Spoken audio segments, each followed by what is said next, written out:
Yeah, but I want him to know. So he might just drop off.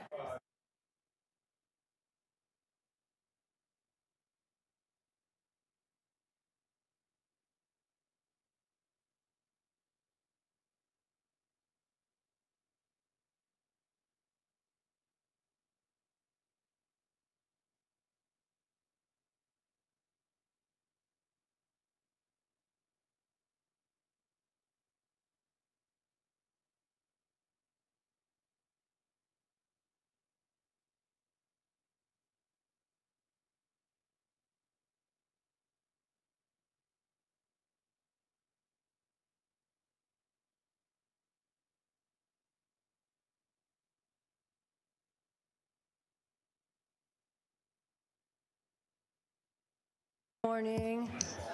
Councillor Sachs in the House. Waiting. Councillor Moore.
Chair, I chair the Infrastructure and Environment Committee. We have quorum, so I'm going to call meeting 27 in order.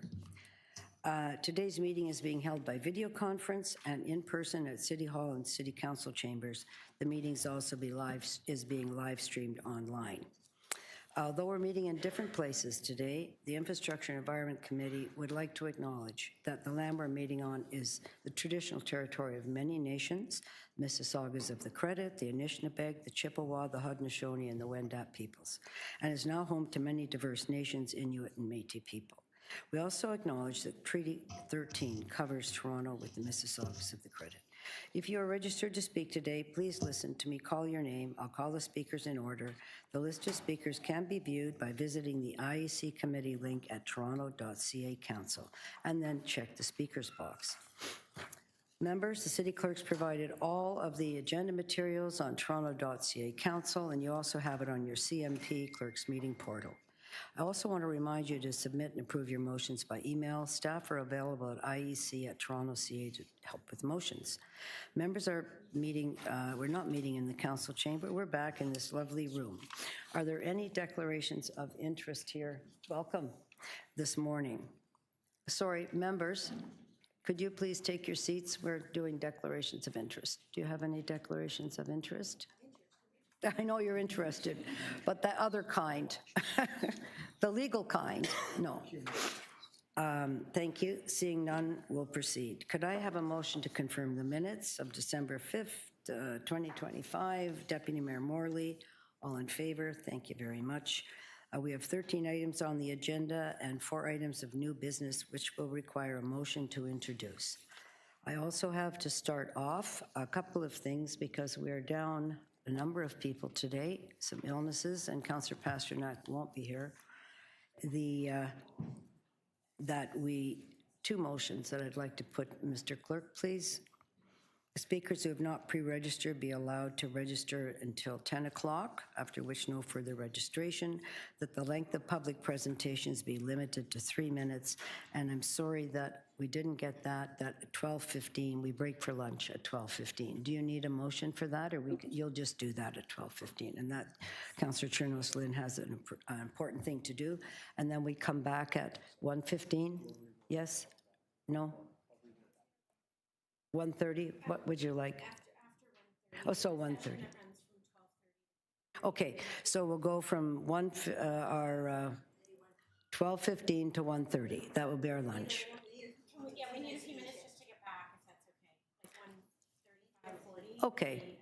Well, once we're called at 1:30, then we have a few minutes in order to be with it. It's no problem. It's just a regular time. We'll just go early.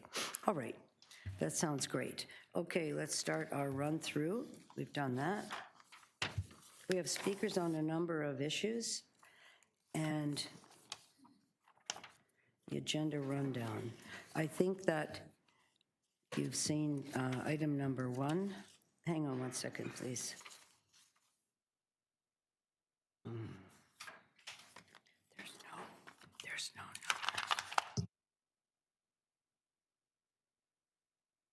Item number 1, which is response to council directions on sidewalk clearing requirements and the status of modernizing TO.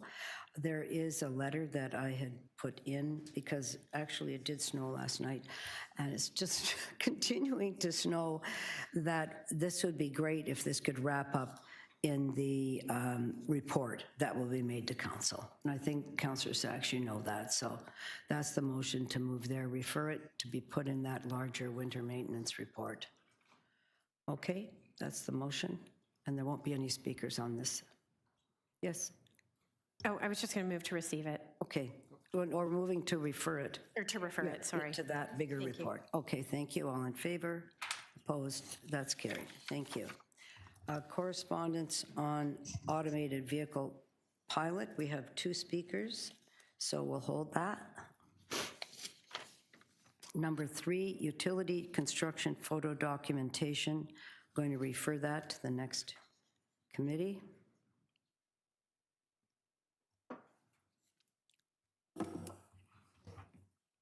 Number 3, utility construction. Why are we referring it? Because I'm asking you to. It's all my issues. I'm going to meet with the general manager. Do you have a problem with that? Not really. Great, thank you. So we'll refer that. Thank you. All in favor, opposed, that's carried. Supplementary report, now number 4, we have the feasibility of limiting the number of automated speed enforcement infractions an individual vehicle owner can receive. I think that is a moot point, is it not? Can we have the clerk advise us? That is, That's what's in the report. The supplementary report states that because they've been eliminated, we really can't weigh in on that. So, Madam Chair, I'm happy to move to receive the report, you. which essentially alludes to exactly that. and as well, that we're very unhappy that we have to move to receive that report. I know how unhappy you are. Thank you. And then 5, transition of the, sorry, yep. just to vote on to receive. Oh, vote on to receive. All in favor? Opposed? And that's carried. Thank you. Thank you, Deputy Mayor. 27.5, transition to the Blue Box program to extend producer responsibility preliminary post-transition implementation date. I think we're holding that for questions. And I don't know if Councillor Matlow is here, but I'm expecting, oh, there he is there. Okay. I thought you might be here for that item. So we'll hold that, okay? And then that's also 5A, request for solid waste management services update related to the delivery of recycling. That's being held. And then number 6, Ontario's transition to extended producer responsibility. We did ask for a presentation by Circular Materials, so we'll hold that. Thank you. Item 7, Ravine strategy implementation. We have speakers, and we also have a quick presentation because we've been waiting a long time for good news on ravines. Thank you. Number 8, the tree bylaw also has some speakers, and we'll hold that. And there's also a presentation because I know people have been working for a long time on trees.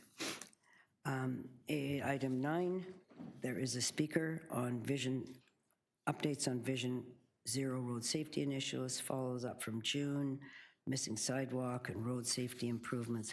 So that's item 9.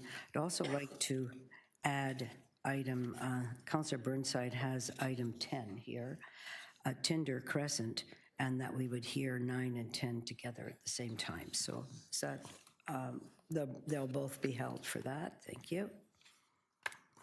And then we have Don't have to vote. James Pasternak. Councillor Pasternak has one here. Councillor Sachs, I'm sorry, I'm out of order. My apologies. Yeah, the Finch West. Just receive. Do you want to move? It has a series of recommendations. There are a series of recommendations to approve. Thank you. All in favor? Opposed? That's carried.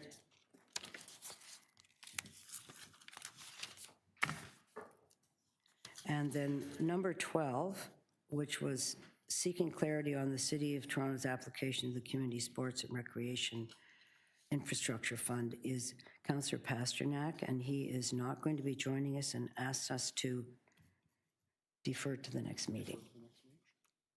Can you move that on his behalf, please, Deputy Mayor? Thank you. Moved by Deputy Mayor Morley to the next meeting.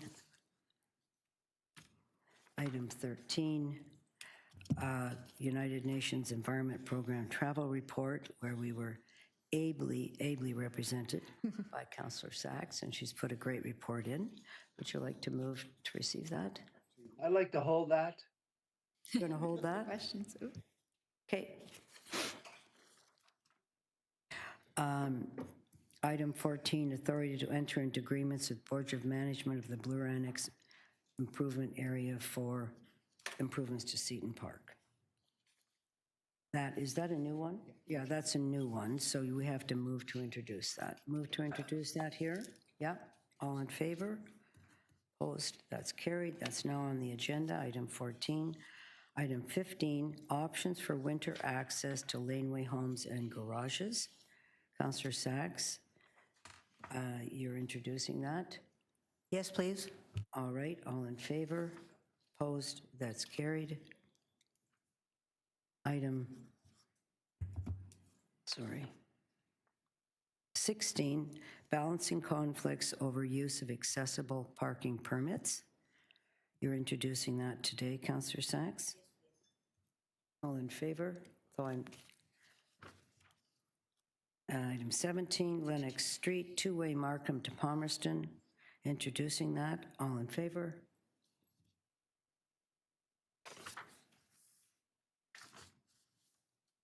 And there we go. That's the agenda today. All righty. We've dealt with number 1. Sorry, Mr. Cahoon. We look forward to hearing what you have to say when the big report comes back, because you've always got something good to say. Can we move on then to item 27.2, correspondence update on the automated vehicle pilot program? And we do have 4 speakers, Kasir Hian, Adam Modoakil, and Adam Roy Cahoon. Are they all online, or is somebody here? All online. Thank you. So, Mr. Heen, you can start with your 5 minutes.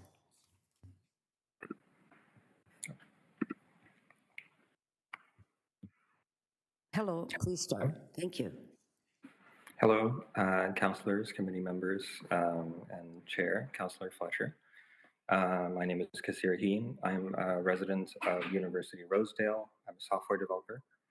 I just wanted to thank the councillors and committee members for taking action on this important issue. Magna was a very interesting case where they managed to get approval through the provincial government and bypass the city's processes.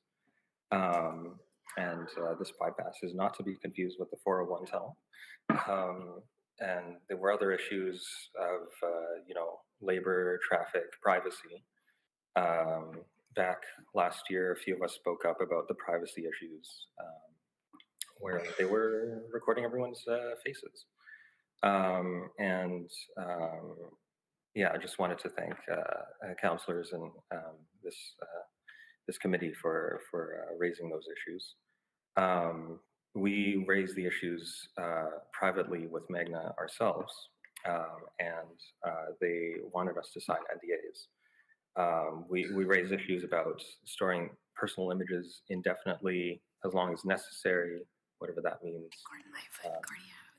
And no, there was no indication of protecting anyone's privacy beyond, for whatever reason, protecting license plates, and deciding that people's faces didn't matter in terms of privacy. My colleague Adam, who will be speaking next, will go into some other details. We understand that the City of Toronto doesn't really regulate the privacy practices of private companies which operate here. But I want to plant the seed of the idea of, imagine if the city began regulating privacy of companies that operate here, just like how Airbnb is regulated here, right? Landlords have to register and need city approval and pay an additional tax. Uber, for example, in other cities, they have to pay an additional surcharge to reduce congestion, which they do introduce, like in New York City. Imagine if companies that want to record mass amounts of videos of the public or images of the public. Reminding we're at 3 minutes. Thank you. Or want to do facial recognition on public, have to apply with the city to do so and do privacy impact assessment. Thank you again, councillors, for allowing us the chance to speak. Thank you very much, and thank you for your interest in this thorny issue. Any questions of this deputant? Yes, Councillor Sachs. Yes, Councillor, thank you for your deputation and for the work of your organization. For clarification, your group's not opposed to the use of automated vehicles in Toronto, as I understand it, as long as there are proper precautions for safety, congestion, and privacy. Is that right?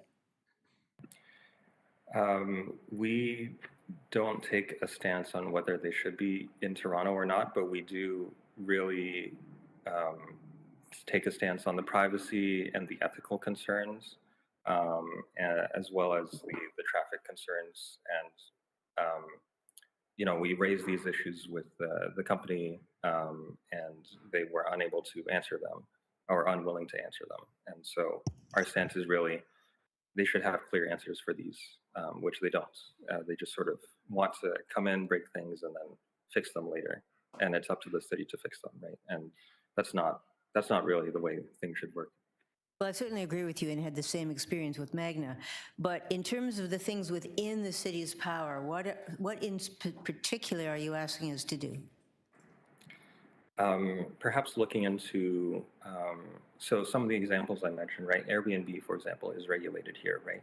And it's sort of taken under the category of housing, where they need city approval, they need to pay an additional tax, right? So there are, what's the word? But there are like examples of like these forms of regulation that exist already in Toronto, and then in other cities where like Uber, for example, is regulated and needs to pay an additional tax, right? And so what if companies like these need to pay an additional tax, which would then prevent them from doing business here and exploiting everyone's everyone here. And if they do, then they're paying into some sort of fund, which would maybe offset that by doing advocacy or some other work. Okay, thank you. Thank you very much. Any further questions?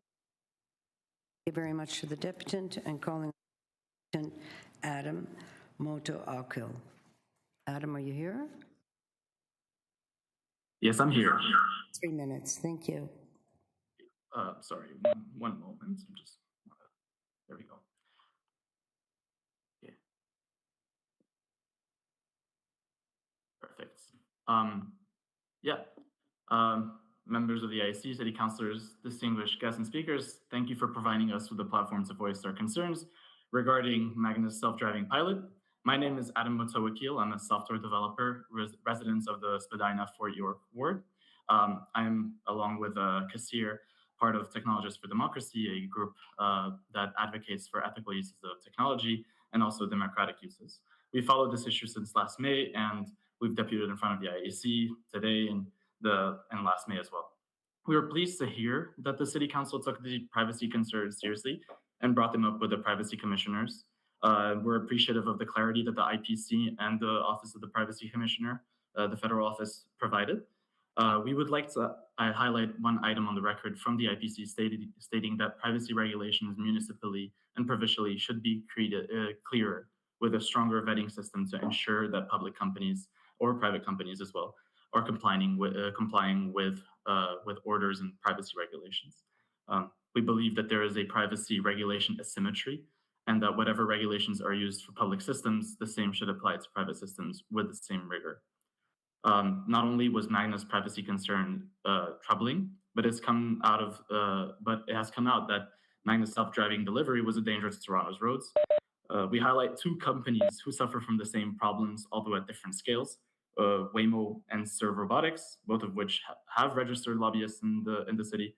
The technology behind self-driving vehicles is complex, takes a massive amount of data, and is unsustainably expensive. To make these cars work in one city takes a lot of work and a lot of resources. To make it work in another city would mean having to redo a lot of the work. And still, issues persist, such as vehicles stalling, getting confused, and as admitted by a Waymo executive in a recent US Senate testimony, I think last February, self-driving cars are not fully automated, as overseas contractors are used to redirect them to make them work properly. So they're really just taking the labor of people who are already working in Toronto or in Canada and then offsetting them somewhere else that we don't know about. These cars are also equipped with sensors and cameras whose data is difficult to regulate, and companies can freely use the data to sell to third parties and have little control over Canadian data being served to US servers. We put too much trust in the companies to do the right thing with our data, and we also put too much trust that a private engineering team that is not beholden to the neighborhood's demands will continue to do the right thing to make these cars safe. We have to stop letting this technology be imposed on us as a matter of fact. Torontonians must have a say in how self-driving companies use our data and our roads. It's not right for us to be a product, to Thank be you. up to the whims of a product manager in California, Thank you. and they get to decide how Toronto's data and roads are used. Thank you very much for Thank you very giving me much. the time. Are there any questions? No. Thank you very much for being here. And next deputant is Adam Roy Cahoon. Well, I think you're here, Adam.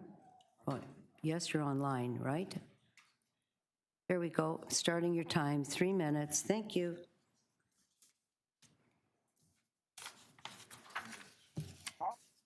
Hello. Um, thank you on this item. I wanted to say that my biggest fear is more those tiny little mobile vehicles that could be starting to take up real estate on the sidewalk. Once we start down the road of those of the big mobile, of the big automated vehicles, those little pink robots that tried to work in the city, but they were shocked and horrified when they learned that disabled people had the same wages as normal people. They first thought they were going to hire disabled people in Canada that had wheelchairs and drive those vehicles virtually.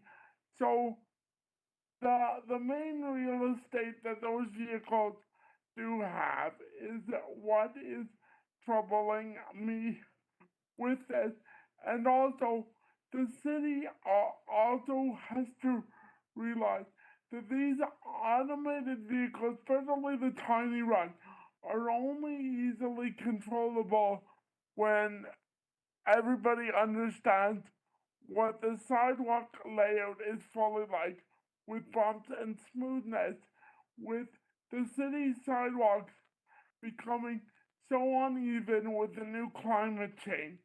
That is becoming very dangerous. And that is what I want to say on that. And quickly, in regards to deferring that first item, I do understand and recognize.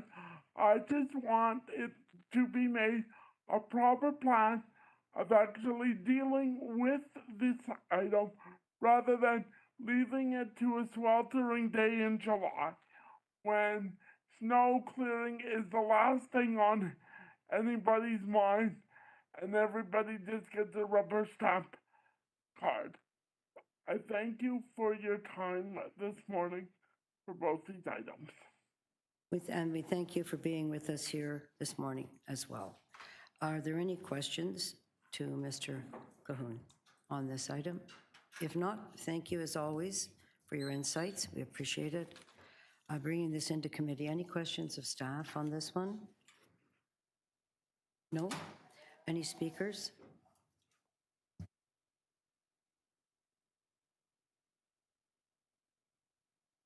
Speakers on this? No?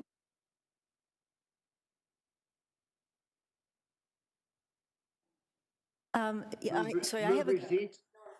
Move receipt. Sorry, I had a question for staff.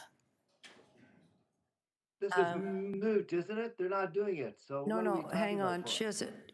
We've had deputations. There's a question for staff. But if we can keep this one quick, because actually they pulled it back. But you've led on this, Councillor Sachs. Please go ahead. Question of staff. Yes, thank you. So we heard the deputants from Technologists for Democracy recommending that the city take some action on the privacy and traffic impacts of automated vehicles.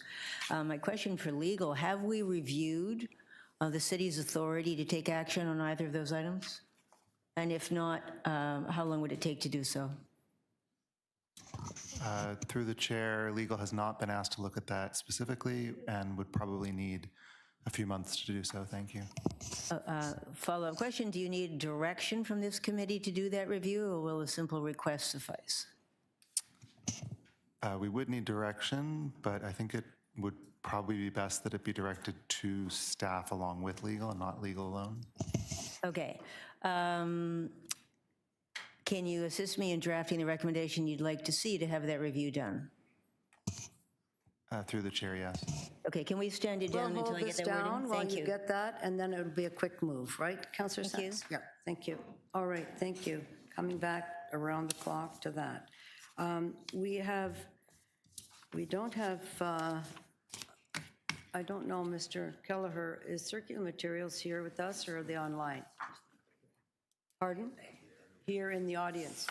Yes, okay, great. So moving then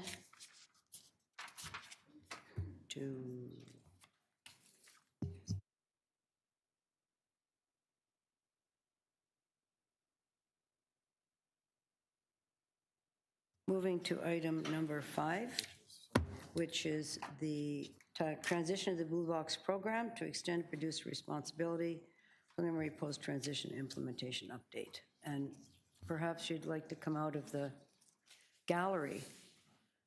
Join us here. There is a presentation. Members, you're getting that here.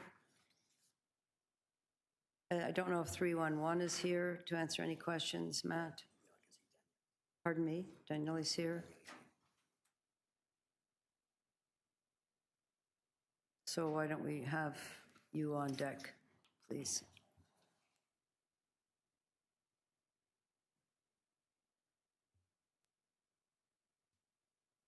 Everybody ready?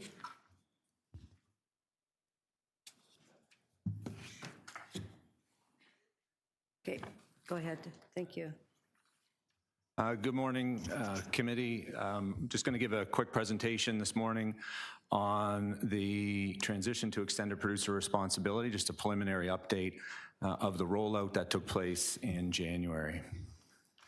So just as a quick background, the city has been preparing for extended producer responsibility since 2019. We have a dedicated staff group that has been working very closely with Circular Materials to ensure that the transition was done as smoothly as possible for the residents of Toronto. And to that end, some of the areas that we've worked very closely with Circular Materials on over those years has been to transition our blue bins to Circular Materials so that the residents kept their bin and continued to use their bin versus the bins being swapped out. Circular Materials has also continued with our side door program for residents who are disabled or are elderly, and have continued the overflow collection of materials, and have also maintained the same collection day, which again reduced a lot of potential confusion out there for the residents. One of the changes with extended producer responsibility was in Districts 2 and Districts 3, where we were required to augment and change our collection routing due to the fact that we had a number of additional trucks that were in the system. Because we were no longer collecting recycling, we had to adjust those days to balance out our staff and equipment throughout the system.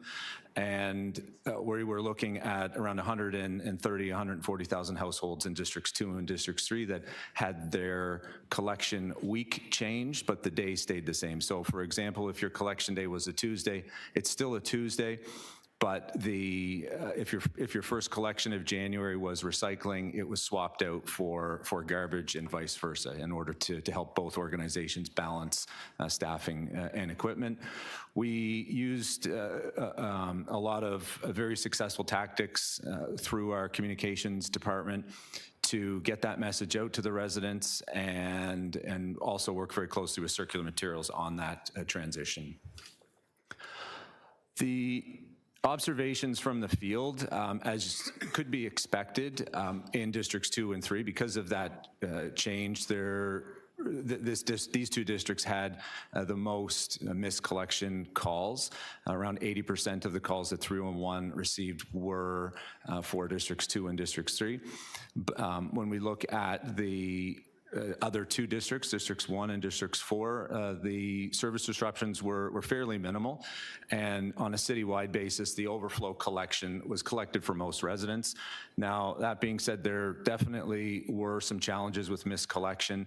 This was or is the largest transition of a recycling program in the country, and January did have some exciting weather.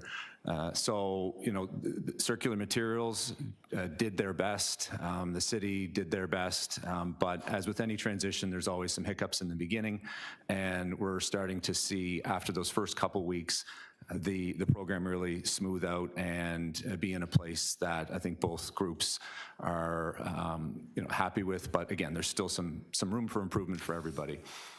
When we look at our 311 metrics, in the month of January, there were around 9,000 calls that came in that were automatically transferred through 311, the system, to Circular Materials or GFL, and around 1,200 calls that our call center agents live transferred over.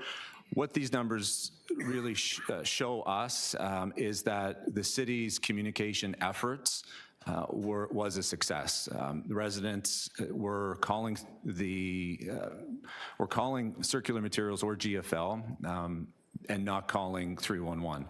And again, there was a lot of really good work done by our communications team to get that message out, and in coordination with the division and Circular Materials.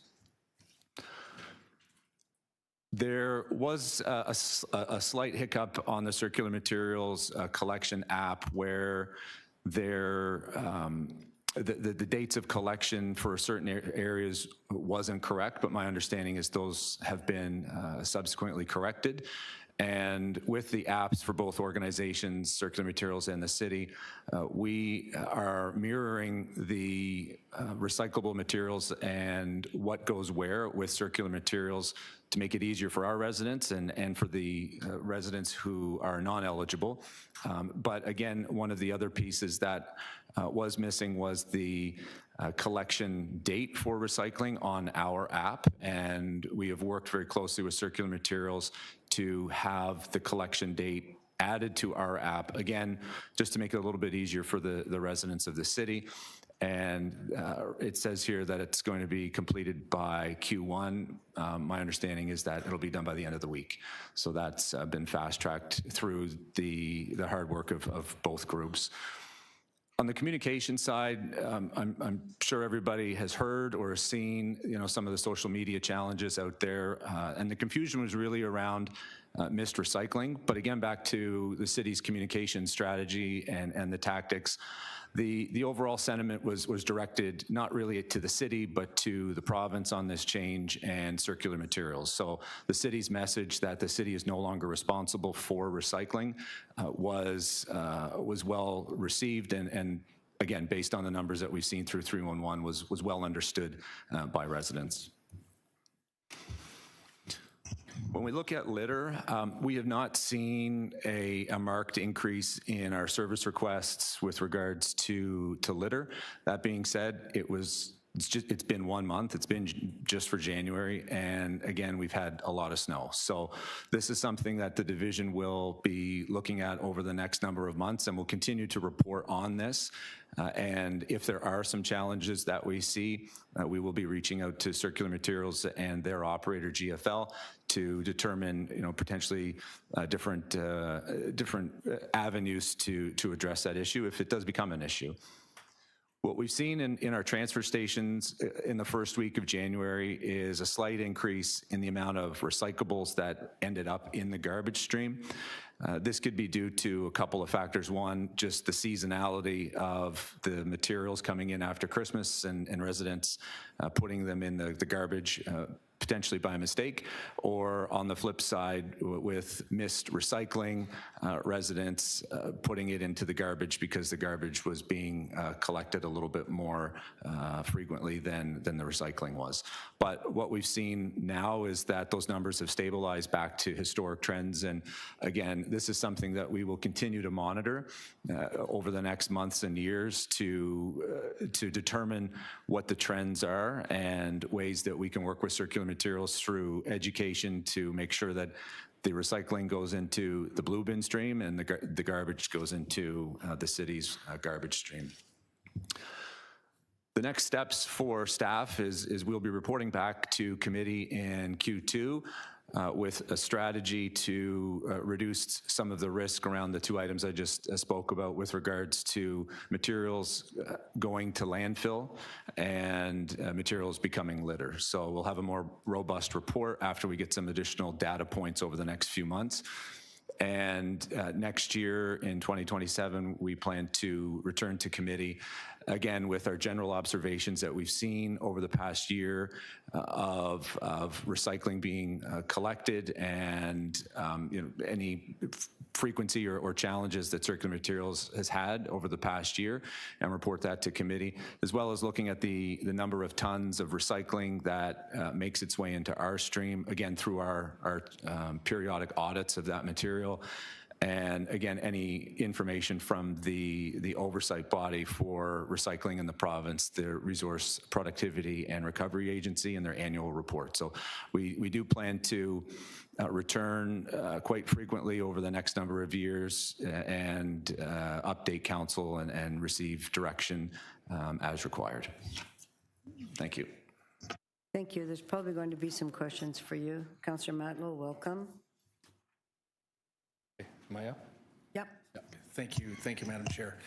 Thank you for your presentation, and also I see in your report that you've adopted the preponderance of the recommendations that I made in the letter to committee, which I'm grateful for, with respect to the oversight and monitoring that you are doing your best effort to, given the restraints on your ability to kind of demand versus request information.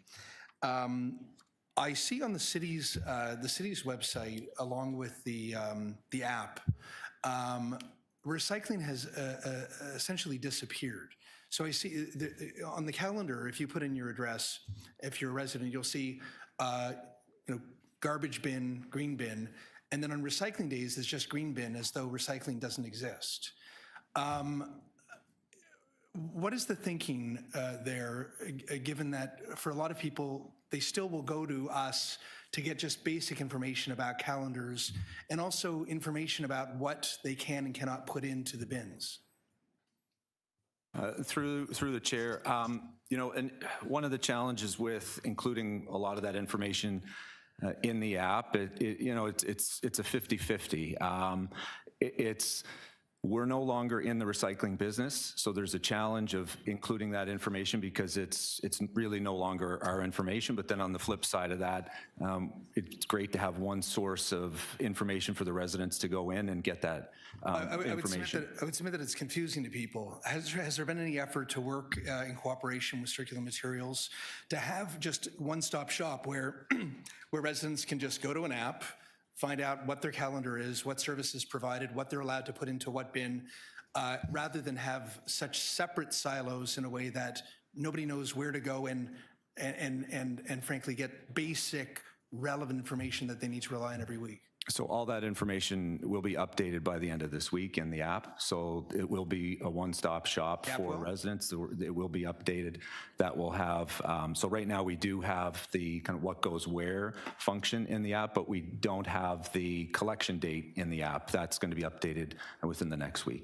So you are in conversation with Circular Materials and you are working together? Absolutely, yeah. Good, and it'll be up in next week? That's the plan. Good.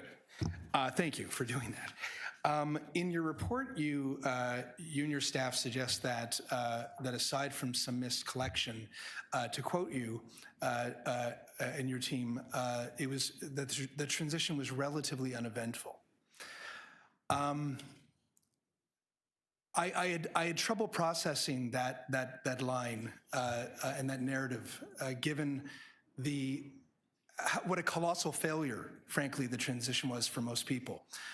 There were days, if not weeks, many weeks, where entire streets and neighborhoods in Toronto and elsewhere didn't have collection when they were promised that there would be a makeup effort to pick up the bins.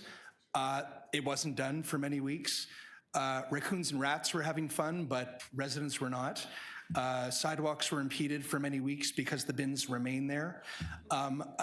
Can you explain why you and your team wrote that things were relatively uneventful? So, Councillor, we're well aware that there were some big challenges in certain areas around the city with regards to recycling collection.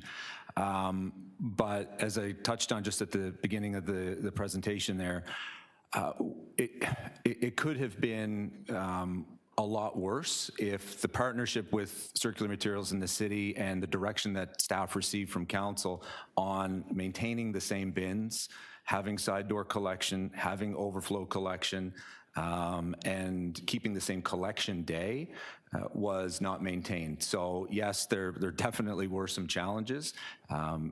There's no two ways around that. There were for sure challenges, but when we look at the overall landscape and looking at some other communities, we, on the whole, did much better.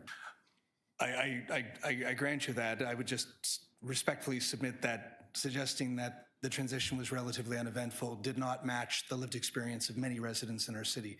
And then lastly, and I'll ask the same of Mr. Langdon, have you been informed about exactly what went wrong, given that there was such runway to the transition? Why were why were so many pickups missed over New Year's? So I'd have to defer that to Circular Materials, but my understanding. Are you informed?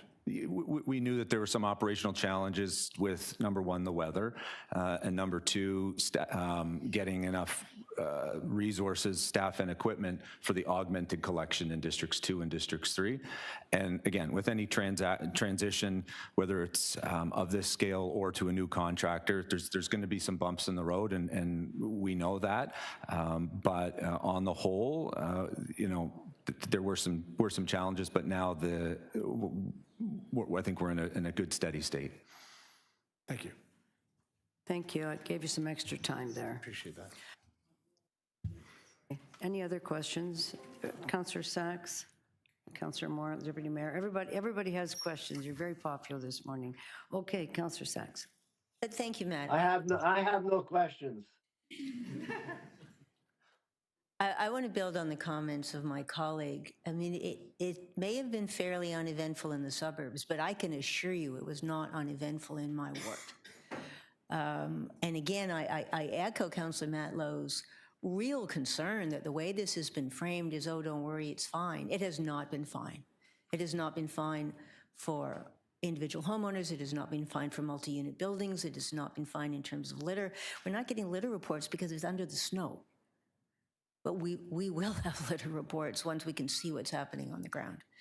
And so, when you say 311, it wasn't too bad. I mean, we had, certainly our office, we had hundreds of complaints. And we know that 311 had more than that. So all right, well, let me try it this way. We had a promise from Circular Materials in the fall, first of all, that they would do a pickup the first week of January. That didn't happen, did it? So it did in many areas, yes. Yeah. Okay, well, it didn't in my ward. And they promised that when missed collections occurred, they would pick them up the next day. And they didn't do that either, did they? There were a number of instances where that didn't happen. You're correct. Yeah. Hundreds. Correct. Now, do you have any evidence that that problem has been fixed? When will we start seeing, first of all, the number of missed collections come down? And secondly, missed collections being corrected within 24 hours. When is that going to happen? So, Councillor, that's a question for circular materials. Of course I'm going to ask them, but have you looked into this, made any inquiries, got any evidence to believe that this problem is coming under control? So, Councillor, based on the feedback that we've received through circular materials and the general public and our 311 data that we're collecting, we're seeing the number of miscollections drop quite substantially. But again, we're not privy to all of the information on recycling collection anymore. So I think Alan and his team are best positioned to give you a little bit more data on that. Absolutely, I will ask them. I'm asking you, have you made any inquiries to satisfy the people of this city, and particularly downtown, that this problem is coming under control? Yes, like me and my team are in consultation with circular materials almost daily on Great. operations. So when are we going to see miscollections be picked up within 24 hours? So that, again, Councillor, we're not in control of that. We can only be reactive with the information we get from circular materials and proactive in telling them, continue to do a better job. But I can't give any timelines or deadlines when circular materials are going to perform as per their commitments. Have you? Point of order, Madam Chair, point of order. Yes? I think Councillor Sachs needs to apologize to staff for her tone. The province has taken over recycling, and to basically admonish our staff for something the province has control over, I think is really unfair. Okay. And point. Inappropriate. Thank you. Councillor Sachs. Could you please take that under, Councillor Sachs? Could you please take that under advisement and understanding that our staff have no control over the pickup? I understand that. I am asking staff about the comments they've made in their report, and I'm asking what inquiries they've made of the company that they're in daily contact with. That's what I'm asking. Thank you, and Mr. Keller will answer that.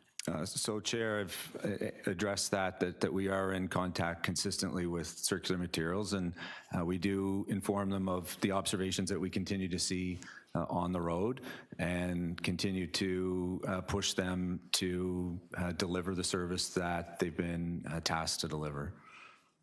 But I can't tell you when their service request numbers are going to get to a certain level. I can't advise on that because I don't have that information. But Alan will be here, and hopefully he can share some of his team's successes over the past number of weeks in getting those miscollection numbers down. All right, will you make sure that he understands how unhappy? Sorry, you're going to be able to tell him that yourself, Councillor. I would like Ms. Kelleher to do the same. Stop. No. I will. Thank you. Please stop. That is inappropriate. I've stopped what that. she's Thank you. doing. Councillor, Deputy Mayor, I've asked Councillor Sachs to direct those. We're getting a chance to tell circular materials our feelings and not ask our general manager to have to relay them all. Thank you. Who has appeared in many different places, Mr. Circular Materials. He's been to Peel, he's been everywhere, and he can take the questions. So I think he knows what they're going to be. Did you want to follow up? Councillor Sachs, was that your last question? I'm done, thanks. Thank you. Okay, it's Councillor, Deputy Mayor Morley now. Thanks, Madam Chair. Through you, I just have a couple of quick ones, and I know you mentioned some more reporting is going to come to us once we have some time to actually analyze some data, have a bit more time with this transition to understand its impact on litter specifically. So thank you for highlighting that in the report. My question, just for clarification, my own understanding and for my residents, what is solid waste management's services scope of service related to litter pickup or cleanup generally? So we're generally tasked with cleaning up downtown main roads. We're not in the residential areas of the city collecting litter, but we do monitor, the residential areas with our supervisors looking after curbside collection, but we aren't tasked with collecting materials as litter in the side streets. Okay. With respect to the street furniture and the garbage pickup for that remains under our purview, is that correct? That's correct. Okay. My next question is, which aspect of litter collection falls within transportation services scope of service? I know that's not for you specifically, but I'm thinking of side roads, highways and other areas where litter does in fact accumulate. So through the chair to the councillor, Ashley can touch on that, but what I can do is provide a matrix of litter within the city and what division is responsible for what and where we deploy our resources either divisionally or with divisional partners. Because as you said, when you're looking at the public right-of-way, off of highways, off of streets, in parks, there's lots of interdivisional work, but I have that and I can share that, not a problem. That would be really helpful and much appreciated. Thank you. Any comments on that? No? We'll leave it. Thank you. Yeah. Thank you. Councillor Chernes-Lynn, I think you have some. Go ahead. One? Go ahead.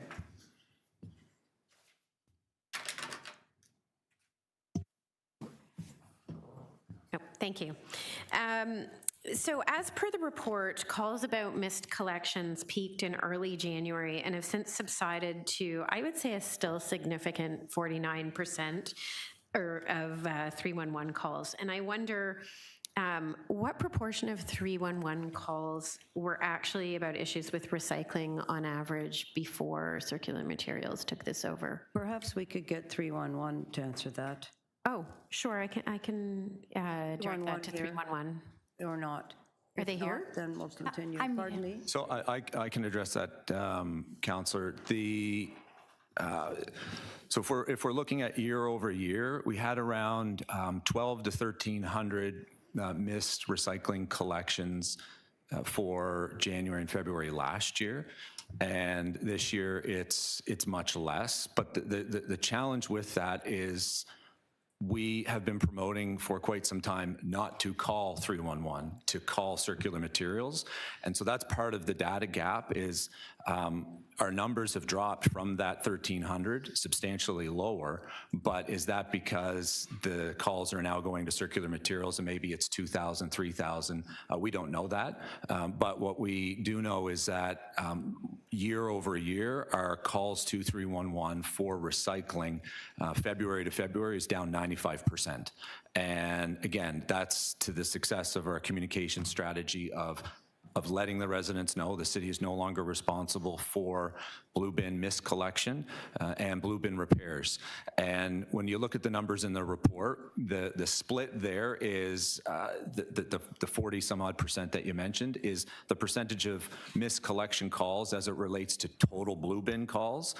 So there were calls for repairs, there were calls for other service issues, but overall our numbers have dropped quite substantially because they're shifting over to the producer. Do you have more? Sort of. What I'm really wondering about is, compared to the past, are we now kind of, do you think we're in a place where you feel we're doing better in terms of our 311? Or are you still feeling that we're still getting more calls than we should be getting, even despite the fact that we've done this outreach? I'm not saying that the outreach hasn't been strong. I think you guys actually have been very effective in that. And I'm in a ward where we had really significant challenge in those first weeks of January. And I actually felt people understood that it was a circular materials and GFL issue, and sometimes a lack of communication between those two in some of the missed pickup dates. But I guess what I'm wondering is when we look at our 311, was it and recycling complaints, do you feel that we were doing better in the old system, or are we kind of at a place where it's stabilized and it's roughly the same? So the one, in order to answer that, we would need to get the information from circular materials on the number of missed collections that they receive through their call center, and then we can compare January and February of this year, with the calls that came into our 311 system, we add in the circular materials number and get that sum and compare that to last year's January and February. So that's something that we will ask circular materials if they will share, and we can provide that in the Q2 update, a little bit more information on that. Because at the end of the day, the overall goal of the 311 system on recycling is to get the number to zero. We don't want the calls to come into 311 because the best route for service delivery is to call circular materials. So that's the goal, is zero. So again, we just need to get a little bit more data, and we can provide a more comprehensive update in Q2 on those 311 numbers. Okay, and I take your point that that's sort of, we have a very, I would say, quite transparent system around 311 requests, and counselors get updates on what 311 calls are coming in, what the topic is, what are, what the percentage are, particular to our ward even. So we don't really have that information from circular materials, and I'm gathering from what you're saying, you don't either at this point, but perhaps that you will make that request. Yeah, absolutely, Councillor, you have it. Okay, thank you. 311 would like to answer that. That's correct. We would need that information from circular materials. Of the 10,000 calls we transfer automatically by pressing 4, what does that data look like for them? Okay, thank you. Wow, 10,000, that seems like a lot. Yeah, so thank you. We'll look forward to that. Thanks. I'm going to ask some questions, and I'm going to start with 311 because, as you know, I've been tracking this very closely, and it seems to me that it looks like it was not a spike, but there were a lot of people that called 311 that were transferred. Can you give us some of those numbers for this year, please? That's correct. For the month of January, we transfer automatically without answering the phone calls. 10,000 calls to circular materials. We don't know what those were entailed. Be clear, 10,000 people called 311 and it was transferred automatically to circular materials, but it's not our business to know what they did with it. We just know they were transferred. Okay, 10,000, yeah. Mm-hmm. And in the last weeks in February, we're seeing 700 a week being transferred over. To 311 for in person. For the 10,000, were there any direct? For live operator transfers, we have 1,200 calls in January transferred. 1,200, so that would be 11,200 calls about recycling we're going to call. Correct. So those are the residents that come to us, and then we'll do a warm transfer. Yep, we understand. However, what number did you give us, Mr. Keller? You gave us 1,900 that came in 2025. Did I hear that number right? So what was the number in 2025? I believe it's around 12 or 1,300 missed collection calls. So I don't have the total number of all calls because there's I just want to hear, because you gave a number. So you've given us a number that was 11,200 Torontonians called 311 over some issue with their recycling. Correct. Whatever it was. And how many had issues with their recycling in 2025? I'm sure you have that aggregate number for us. 1,200 missed recycling, whatever kind of other questions were called. How many were there? I don't have the data in front of me for the year. How many were there, Mr. Keller? So I don't have the total number. I know that there was around 1,200 Oh, there's a number. We're getting it. So Look at that, so fast. There was 1,234 for missed recycling in February, and Talking January. for January, 1,303. 1,303, January 2025, yeah. And then bin maintenance, there was 1,947. Okay, so we're going to assume if two things can match, it would be the 1,303 missed collection, in other words, not broken bin, and 11,200 people that called 311 about their recycling. That's quite a difference. Is that not a big difference year over year? Shocking number? It is, Councillor, but Yes. The 11,000, again, we don't know if it was, does my aluminum can go in the blue bin or not, a question that could come in, or if it was I had a How broken bin. many came in last year about my miscollection. aluminum can go in the blue bin? I don't have that number. Who's got that? Like this, I'm expecting that level of detail here when we're talking about the collections. So I'm assuming it wasn't 10,000 people. Would I be right about that? I wouldn't want to wager a guess at this point. You wouldn't. Do you think it's 10,000 people didn't know what to put in their blue bin? Let's get that number. We can hold this down. That's a lot of calls. Is that a lot of 311 calls? I have some for staff. 11,200 that you patched over? Yes? That's a lot of calls, 11,200. That's right. And it's all 1,200 calls that came in are almost the same as the number of calls that came in about miscollection in 2026. Those two are pretty well the same. So we'd have to say there was a major event in January called changing over to circular materials. It wasn't exactly as smooth as it looked. Would we agree with that, Mr. Kelleher? It was rocky in certain areas, that's for Rocky. sure. Yep. 11,000 people. Are we calling that rocky or smooth? Which one? Well, it was rocky for those Rocky. people, for sure. Yeah. Very good. Okay. The other question I have is, in the bid,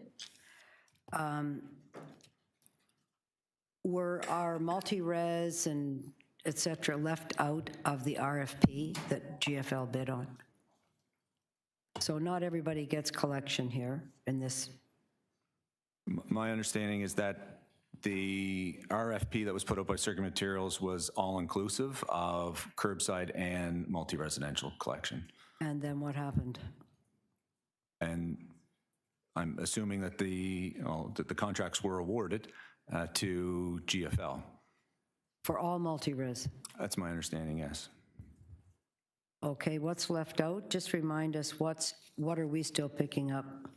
So we are still picking up churches and institutions, divisions, agencies, corporations, and some small businesses. And night collection and commercial? Yeah, for small commercial. Okay, thank you. All right. Madam Chair? Sorry. I have a few more questions. It's also a You point of didn't use order. all of your time, so yeah. I just also want to understand, I know on the next item we have circular materials coming. Will we have the opportunity to ask staff any questions if we're dealing with issues that are kind of related to those two things? Would you like to do that? I wouldn't mind Okay, we can if I do could that. request that, but I do have a question just as a follow-up to staff on this report, especially while we have 311 here. Well, 311 will always be here with us on this, including when circular materials is here. Should we bring up circular materials, get that, and then go back to a second round? Can I ask one question Okay, just before one, we move yeah, to that? yeah. I just wondered, while we're talking about this number around 11,000 calls, has 311, have you guys been documenting how much this costed staff in terms of time and resources because of the mistakes that were made by GFL and circular materials? Do we have a number on that? I don't have a number out of hand, but I can give you that number. It's quite simple for the 11,000 calls. We can quickly calculate what that would mean. Okay, I'd be interested to know that number, and I suspect my colleagues would as well. Thank you. You can ask for that. Okay. We'll stand this down. We'll ask you to stay, and we'll ask for circular materials, please, to come with their presentation. Madam Chair, I'd like to ask a question, if I may. Could it wait for circular materials, or you have to ask it now? This is a question to our. They're not going anywhere. They'll be here. Okay. Go ahead.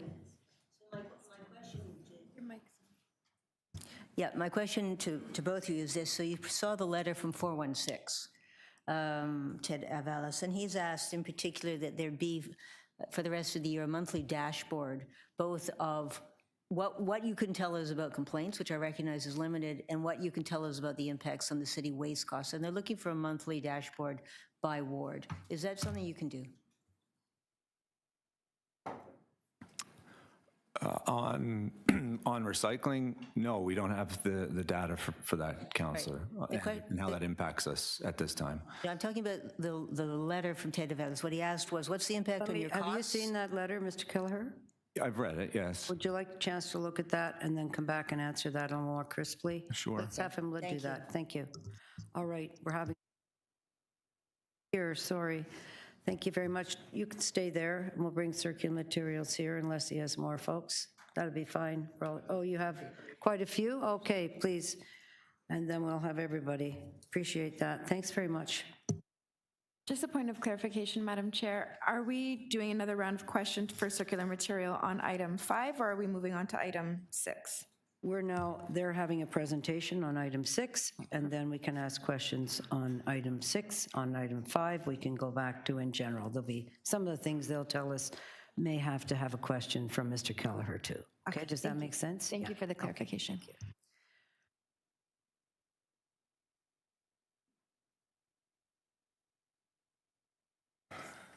Good morning, Okay, Chair. thank you. Do you have a presentation or you We just do have here? a presentation. I Okay, think thank it's you. Is it hooked up. loaded in?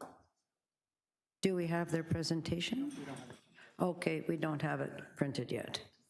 We just plugged in the laptop to the cable. It should be there.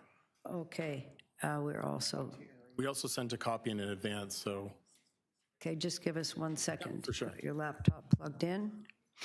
maybe while we're waiting, I'll just, I think most of you know me, Alan Langdon, CEO for Circular Materials. I have my 2 colleagues with me, Nicole Gurley, who's our Chief Operating Officer to my right, and to my left, Baljit Lally, who's our Chief Corporate Affairs Officer.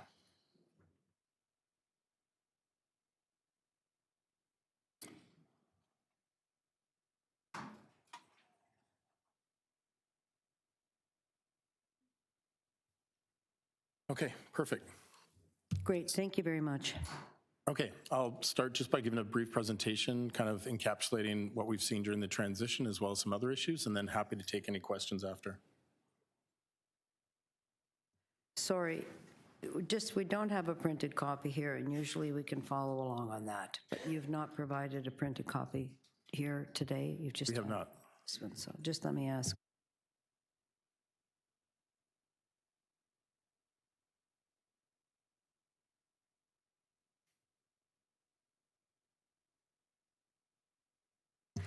Okay, I don't think we can do it like that. So please proceed and perhaps, yeah, thank you. Yeah, we did send a copy to the clerk, so yeah, I'm sure they can. We have an online copy, but usually then we copy. You bring one and then we can easily copy that for councillors who Understood. like to make notes on their paper. So just to start off, in terms of our commitment, you know, this transition, of course, represents the largest recycling transition ever undertaken in Canada. And absolutely, we experienced early transition challenges, and we understand a number of Toronto residents experienced recycling collection delays. We acknowledge the inconvenience this has caused and thank residents for their patience and understanding as we worked through and resolved these early challenges. And of course, we're focused on continuous improvement and committed to building a system that Ontarians, particularly Torontonians, can count on in the long term. Just to summarize briefly in terms of circular materials. So again, we're a producer responsibility organization. We operate in 5 jurisdictions across the country. In Ontario, we administer the producer-funded province-wide recycling program, a direction set by the Government of Ontario to improve environmental outcomes and reduce costs for municipalities. And Ontario municipalities are collectively saving over $200 million annually as a result of this policy, this regulation. We oversee a network of collection partners, now servicing 395 communities across Ontario. And as we evolve recycling across the province, feedback and partnership is critical in supporting residents and communities. Again, just some top level numbers. So again, as of January 1st, we're servicing over 5 million households across the province. That includes, there's 395 eligible communities, which includes 383 municipalities and 12 First Nations. Of those, 330 are serviced through curbside collection. 65 communities have depot-only collection, so drop-off depots. And then all of that material is consolidated at 43 receiving facilities across the province, including 4 servicing the City of Toronto. In terms of our goals, we want to meet Ontario's Blue Box obligations and requirements, which includes meeting material performance targets. We want to have a convenient and simplified recycling system Ontarians can count on, including an expanded and unified material list, technological advancements, infrastructure advancements, and supporting Ontario jobs and adding jobs to the economy. We're also interested in increasing recycling rates and reducing contamination. In Toronto, the contamination right now is 35%, one of the highest rates in Ontario. And above all, we want to advance the circular economy. That's why it's embedded in our name. We believe that through packaging innovation and our material access program that will return processed material back to producers, they'll be able to use that in new products and new packaging. And this gives an overview of where we are of contamination rates as of November 2025. So on the left, you'll see single stream province-wide. The green bar is the contamination rate. So in single stream recycling across the province, we're at a 27% contamination rate. Then for dual stream, it breaks out into mixed containers and then fiber stream. Sorry, I'm getting some background.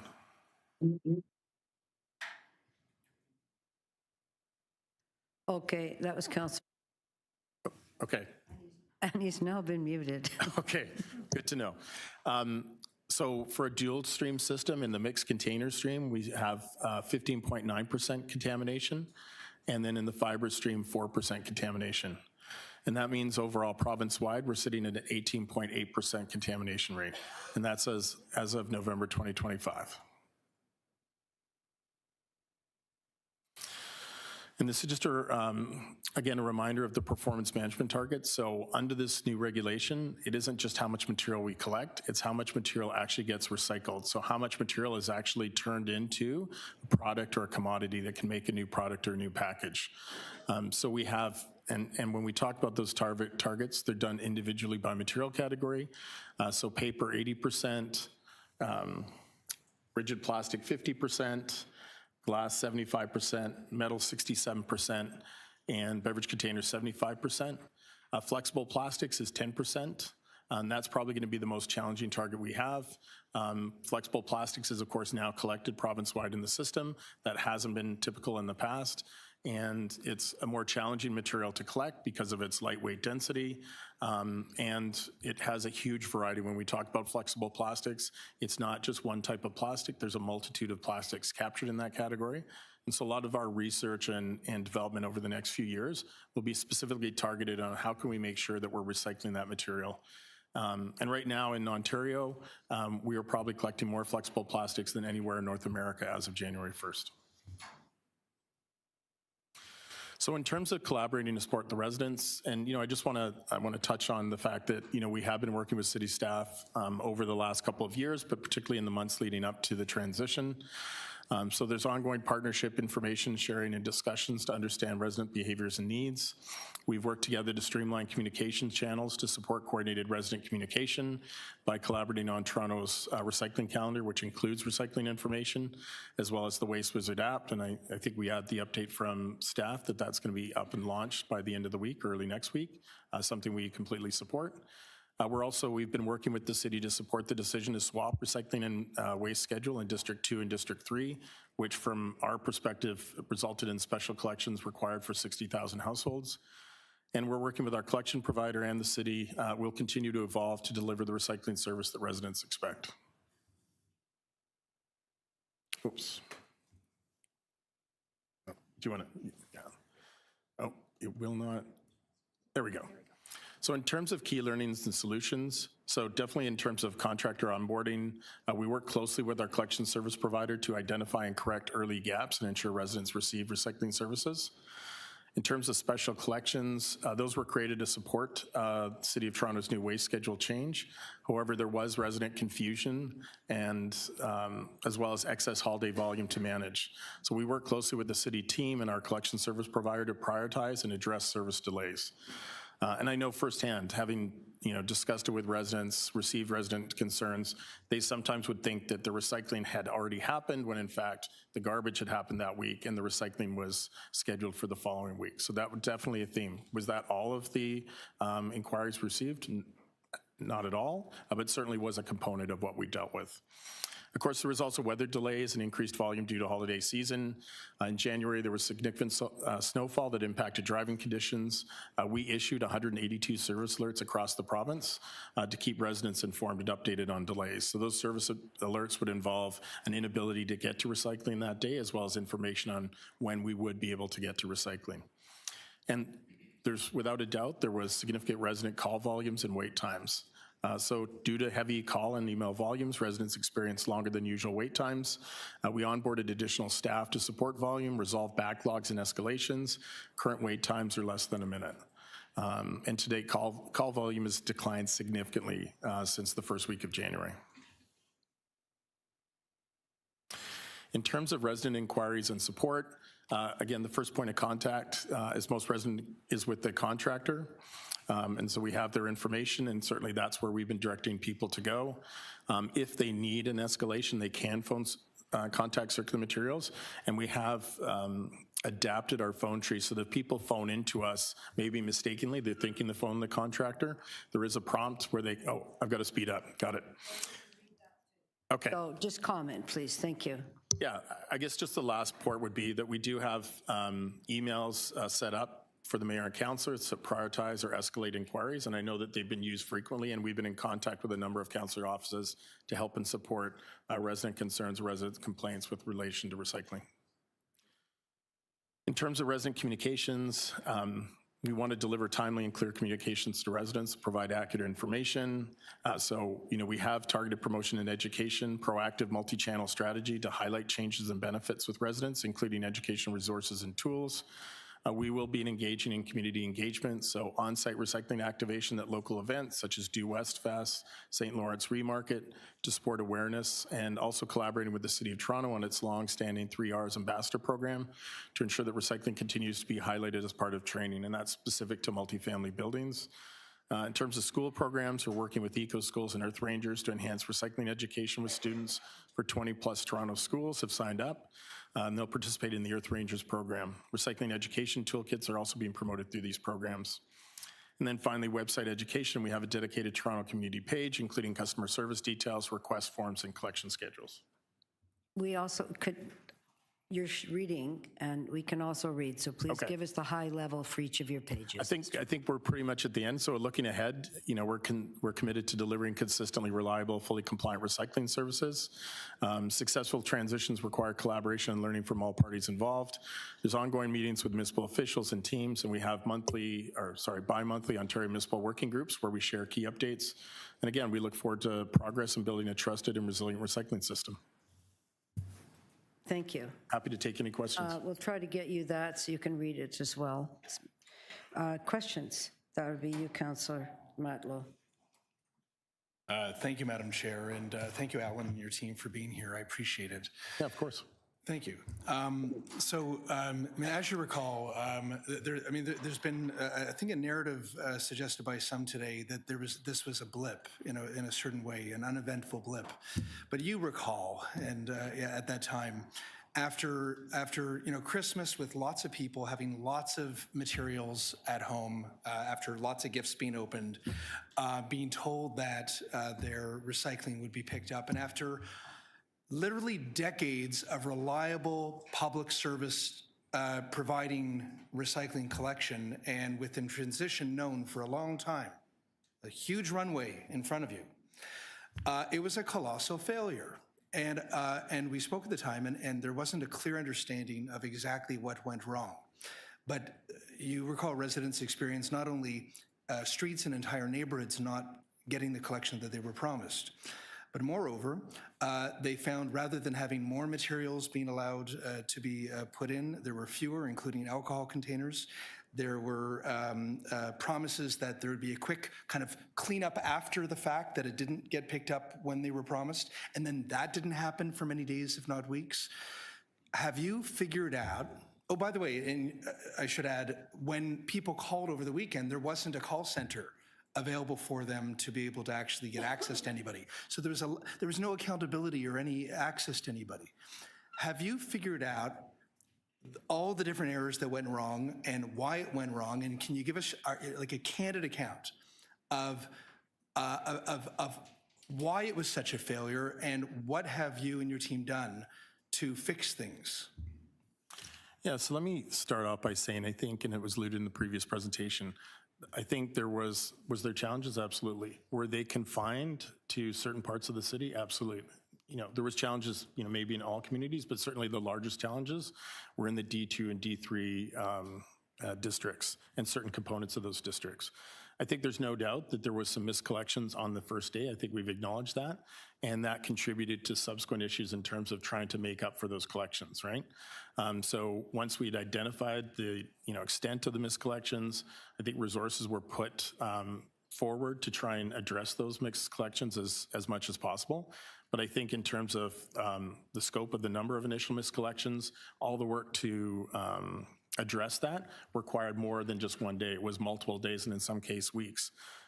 In addition, there for sure were data gaps, right? In terms of multifamily buildings that we had as having weekly or biweekly collection when in fact they were weekly or collected twice a week.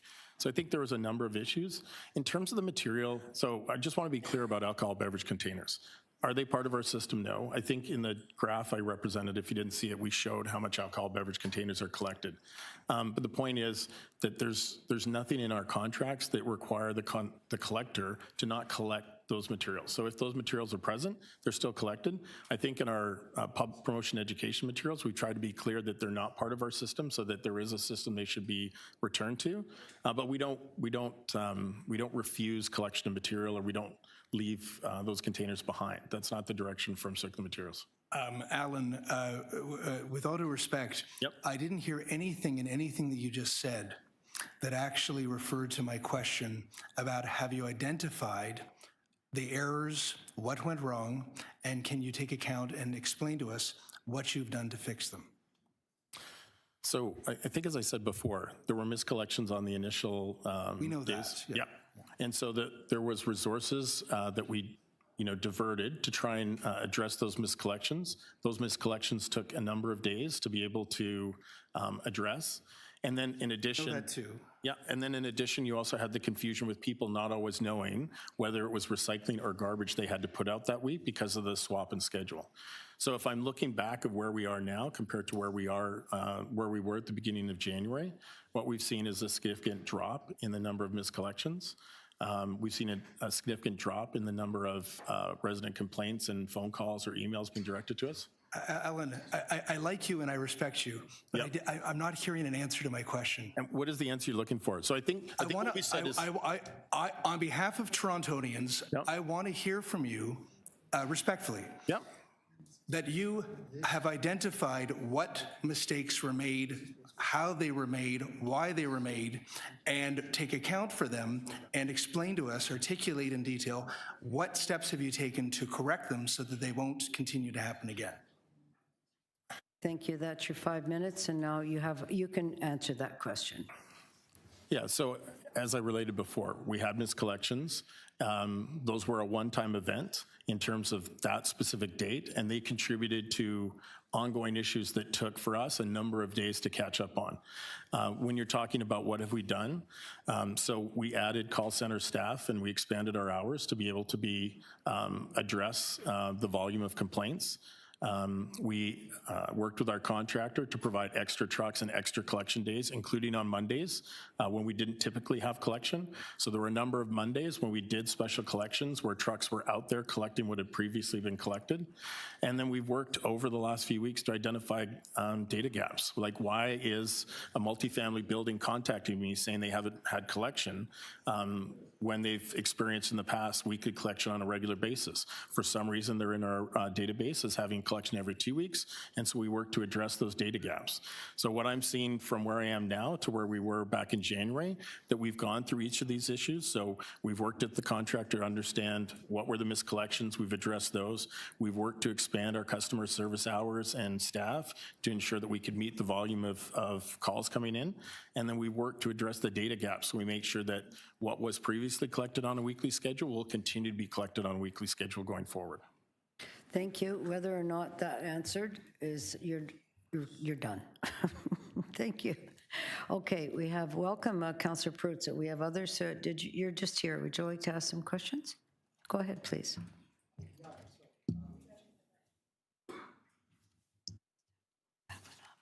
Go ahead.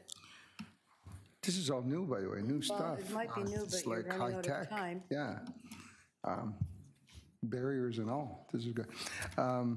So I took out the blue box this morning, and usually what I would do is because we have blue box collection today. So usually what I would do is, just everything that goes into the blue box goes into the blue box. And then I have a whole bunch of like leftover cardboard that I would normally kind of like package, tie up together, or put in a clear bag and put it beside the blue box, and it would be picked up. I didn't do that this morning because I wasn't sure whether or not you guys would pick it up. Are you going to pick that up?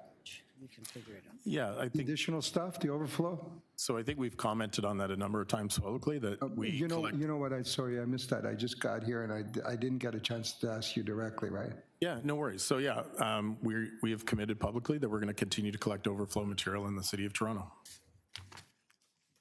Okay, so I can continue to do that. So Correct. I should have done that this morning then. Correct. Maybe before you guys get to it today, if I get a chance, I'll do it later That'd be today great. when I get home, yeah. Why just in Toronto? Why not everywhere else? So Toronto was a past practice, and so knowing that, and we had a contractor that previously worked in Toronto, and so that was included in the contract. For the most part, there's a mix of whether overflow is collected. So a number of municipalities never collected overflow. They didn't see the need for it. It wasn't a requirement. Some municipalities did, and then some municipalities were trying to move away from it because we have automated side loader trucks where the driver never gets out. And so the driver doesn't get out, and that's the intention behind the system. Yeah. So I did have another question, and often here, and I've been here a number of years now, and often here we don't really sort of wrap our heads around the business part of the service that we provide, and we don't often do that. I think we're kind of like come lately on this one, and I want to better understand the business side of this service, right? The blue box. So it currently pays for itself, right? By and large. It does not. It does not? It does not. So what's the shortfall? I would In say, percentage terms, like what do you have to, what does it cost now, the producers, to have their materials recycled by you? hundreds of millions of dollars a year. And as you, hundreds of millions of dollars a year, and this is across Ontario? Correct. Correct, okay. Do you see it at some point, it breaking even and possibly you returning some monies to the producers of recyclable materials? I do not. The commodity value that we are able to obtain from the material will cover 10 to 20% of the costs of the system.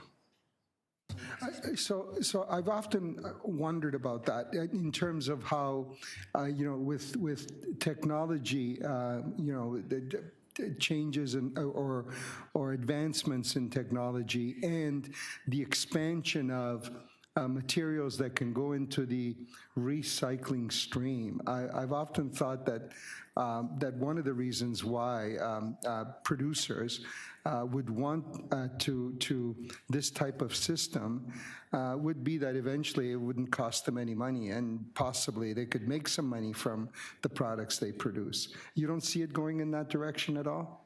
Like, am I being like, do I have blinders on? Is that what it is? So commodity markets are at least North America, if not global. So let me take it, for example, a product like PET, so your pop bottle.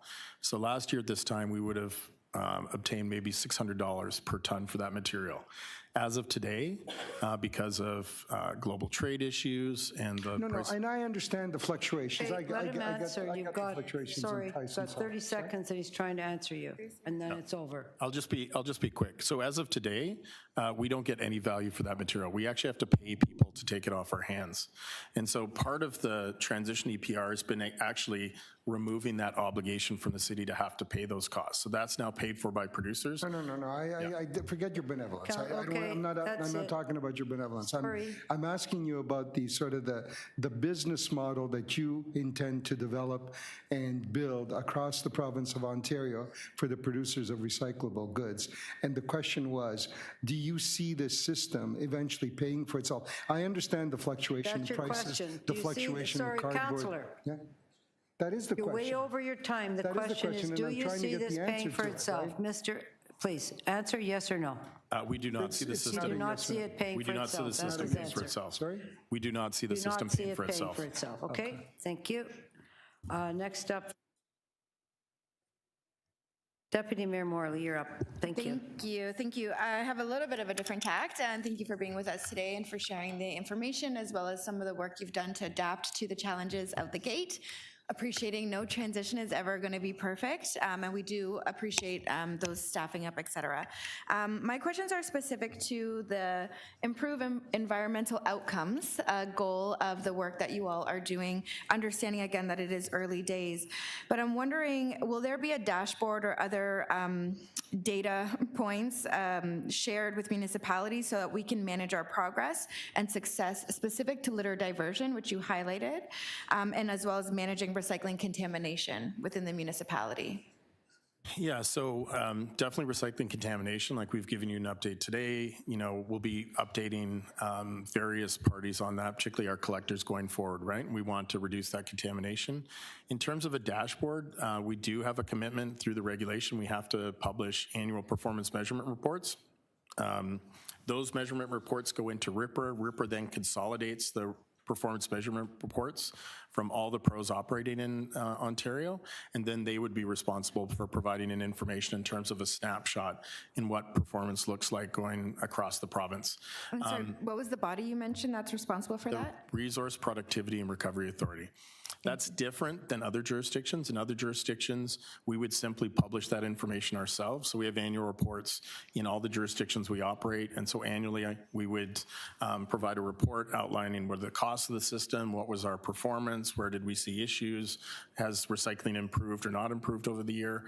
In Ontario, that work is really left to the third-party regulator, and as a result, that will take longer than it will in other jurisdictions. Okay.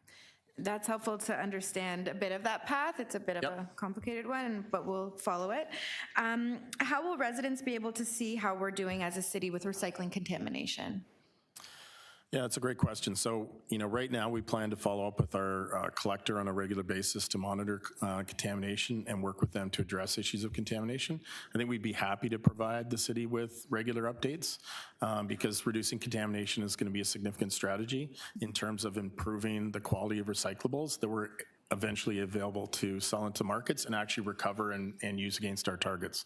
So as I said before, the contamination rate right now is 35%, which means 1 out of every 3 trucks going to our sorting facilities is essentially full of garbage. And so even getting that down to the average for single stream, which is 27%, and eventually the average for all recycling, which is 18% in the province, would be a huge step forward in terms of improving the quality of material we receive from the Toronto system. That's helpful, thank you. And I did ask this question previously when you were with us at IEC, but I do think it's important because we know this is a major contributor. How are producers like Amazon that generate a lot of packaging, and we're all very guilty of participating in that, how are they involved in this process, and how are we making sure that they're at the table? Yeah, so I know that Amazon is participating in the Ontario program. I believe most large-scale online retailers are. I don't have information on all companies that participate in the program. Again, that would be the Resource Productivity Recovery Authority that manages that.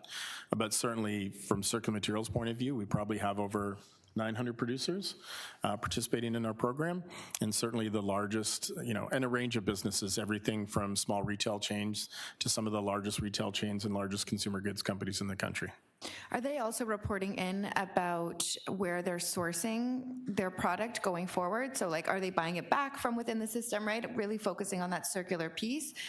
Is there data not only on how much diversion to recycling we're doing, but also data on the demand for brand new products versus recycled products of the producers? Yes, that's a great question. So what producers have to do every year is they have to report in how much packaging did they supply into the marketplace.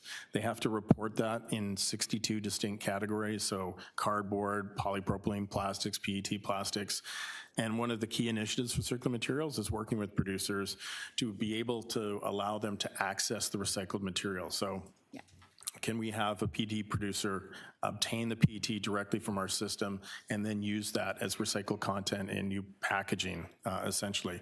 So we have a number of projects for that in the pipeline, and we're hoping in the year, 18 months ahead, that we'll be able to start to move ahead with pilots and really start to profile some of the, I think, great work producers have done to make their packaging more recyclable, and then go to that next step of actually including recycled content directly from the Ontario system into their packages.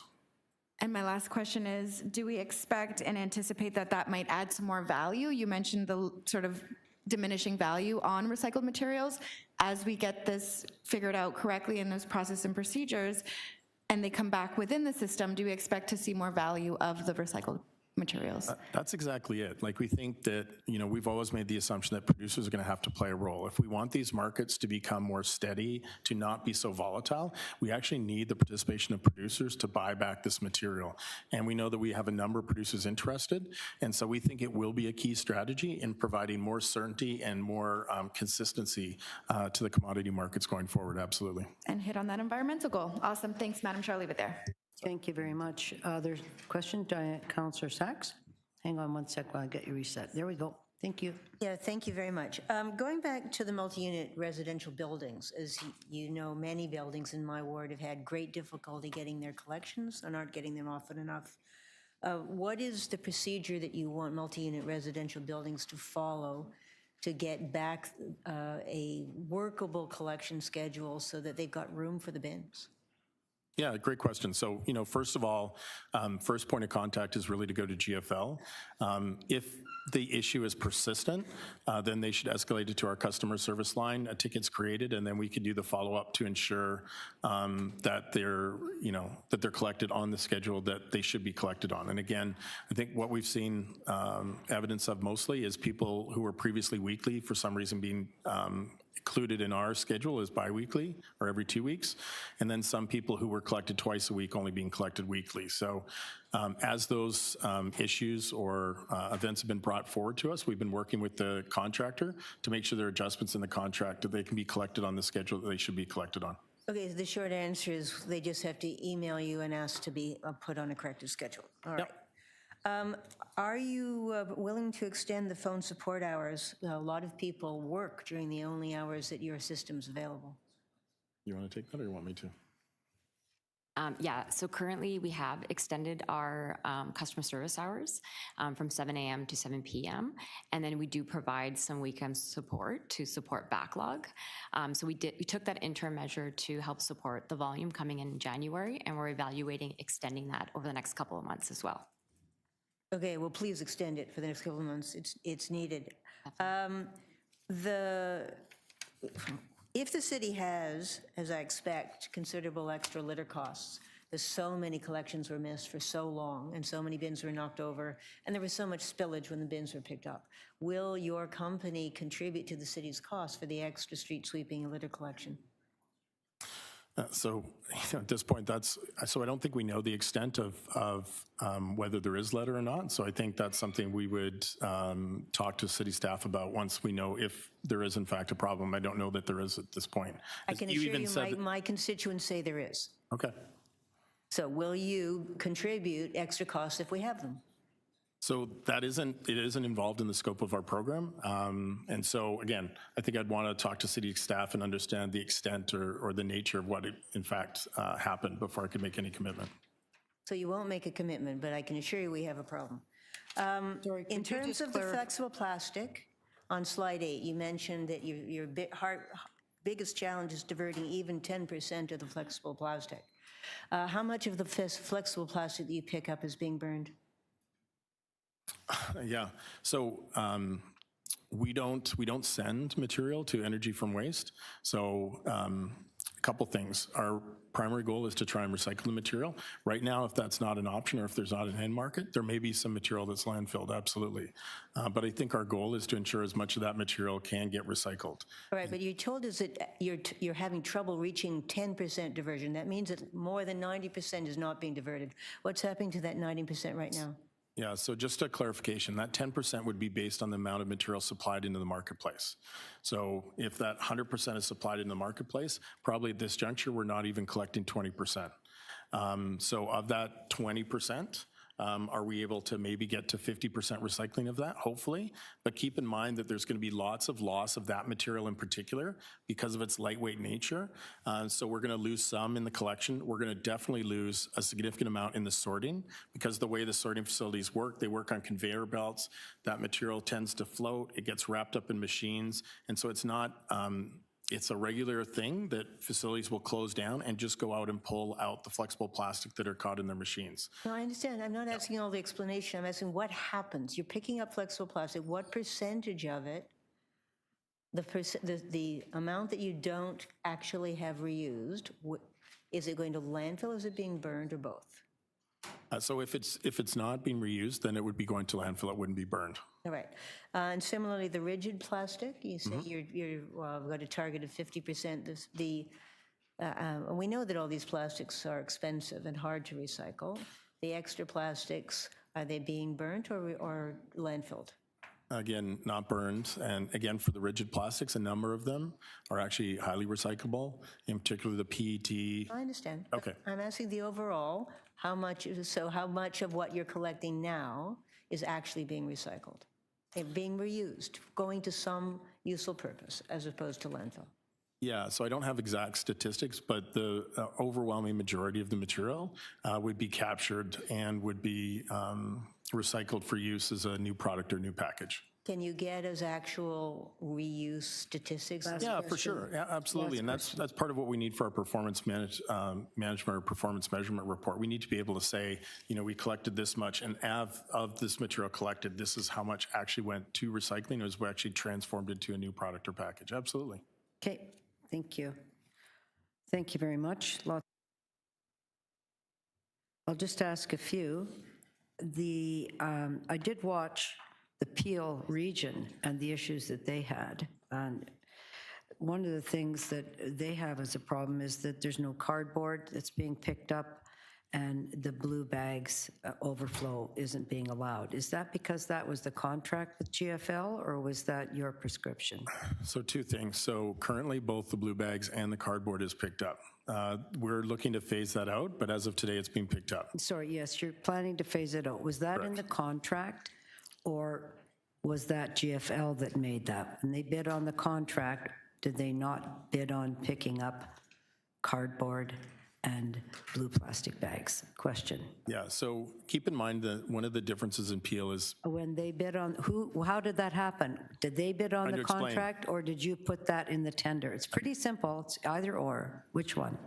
So in Peel, the GFL is a new contractor, not an existing contractor. The bid that they provided was for collection of materials in the carts. And it's our objective to try and get as much of the material collected in the carts as possible. And they did not. They said their bid excluded cardboard and their bid excluded blue plastic bags. Yes or no? I'll let my colleague. I think it's important we're not kind of disclosing commercial relative pieces of their agreement, but I would say that what is in place today in their contract is specifically an automated cart program in the container. Okay, so that was what the bid was, automated cart, which left other exclusions. And that contract wasn't awarded by Peel. That contract was awarded by Circular Materials or by, what's the name of that thing? RPR Authority. Who awarded that contract? Circular Materials is responsible for the contract. Thank you. Yep. You awarded that. You tendered that. Did you tender contracts that said same pickup as usual?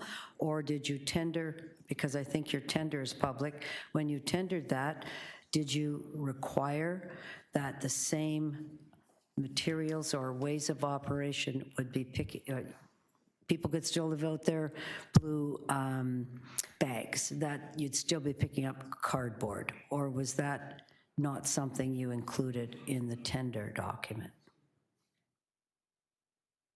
I'll just, again, reiterate for the City of Toronto. No, I'm not asking there. Okay. I'm asking You're asking for us about, to comment on things I'm outside the asking City you of Toronto. about, yes, I'm Okay. asking you to comment on that. In your tender, when you made tenders to the city of, you had a tender document, GFL bid on it here, and apparently we're able to still put out our blue bags and still put out our cardboard, correct? In that contract that we have today. For Toronto, you have overflow. For Toronto, we have overflow and cardboard, correct? And that was how it was bid. It was a separate procurement activity. No, I understand everybody's got, but somebody's in charge of a tender, and you're putting a tender out, and there was a requirement in the Toronto tender to maintain overflow capacity and maintain cardboard, or was there not? I can say that it's not a specific requirement that is put forth in any of the RFPs. It's the proponents' our opportunity to put forth proponents Up to the and proponent proposals then. Okay. that align with the regulation. And you accepted that and excluded a few the things. competitive Okay. procurement process. Thank you. Can you just confirm, and I've just left that on at 5 minutes, so I'm at 4 minutes and 30 seconds. The reason why we had to switch days was because GFL did not have a number of trucks. They didn't have the trucks that would allow them to maintain our current recycling schedule. Is that correct or not correct? And I'll also ask Mr. Kelleher the same question. I believe it's correct. So the city was the one that requested us, so we were requested by the city to accommodate the change in schedule. We were not. We had a schedule, so you were never going to accommodate our schedule? That's not the question. The city approached us and said, we would like to change the schedule in D2 and D3. Would you be willing to accommodate that request? So GFL had no problem in accommodating with the number of trucks that they had. Mr. Kelleher told us that before, and I'd like the answer from staff. I'm hearing that it was us that just wanted it changed. I understood previously that GFL did not have the ability to manage the same-day pickup because of truck shortage. Which one is it? Sorry, Councillor, had a number of folks here talk to me about this. Well, before. I'm asking you a question. Yep.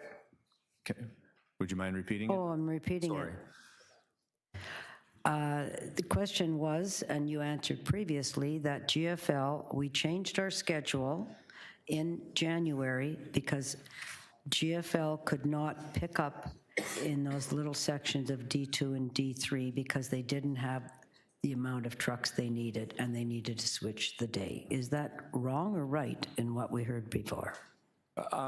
Councillor, the reason why we switched the days was to balance the number of trucks that both GFL under the city contract and our staff and trucks had on specific days. So just broadly, with some rough numbers, if we were to send out on week 1 40 trucks, week 2 would be 20 trucks. So we would have to have 40 trucks. But with the adjustments, we streamlined it so it would be 30 trucks 1 week, 30 trucks the next. So it helped smooth out our operations and subsequently our contractors. So what you told us before is that we were accommodating their truck capacity was incorrect.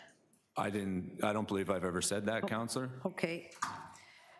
Thank you. All right, I've used up my time. Pardon me? I had the Sorry, I second thought round you as well. had. Oh, I'm sorry, Councillor, of course. We still have Councillor I'm not opposed to a second round, but I just you do I'd your love the first. You have your opportunity first.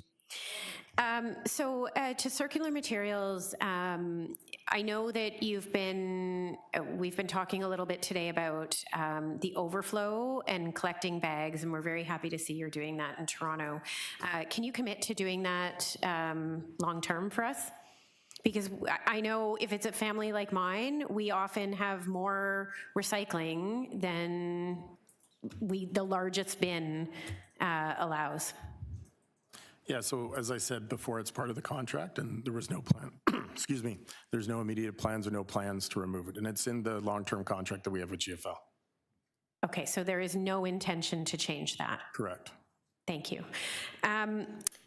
In my ward in particular, we had some challenges with communications, I would say, between GFL and circular materials around pickup dates. And then also some miscommunication on the app in terms of showing the incorrect date. Can you explain why that wasn't rectified quickly and whether you've become perhaps more nimble around that? Because that was a real point of confusion for my residents, and it stayed up for a long time, and no matter what the city did, we couldn't seem to get that changed. Definitely, yeah, definitely appreciate the confusion that caused. There was some data gaps that were inputted within the recycling app that caused that confusion. When we understood those data gaps, we immediately connected with our vendor, GFL, to validate the data, and then we updated it within 2-week timeframe. It is all accurate and up and running now, but definitely acknowledge there was some miscommunication based on that. Okay, are you aware that GFL was blaming the city for this? No. We did hear there was some miscommunication around sharing information with residents that was inaccurate, and we do have regular training exercises with their resident relations staff and ours to make sure that we're all aligned on the communications and messaging. Okay, I'm trying to remember if it was GFL or if it was circular materials. I'm now drawing a blank, but I know they were, whoever my residents were phoning were sometimes telling them that it was the city that made an error, but the city did not make an error, am I correct?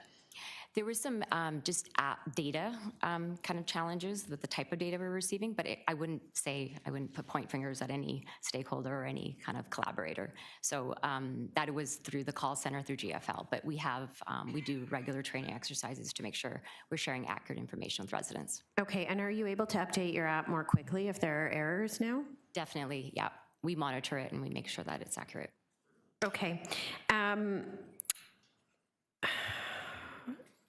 Perhaps I'll let you go to a second round. I know I have some more, but I want to just make sure I'm on track. Thanks. We can have a second round, but they're not going to be 5 minutes. How's that? 3 minutes, that's it. Pardon? 10? No, I'm sorry, Councillor. No, because we have a lot of business and we're ending early for accommodate councillors here today. So 3 minutes, no more, and I'm cutting you all off right at 3. Thanks. Go ahead. Thank you, Madam Chair. Does RIPRA have a mandate to approve or review your operational plans? Is that something that they do? Apologies. No, it's producers that are responsible for putting together the operations and the operational plan to meet the objectives of the regulation. So RIPRA's role is to ensure that that the organizations operating under the Act are meeting the objectives of the regulation. That's their primary role. Have there been any compliance complaints through RIPRA about your operations in Toronto? Nothing that's come to us from RIPRA. Okay. Do you have a contingency plan for when there's inclement weather, when there's just extreme events where whatever your deal is with GFL may not accommodate that event? Yeah, so I think the plan for inclement weather would be the same as what the municipality would have done before. If you have weather that does not allow trucks to go out, then you would need to not go ahead with collection. And typically in Toronto, because you're only collecting on 4 days, you would push collection by a day. So let's say that there was a weather event on Friday and we couldn't get collection out, then typically you'd push your collection to the Monday, which isn't typically collection day, and trucks would be available to go out and do that collection. The challenge, of course, would be what happens if there's weather events over a number of days. And again, I think it would be a combination of pushing collection, and then you may have to engage in some special collections to go around and ensure that whatever residents are missed were picked up. But typically, what we would expect is if people have the recycling collection missed on a weather event, there will be a collection push for 1 day, and then the material will be collected the subsequent day. So, given the, when it was a public service, when it was provided publicly, when the service was provided publicly, there was clear accountability. You could come to this committee, answer questions, there'd be direct answers, we'd be able to move motions, things could get done. It's different now that it's been handed to you by the Ford government. I'd like to ask a question of both Circular Materials and city staff. Same question, hurry up. Oh, it's all together. I'm not going to recycle it. Given that we need data, we need information from Circular Materials to be able to provide the accountability that isn't set into this plan, to provide information to our residents and to be able to review contamination rates, service delivery, quality, et cetera. Will there be work done together between city staff and Circular Materials so that Circular Materials will agree to provide all relevant data information that's requested, and will city staff work with Circular Materials to ensure that that's done so that we can have some type of dashboard, some type of public-facing information that can be accountable to the public and to those of us who represent them. So I'd like to hear from both city staff and Circular Materials. Councillor. Will there be an agreement for that? Asking, will you turn that information over to city staff as requested? And I want to hear from city staff. That's my question. You've yes or no. We're on yes or no answers now. Is it yes well, or I need no? to, so first of all, I don't know what's being requested. Second of all, rather than turn it over to city staff, if there's information that this committee be interested in, happy to hear that, and certainly happy to come back at future, either by sending in a report or appearing again to provide some additional information. And city staff, because I don't want them spending all their time trying to dig it up. Answer the same question. Yes. Yes. Thank you. Thank you. You've got your answers. If you want a motion to come back, whichever kind of data you'd like to have, and then we'll see if they can deliver that, Councillor. Okay? Thank you. Almost. Councillor, please stay within the 3 minutes. Thank you. I'm being very nice to you today, everybody. You're getting a lot of time. Yes, well, one of the points that's been raised by 416 is that you reduce the number of staff per truck.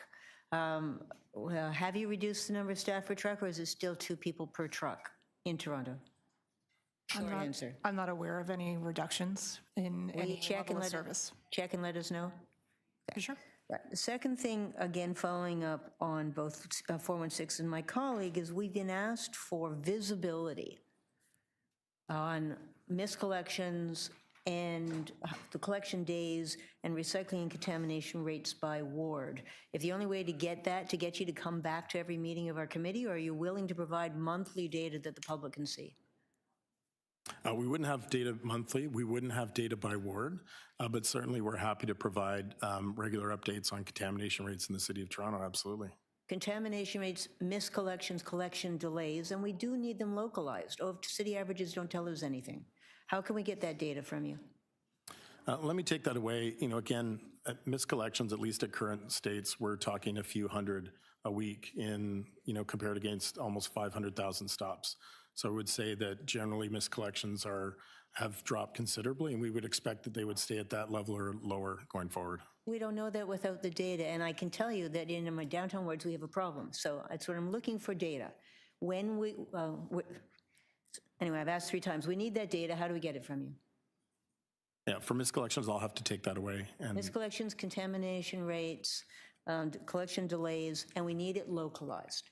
When will you get back to us on that question? If there are collection days, we usually make those public and we publish them on our website, so I don't think any... No, how long you delayed, anyway, when will you get back to us on these questions? Would you like to make a motion, Councillor? Yes, I'll make a motion. Have those particular issues, the data, the contamination and everything, because we're not getting that answer, okay? I will make a motion, great. Yep. And now, in addition, can you commit to us, one other question was about the coordination with snow clearance.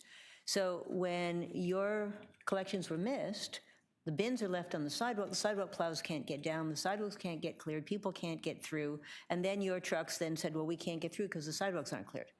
This is an impossible situation which has caused major problems in my ward this winter. What are you doing to coordinate with snow clearance, the city sidewalk clearance crew, get the bins out of the way so we can clear the sidewalks? Yeah, it's a great question. So happy to follow up with city staff and whatever department in terms of snow clearance to have those discussions. And I totally agree if there's a way that we can coordinate efforts because we need the streets clear. We don't want to send a truck down if the street isn't clear and we worry about the potential for an accident. So that makes a lot of sense to me in terms of trying to find a way to coordinate efforts. Thank you. That was your last question. I'll make a motion. That's perfect. Appreciate that. Anybody else with more questions? Councillor Turnus-Lynn, you wanted to go finish up your first 5 minutes. Go ahead. Yeah, I wondered, has Circular Materials had any lessons learned around the challenge of collecting this kind of material when there's snowfalls, if there's missed collections, how you're managing all of that? Like, have you noticed any things that you guys have reflected on that you can share with us? I'll start and then my colleague might have something. I think generally in terms of the snowfall, again, what we've seen in Toronto is not usual. I think it's the most snow we've seen in 100 years. So I think that created a range of challenges.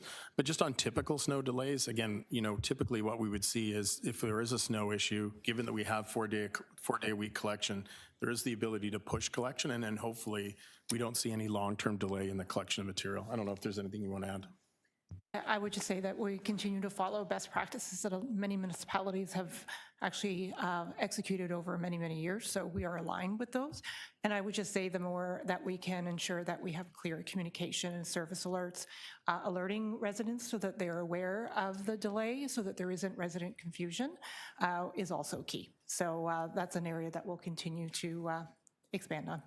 Okay, because there's been challenges in terms of bins tipped over, recycling getting scattered, but that's really not the responsibility of the city. That's really your responsibility. So how are you managing that? So when we do get these escalations, it is something we manage directly with the contractor to ensure that they're reinforcing that from a contractor, from a training perspective with the drivers. Generally speaking, when they note that things like that happen, they do go and they rectify. But essentially, as those become aware to us, we ensure that we reinforce those protocols with the driver wherever possible. Okay.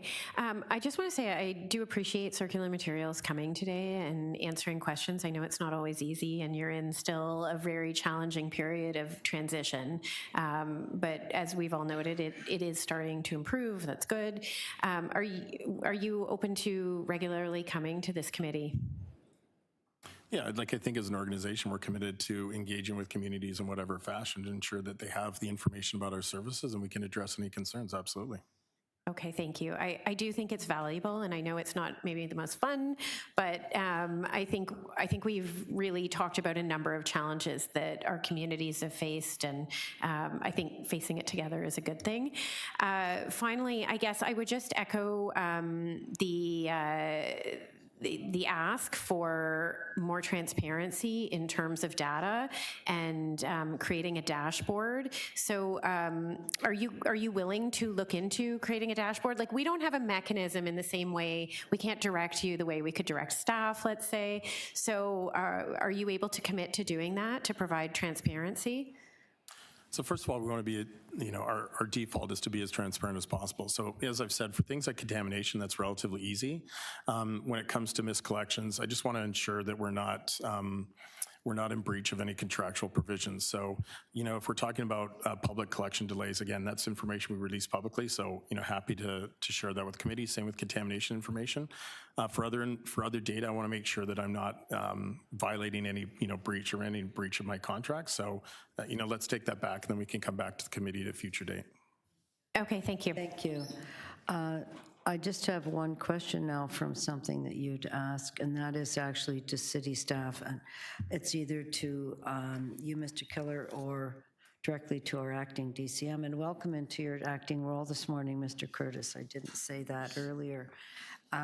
Just about the litter, because Councillor Sachs has raised that, and I think really and truly, what steps has the city taken or is thinking about in what's left behind? Because that technically now is a littering situation. What steps have you taken with GFL? What's your plan for that, particularly once the snow goes? Who's got that answer? Because it really is MLS, I guess, that would investigate, or who would investigate and say there's a problem? So, Chair, there's a couple aspects of that. One, it would be if the bin is left behind because of contamination. That would be something we'd work with Circular Materials and GFL on just to better understand that, and of course MLS. If there's a large amount of litter that's left behind, it's typically done or as a result of just poor tipping of the materials into the bin. And again, it's an operational piece that we would work with Circular Materials on to inform the contractor. And if needed, we'd work with MLS and legal services on moving any. Have you done that already? Do you know what you're doing if there's big mess?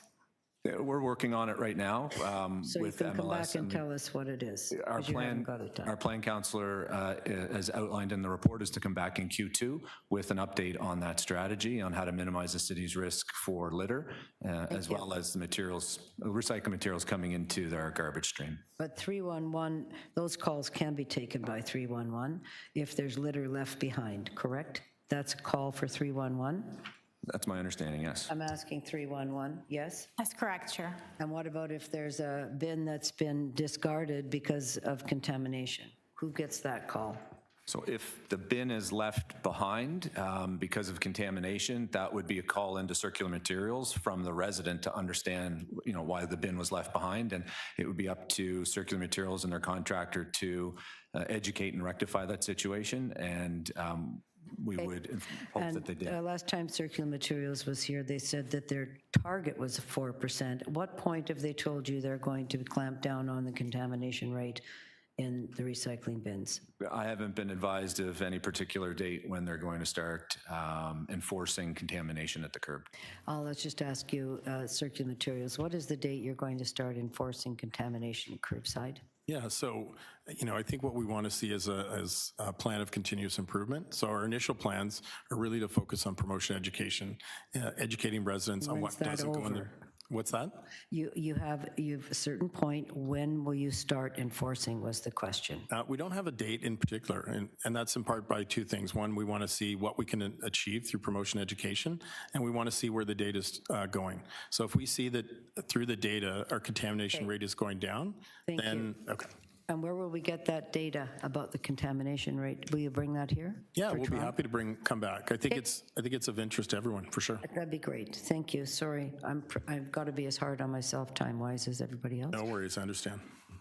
Okay, now we're going to move to speakers. I don't know where Councillor Sachs went, but she had a motion. There may be some other motions. Okay. Go ahead, and Councillor Matlow. Thank you, Madam Chair. And I also want to thank Councillor Sachs for working with all of us to assemble a motion to ask for the data that's necessary to help provide accountability and transparency to Toronto residents. And I want to thank you very much for being here as well. As I said earlier, our experience in many neighborhoods throughout our city over New Year's was that the transitional rollout was a complete failure. And the test of that, and I don't mean to be hyperbolic, it's just the test of it was the recycling picked up or not? It wasn't. For so many people after having so much gift wrapping and materials that needed to be picked up. So if the test was the basic service provided that Torontonians could dependably rely on for decades after New Year's, it was not. Has it been fully corrected? No, it hasn't, albeit the improvements. There was a lack of transparency. There was a lack of accountability at the time. There's a lack of information provided to residents about who does what and where to go. When they made the calls where they were told to go, nobody was there to pick up the phone. And this just isn't acceptable when it comes to the basic services that Torontonians rely on every day. It's not good for the environment, it's not good for accountability, and it's not good for people. So I appreciate that there are real efforts being made by Circular Materials, and I know you were mandated to do this. I blame Doug Ford for breaking what was working for decades. He broke it. And now we're having to literally clean up after his mess. I appreciate the intention. The intention is to get producers to pay more for the materials that are being used and that they should be recycled rather than turned into waste. And I think that's a good intention. But the way that this was done, I don't think was the right way. You know, for literally decades, Torontonians could rely on these services being provided. And now there's been a lot of confusion and interruption, and we need to put that back together in one way, shape, or form. What is going to continue happening, though, I'm sad to say, is that despite the fact that now we recognize that this is circular materials and GFL and a provincially prescribed change, those of us who represent our communities are still going to get those emails and those calls. People will still assume that the city should be somehow answerable for a service that they experience in their daily lives, because that's how they see the city. The City of Toronto has the least amount of power, but the most number of demands and expectations. So that's why that transparency, that data, that information is so important for those of us who represent Torontonians. Because I know legally you're not required to provide it, you're working under provincial model, but we still are going to be expected by residents to be able to provide basic answers, basic accountability for what they experience in their daily and weekly lives. That's why we need to work together to ensure that that happens in a transparent, accountable way that delivers ultimately the most effective service that people can expect from you in this case. I'm pleased to see that staff have taken many of the recommendations that I put in my letter. I'm grateful for that. I do want to see staff and circular materials work in close partnership to make sure that the app, the website, any information we receive from 311 is updated for residents so that there's no longer the confusion about who does what. It is bizarre that even today, after months and months and months and months and months of runway, that if you click on the waste app or the website on the city side, it's like recycling's just disappeared and there's no explanation about where it went or who does what. There's a big gap. There's a big darkness out there for residents when they're seeking basic information. And ultimately, this is just an aspirational comment, and this, with all due respect to circular materials, yes, I'm summing it up. 20 seconds. I believe then when it comes to whether it be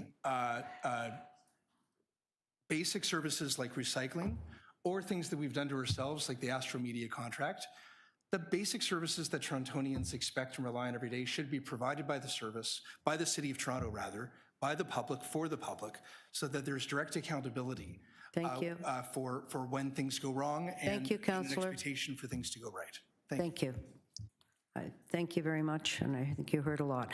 I just have to let you know that your letter was helpful, but this committee actually asked for all that information to come here this time. So it was, I don't want to call it redundant, but it was helpful to have it reiterated, but that was the committee request from December to deliver all of that, which we're getting today. So thank you. Who's next for the speaking? Deputy Mayor. Thanks, Madam Speaker. I just want to say thank you again for being with us today. Councillor Matlow alluded to the fact that, you know, this was not something the city was looking forward to going on this journey. We've had a long history of successful garbage collection and recycling here in the City of Toronto and very well managed. But here we are on this journey together. We appreciate the commitment to being consistently available to this committee and to the city and for your ongoing work and collaboration with our colleagues in solid waste management. As I always say, Torontonians don't care which order of government is responsible for what. They expect a good level of service and they want to make sure that our communities are looked after, that the service quality is high, and we're able to manage our responsibilities here in government and in oversight. So I also wanted to just highlight again the need for me, while my colleagues have been appropriately focused on the beginning part of this transition and some of the challenges and hiccups, my interest is more so on the big picture, ensuring that the circular part of this work and sort of the driving hopefully intention behind it for the environmental impacts, looking towards more of a circular economy, making sure we're using what we have as opposed to putting more pressure on the planet and on materials and supplies generally. And I'm very keen to see that sort of part of the work continue to grow and be reported on so we can monitor and support that in our work here at the city as well. I'll leave it there, Madam Chair, again with thanks and looking forward to our ongoing dialogue and work together. Thank you very much. Councillor Sachs, I know you have some motions, so please go ahead. Yes, thank you. I have two motions. One is about coordination with sidewalk clearing, which was just a total mess. Any part of my ward that had blue box collection supposedly happening when the snow fell got slammed, particularly the areas with narrower sidewalks like Seaton Village, where again, the blue box collection was delayed weeks with very poor communication, which prevented the snowplow, the sidewalk clearings. People were trapped in their homes. People in wheelchairs couldn't get out. People with strollers couldn't get by. And then GFL used it as an excuse for not picking up the blue bins. So it was an unmanageable knot created in the first instance by the failed collection when it was supposed to happen. So we need to see much more responsibility on managing the program. And I agree with my colleague. I mean, as far as the public's concerned, they're paying their taxes. They've had a good service that people believe in. People love their blue bin. They believe they're doing their thing for the environment by putting things into the blue bin. And to have that service thrown back in their face so many times has been really offensive, really distressing to people, and it needs to be fixed. You made promises to us when you appeared in the fall. Those promises weren't kept. We need to see them kept now. My second motion is about reporting, and this is, again, picking up on the requests that we had both from my colleague and from 416. We need visibility. It's great to have an annual report for the city as a whole, but that doesn't tell us anything about the areas that have problems, because the problems are concentrated. You don't have a problem in Etobicoke. They've got wide streets, lots of room. There's no wide streets in my ward. I'm Spadina. So we need to have clarity where the problems are and how they're getting better, and we don't have that without detailed tracking, at least for this year. I hope by next year you've got this sorted out. But for now, when people have just been really battered, and it's getting better, but still bad.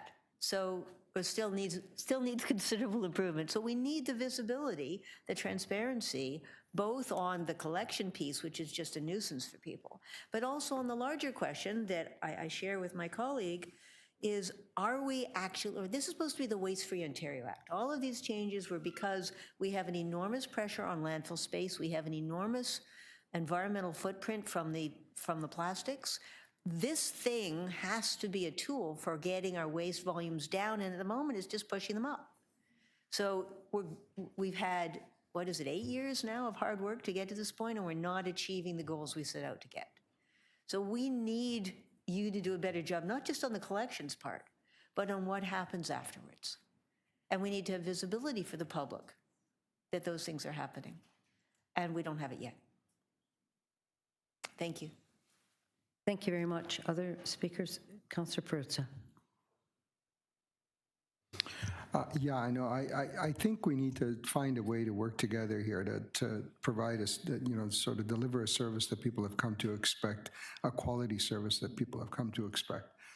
And right now, I don't really know how to do that. But for example, when the service first went into play at the beginning of January, you left, I don't know, over 10,000 folks in my ward with garbage bins at the end of the street. You didn't pick them up.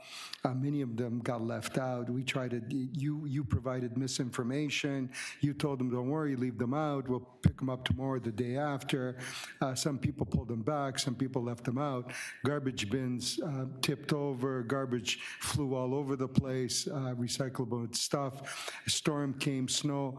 When the snow thaws, there's going to be garbage all over the place, and somebody's going to have to pick that up. So people weren't happy. There's no question that there was a breakdown. There was a great big failure in the launch and how you sort of open the service.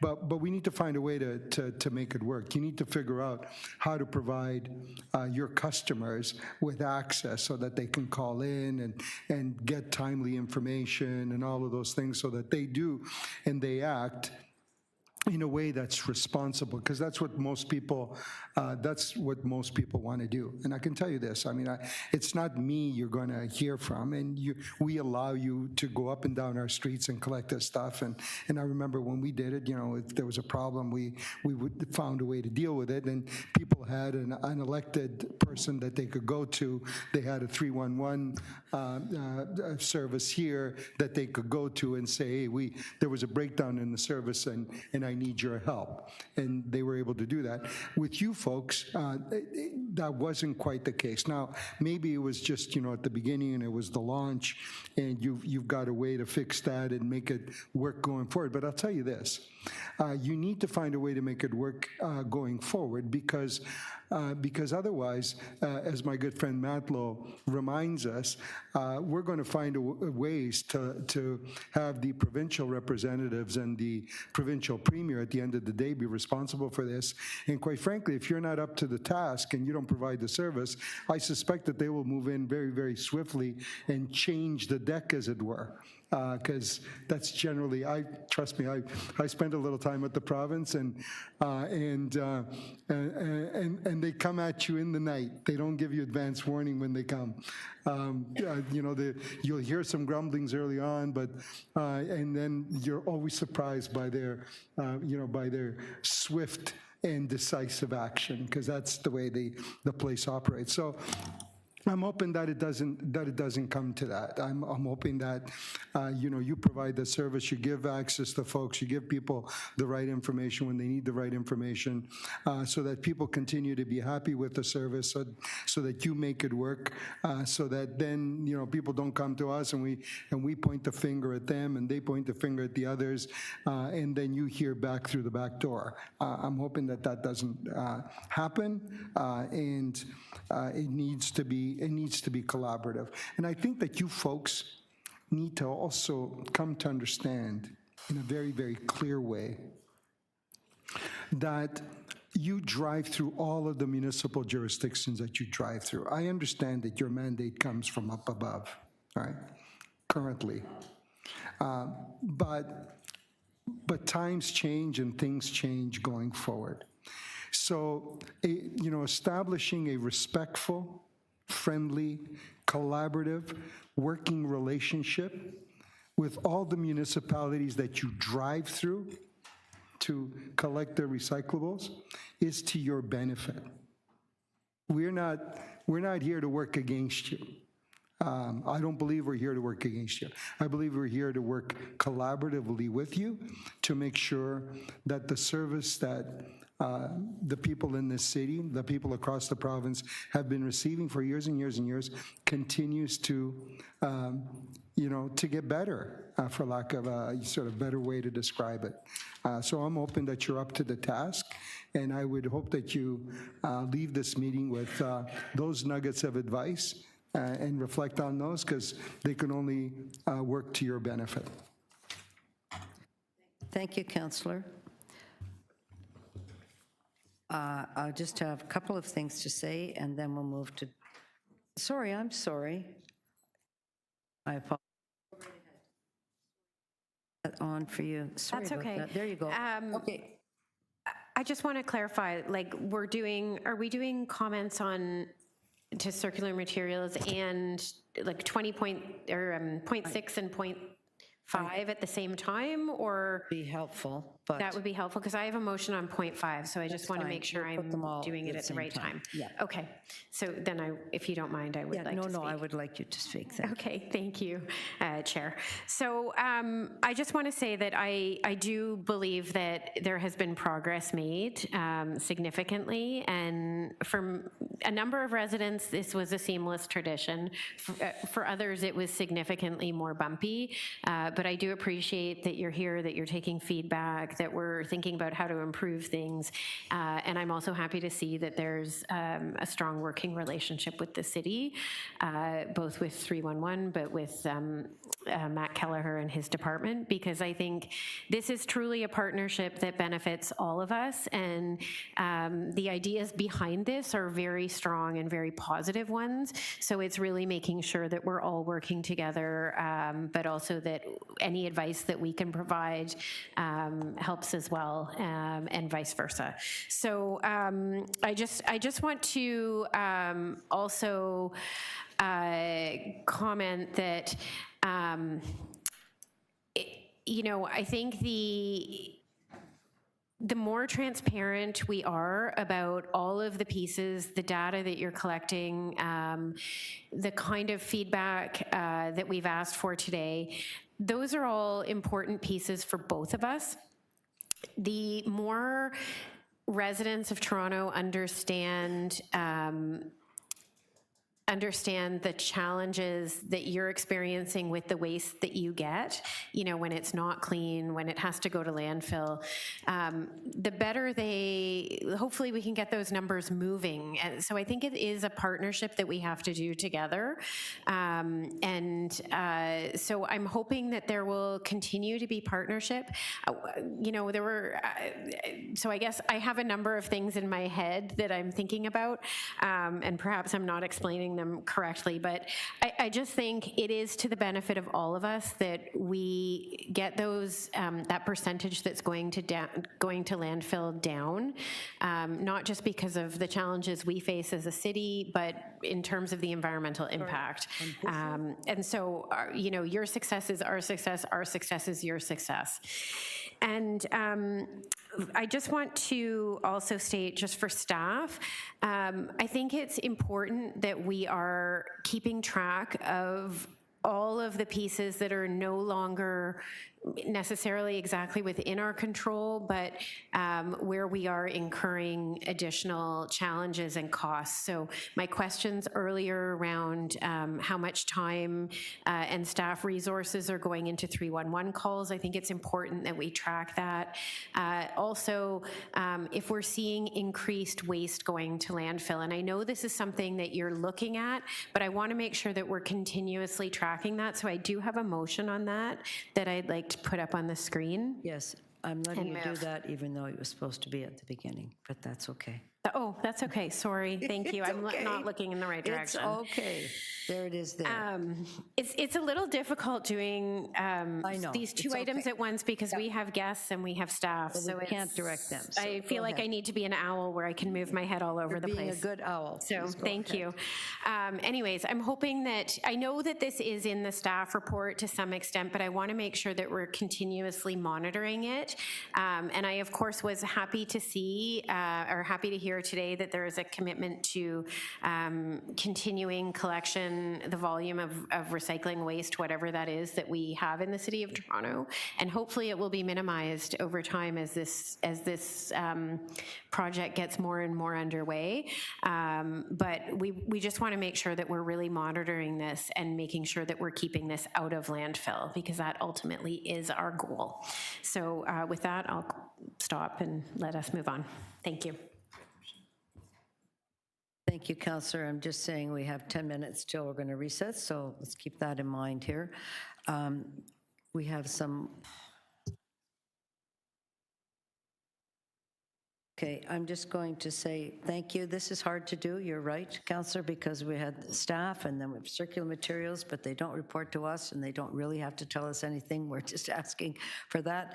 And Councillor Chernos-Lynn's motion really is what we can control, which is how much we have in the solid waste stream. If that's increasing, then we're going to know. I just want to pick up three things. One is your focus, Deputy Mayor Morley, on the recycling our recycling, how important that is, and that's one of the whole reasons why extended producer responsibility was so important, and we'd like to make sure that goal is being met, and I do appreciate you having that at the forefront, as you always do.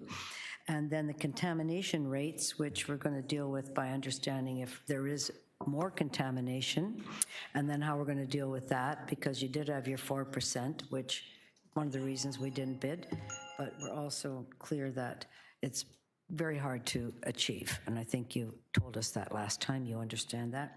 And then data, we're very hungry here for data, which we can get all the data we need from our city staff, but it's hard to get data because you're not required to give it. So all the motions and asking to please come back and bring us the data, just hard data, how you're doing, contamination-wise, pickup-wise, glitches, all those kinds of things, so we can smooth this out from a system that was a great system that we had here, and we want to make sure that it stays at the same level of excellence. So thank you very much for coming today. I think there was some requests to come back again, not next month, but when we have the next oh, you're volunteering for next month? No, you're not.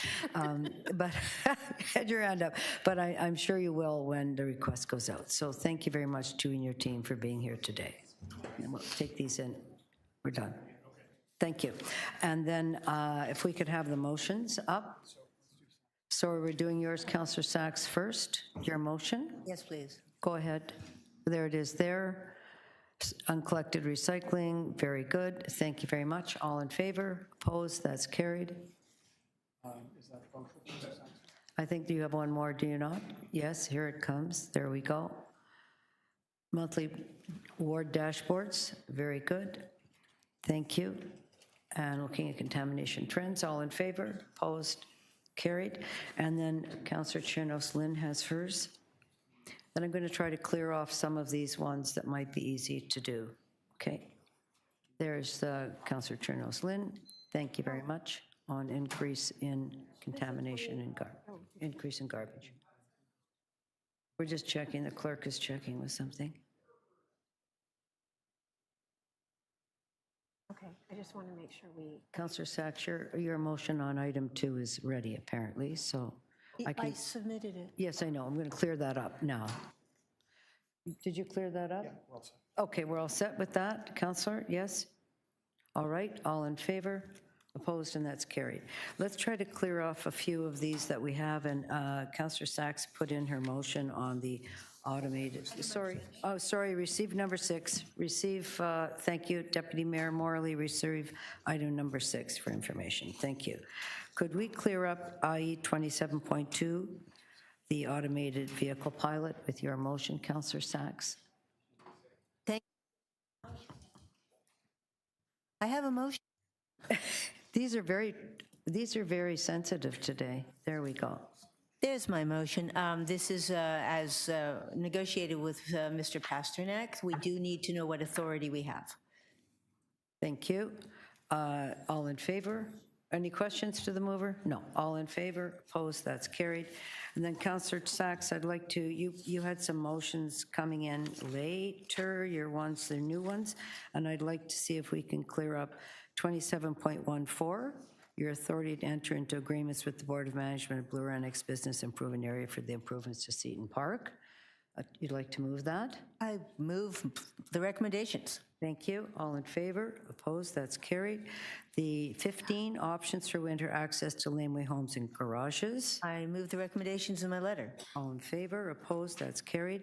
I'm going to hold 16, Councillor Sachs, and then 17, 27.17, Lennox Street, two-way, Markham to Palmerston. I'm moving the recommendations in my letter as requested by a large number of constituents. Good. That's fine. All in favor? Opposed? That's carried. Which one? Oh, 17, okay. So when we're back, we will start right on trees, Ravine Strategy Tree Report, Vision Zero, and then we could just have a conversation about accessible parking. Good, thank you very much. We'll break now, 1:30, as close to 1:30 as we can, probably a little later than 1:30, but not too much later than 1:30 if we can do that. All right, thanks so much, everybody.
Sorry, members of the committee, Councillor Perruzza, could you please take your seat? Councillor Sachs, take your seat. Thank you.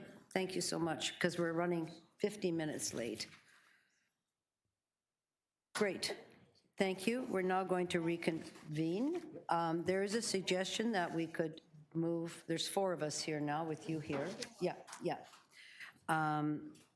That we could do 27.9. And there are 2 technical amendments from staff. If we could do that as a quick item, then it would be gone and finished.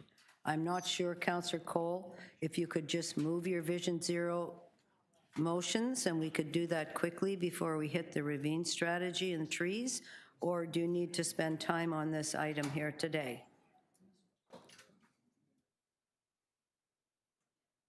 Mike, did you hear me? No.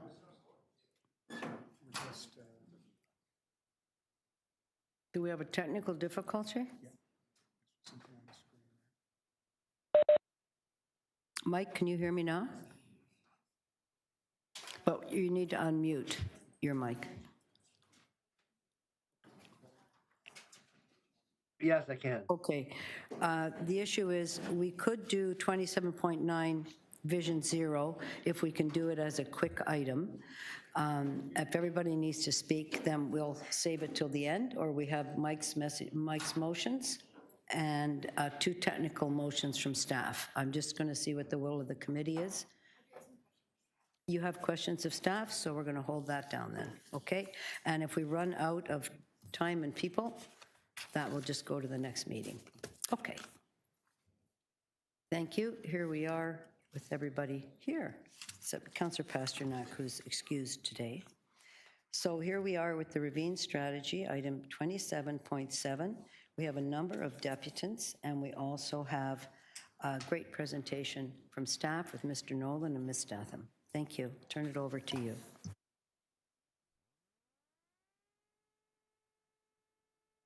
Thank you, Chair. I think we're just trying to get the presentation up. Great. To read every single word. We do have. We will not. So good afternoon, Chair Fletcher, members of the Infrastructure and Environment Committee, and members of the public. I'm James Nolan, Executive Director of the Environment, Climate, and Forestry Division, and I'm joined by Kim Statham, Director, Urban Forestry, and one of the original authors of the Ravine Strategy. We are pleased to provide a presentation on the Ravine Strategy Implementation Report on behalf of both Environment, Climate, and Forestry and Parks and Recreation. I will start with a brief contextual overview, and then Kim will walk through the details of the many achievements outlined in the report. So Toronto's ravines. Toronto's ravines are one of the city's most important natural assets, covering more than 11,000 hectares or 17% of the city's land area. They are critical city infrastructure. They're home to much of the city's biodiversity. They provide important access to nature, and they filter and convey stormwater, household essential gray infrastructure such as utilities, buried sewers, trails, roads, and transit corridors. Toronto's ravine system is supported through a coordinated approach to environmental stewardship, public access, and infrastructure protection. Environment, Climate, and Forestry leads ecological management, community engagement, and volunteer stewardship. Parks and Recreation enhances the public connection to nature. And the TRCA, or the Toronto Region Conservation Authority, owns much of the ravine land and is a key partner in monitoring natural systems, managing erosion, and advancing watershed-based management plans across the region. Just a quick reminder about the ravine strategy. In 2017, Council adopted the first citywide ravine strategy and then adopted a report on implementation in 2020. The visions, actions, and guiding principles are designed to address the challenges and opportunities in the ravine system and act as catalysts to move the strategic vision forward. Through the strategy, the city has invited a broad spirit of partnership with community champions, not-for-profit and charitable organizations, Indigenous communities, and provincial and federal governments, philanthropists, and residents. And this has expanded and accelerated the city's work to implement the strategy, resulting in the significant achievements we'll speak about today. And last, just to note, the ravine strategy sits amongst a number of city plans and divisional strategies and broader strategic plans. And it supports these as it relates to everything from nature and health, our planning system, as well as connections and transportation. And with that, I'll pass it over to Kim to talk through the details. The report for consideration today is the second in a series of status updates that have been provided since the implementation report in 2020. This report is a joint environment, climate, forestry, and parks and recreation report, and it recognizes the efforts and contributions of other divisions, community, and nonprofit partners. It provides updates across key program areas. This slide highlights the key quantitative achievements since 2020, including cumulative efforts on invasive species management, litter pickup, the successful student internship and pathways to employment programs, events, participants and volunteers, and achievements on capital delivery, both projects delivered and a reduction of identified capital constraints from 104.9 million to 50.2 million in 2026. Since 2020, when new and enhanced funding was phased over 5 years as part of the implementation plan of the Ravine strategy, the city and our partners have increased land managed by staff by 300% and land managed by contractors by 1,000%. The Ravine strategy has created new opportunities to build upon impacts of city-led volunteer stewardship programs through student internships and community-led restoration. Staff have also finished the management plan and framework for environmentally significant areas, informed by input from Indigenous treaty and rights holders, urban Indigenous, and the public, to aid in communicating management decisions to the public and ensure a consistent management approach. The community-led restoration program with Toronto Nature Stewards launched in 2021, and it brings additional opportunities for local volunteer stewardship. Toronto Nature Stewards is hosted by the University of Toronto and recruits and trains volunteers to steward lands identified by community members. The city ensures that proposed stewardship sites and activities are appropriate for volunteers and do not conflict with other planned work by city divisions or the TRCA. We are happy to report along with Toronto Nature Stewards in 2025 that this led to over 120 hectares of lands being stewarded by over 2,000 volunteers. The establishment of this program provides additional opportunities to bring additional organizations to the mix, such as Don't Mess with the Dawn. The new funding provided in 2025 and 2026 is bringing additional staff supports to 3 sites that have been stewarded by Toronto Nature Stewards volunteers for the last 5 years. Launched in 2020 in collaboration with Park People, the Into Ravines program has been an incredibly impactful program that encourages community-led activities that introduce residents to ravines and deepen their understanding of these natural spaces. The program promotes celebration, connection, and stewardship through training and supporting champions, providing microgrants, and supporting community events and programs. The Ravine campaign and its first major project, the Loop Trail, is a joint initiative between the City, Evergreen, the Toronto Foundation, and the Toronto and Region Conservation Authority. The Loop Trail will connect the Don and Humber River ravines along the Finch Hydro Corridor and the waterfront. Evergreen and Toronto Foundation bring unique experience, expertise, philanthropic relationships, and a high added value to the shared priorities with the City of improving ecological health and connecting peoples to nature. Toronto is widely recognized as a leader in ecological restoration, urban forest management, and ravine stewardship. With the Generation Restoration Program concluding at the end of 2025, there is significant value in maintaining the international connections that have been made through this project. Cities with Nature has been identified as a platform for this ongoing collaboration. By joining, Toronto will be able to continue working with cities around the world that share a commitment to sustainable urban development. In conclusion, this report outlines the significant progress made since January 2020 to implement the Ravine strategy through strategic partnerships and targeted investments that protect, maintain, and enhance Toronto's ravine system while supporting public use as the city grows. Through this report, we are seeking authority to enter into agreements with our partners to continue to implement this work. Environment, Climate and Forestry and Parks and Recreation, working with other divisions, and the Toronto and Region Conservation Authority, as well as community partners, are passionately committed to ongoing delivery of the strategy's actions over the next 2 decades. We will continue to report to City Council every 3 years on progress toward the strategy's goals, actions, and guiding principles. Thank you, and we're happy to take questions after the deputations. I just think we may want to hear questions first from staff, or hear the deputants and then do the questions. What would your preference be? Happy to suggest we hear from deputants. Sometimes those inform our questions to staff as well, so. Sure, is that all right? Thank you very much. That's how we'll proceed.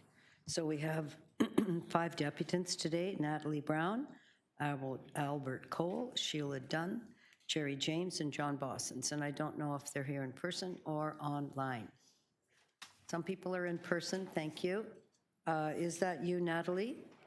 Please come on up, you have 3 minutes. And then is Albert online, or Albert's here? Sheila, here, online. Jerry James, online, and Jerry is here. So we've got 4 out of 5 present. That's great. Thank you very much for coming today, and we'll start your, are you together? Sorry. I'm sorry. Are you together in your deputation?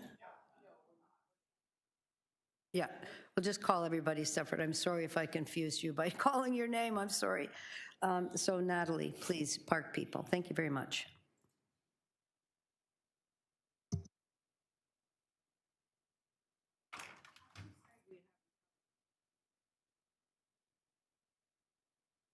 Touch the button. There you go. How's that? Good morning, Chair and members of the committee. My name is Natalie Brown, and I'm here on behalf of Park People. We have partnered with the City of Toronto for 5 years to deliver Into the Ravines together, a true collaborative effort with dedicated city staff and political champions who are passionate and dedicated to the ravines, many of them in this room today. First, I'd like to share a submission from Nawala Teague of Flemington Community Support Services, who could not be here today. Good morning, my name is Nawala Teague, and I represent Flemington Community Support Services. Flemington Park is a community of 60,000 residents in high-rise towers. It is a neighborhood improvement area where many are newcomers, many are low-income families, and access to nature depends on our parks and ravines. From their apartment windows, residents could see the ravine, but many had never entered it. Not because they did not care, but because no one had invited them in. In 2014, a group of mostly stay-at-home mothers who had never worked in Canada received Park People funding to organize 4 park events. Over 80 residents came out and explored the ravine for the first time. In 2021, FCSS received Ravine Champion training through the Into the Ravines program. Since then, we have been training our neighbors as champions too, equipping them with the knowledge, confidence, and leadership skills to guide others through our ravines. For us, the ravines mean health in a tower community. They mean climate resilience where heat vulnerability is real. They mean belonging for newcomers who are still finding their place in this city. When you invest in community-led ravine programming, you are not just funding events. You are building environmental leaders, you are strengthening social infrastructure, and you are advancing climate equity. Thank you. Jerry James, who you just met, will also be speaking today. Jerry and Nawal are 2 of the over 200 community leaders who have participated in Into the Ravine since 2020, and 2 of the over 20,000 people who have attended city and partner ravine events since 2020. In other words, the Ravine strategy has built a political constituency of 20,000 Torontonians who care about our ravines. Municipalities are responsible, as many of you know, for 60% of Canada's infrastructure and receive 10 cents on every tax dollar. As a result, the Ravine strategy is not fully funded, despite $822 million in documented environmental, health, and social benefits. Without full funding, ravines are doing a fraction of what they could for communities like Nawal's. We are asking this committee to do 2 things. Approve the Ravine strategy update and work with staff to accelerate a proactive, ambitious intergovernmental funding strategy. We can approach this work in the same collaborative spirit as the Ravine strategy itself, mobilizing community as advocates and building on the strong foundation of the city's efforts to date in securing federal grants. Every councillor in this room has a special role to play.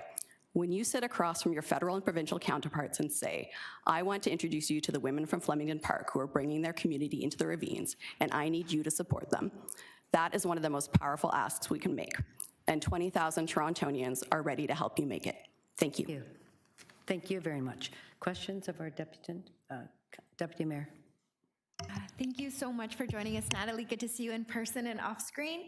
I'm just wondering, with respect to the second ask that you made, and again, thanks for the submission, a really important advocacy today. Is your organization doing any engagement with the federal government or other levels of government on some of those funding opportunities for the City of Toronto or municipalities generally? We certainly are. So we publish a lot of research documenting the value of natural infrastructure and parks and green space, particularly for community well-being, sense of belonging, social connections. So some of the things that are sometimes hard to quantify. And we've also collaborated a little bit with Parks Canada on their National Urban Park Strategy, but unfortunately that's completely separate from our ravines. And we know the Natural Infrastructure Fund has supported the ravines in the past, but all of that funding has been project-based and time-limited. And what we're saying is that we need generational funding for this system. Long-term sustainable, right? Thank you so much. That's all for me, Madam Chair. Thank you. Anybody else? Councillor Sachs. Yes, thank you. Again, thank you for all the work the park people do. What specific, I mean, other than asking our counterparts for money, which we seem to do endlessly, is there anything else specific that you're asking us to do?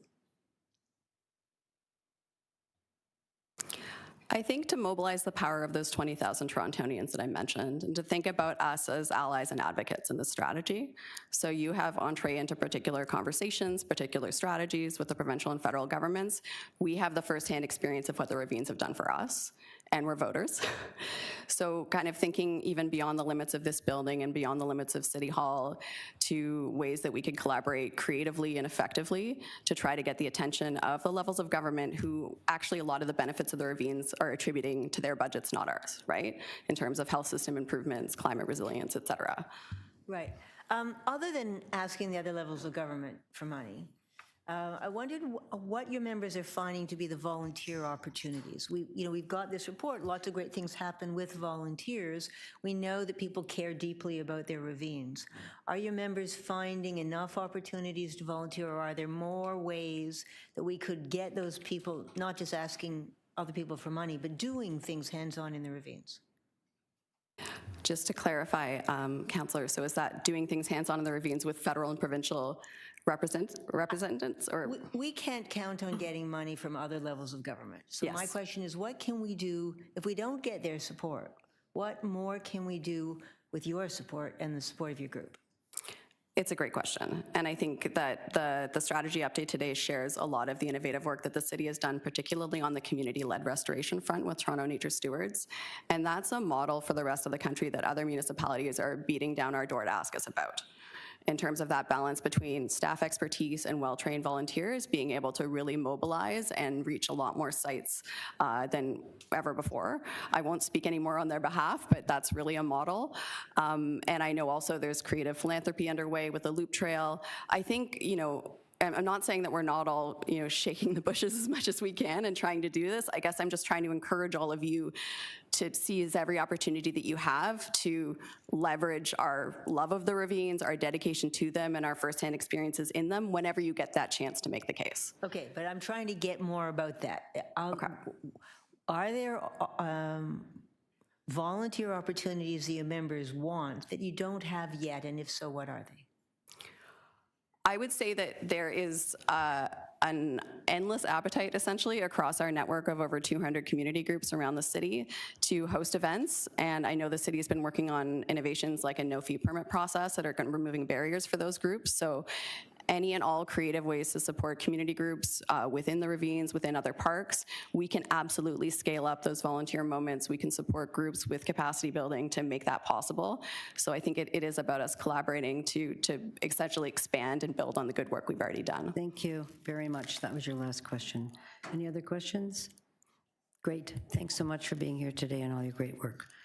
Next up is, who's next up? Oh. Albert.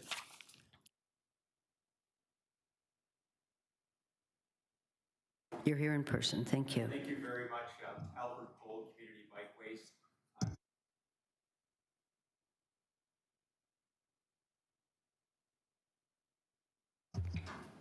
Okay, I'm going to restrict my comments to the loop trail element of the ravine strategy. 3 headings I'll address: what we're happy about, what we're curious about, and what we'd love to see more details about. So what we're happy about, this is the loop trail is a fantastic city building project. Imagine being able to say to visitors or residents of the city that you can see your city by bicycle, affordable, healthy, fun. Secondly, it's an opportune time. Some of you might have heard we have a premier who's not big on bike lanes. Well, it's a great time to be connecting our trails. Thirdly, right now we've got a bunch of strands of trails. Now, these strands are sort of like a house without doors. In other words, once you're inside, it's great, but getting into the house or onto these trails can be a real challenge. The other piece of good news is that we have 67 kilometers of this 72-kilometer loop that are in place, but it's not yet a loop because of these gaps. So what we're curious about, first of all, the connections that we're talking about here are actually mostly on roads. So what we're curious about is, even though we see Parks and Recreation mentioned, they of course build trails in parks, but we don't see the Cycling and Pedestrian Unit mentioned. They're the ones that build the connections if they're on roads. The gaps themselves amount to only about 5,500 meters. There are about 10 of them, and once we get those done, then we can accomplish what was started about a half century ago when we started planning these trails and building some in the 1970s, that we can actually offer something to city residents. So what we'd like to know more about, well, first, we'd like to know who's actually in charge of implementation. We've met with a Cycling and Pedestrian Unit. They couldn't tell us much about this project. We've met with Capital Projects. They're not mentioned in this report. And the other groups haven't provided us with any timelines, who we should be talking to as a point person, and what the next steps are. So it'd be great to see in this report, before it goes to council, some of those details, specific timelines for action, remembering, of course, that the Loop Trail was first introduced by a former mayor about 6 years ago. So finally, we'd like to invite you as well. We're going to do another ride on the Loop Trail. We did a ride in November along the southern part of the Loop Trail. We're going to do another ride along the entire 72 kilometers. So if you're up to it, or even part of it, you'll get our invitation to that. Thanks very much. Thank you very much. Any questions for Mr. Cole? No? Thank you so much for being here today. Thank you. Is this similar to Go ahead, Councillor. Is this similar to the ride that the United Way did for the fundraising stuff? You know the ride to these 6 municipalities. I don't think so. No. Like 104 or Within 5 it's within our city. Sorry. It's totally within Toronto. That was within Toronto too. Yeah. And the western connection there. Where's that here? You don't show it as a broken connection. Well, that's right. I mean, it's not yet a loop. And for example, the Mid-Humber Trail, that's a gap that is being addressed separately by the city. That's one of the few gaps that's actually in a park, but the rest of them are not in parks. The other Weston Road gap, I think, is in your riding at the top of Weston Road where it connects to Finch. And there's also a gap. Oh, yeah. There's a gap on Finch under the railway near Arrow Road. So those are all on-road gaps. But it connects to Finch. The Humber Trail connects to Finch near the Islington.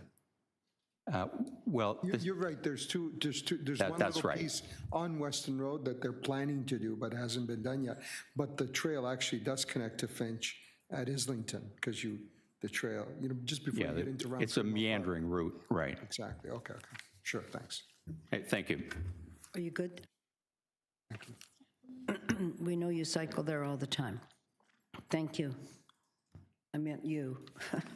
I meant Councillor Peruzza. Sheila Dunn, Protect Our Ravines. I think you're online. Correct?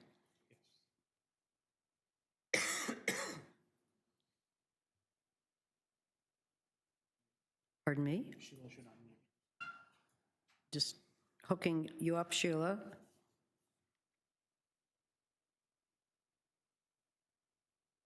There you are. Thank you. You have 3 minutes.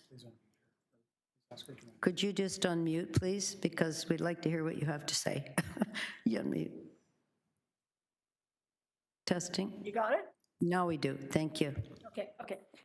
Thank you. My name is Sheila Dunn. I'm a long-term resident of Beaches, East York, and I represent the Protect Our Ravines initiative which is partnered with the Friends of the Glen Stewart Ravine. We're a community nonprofit corporation formed to address threats to our local ravine from overdevelopment. We applaud the achievements of this report, the restoration work, the community-led restoration program, investment in stewardship, and partnerships that make the system work. But we feel there is a real consequential gap in it. The ravine strategy's first and foundational principle is protect.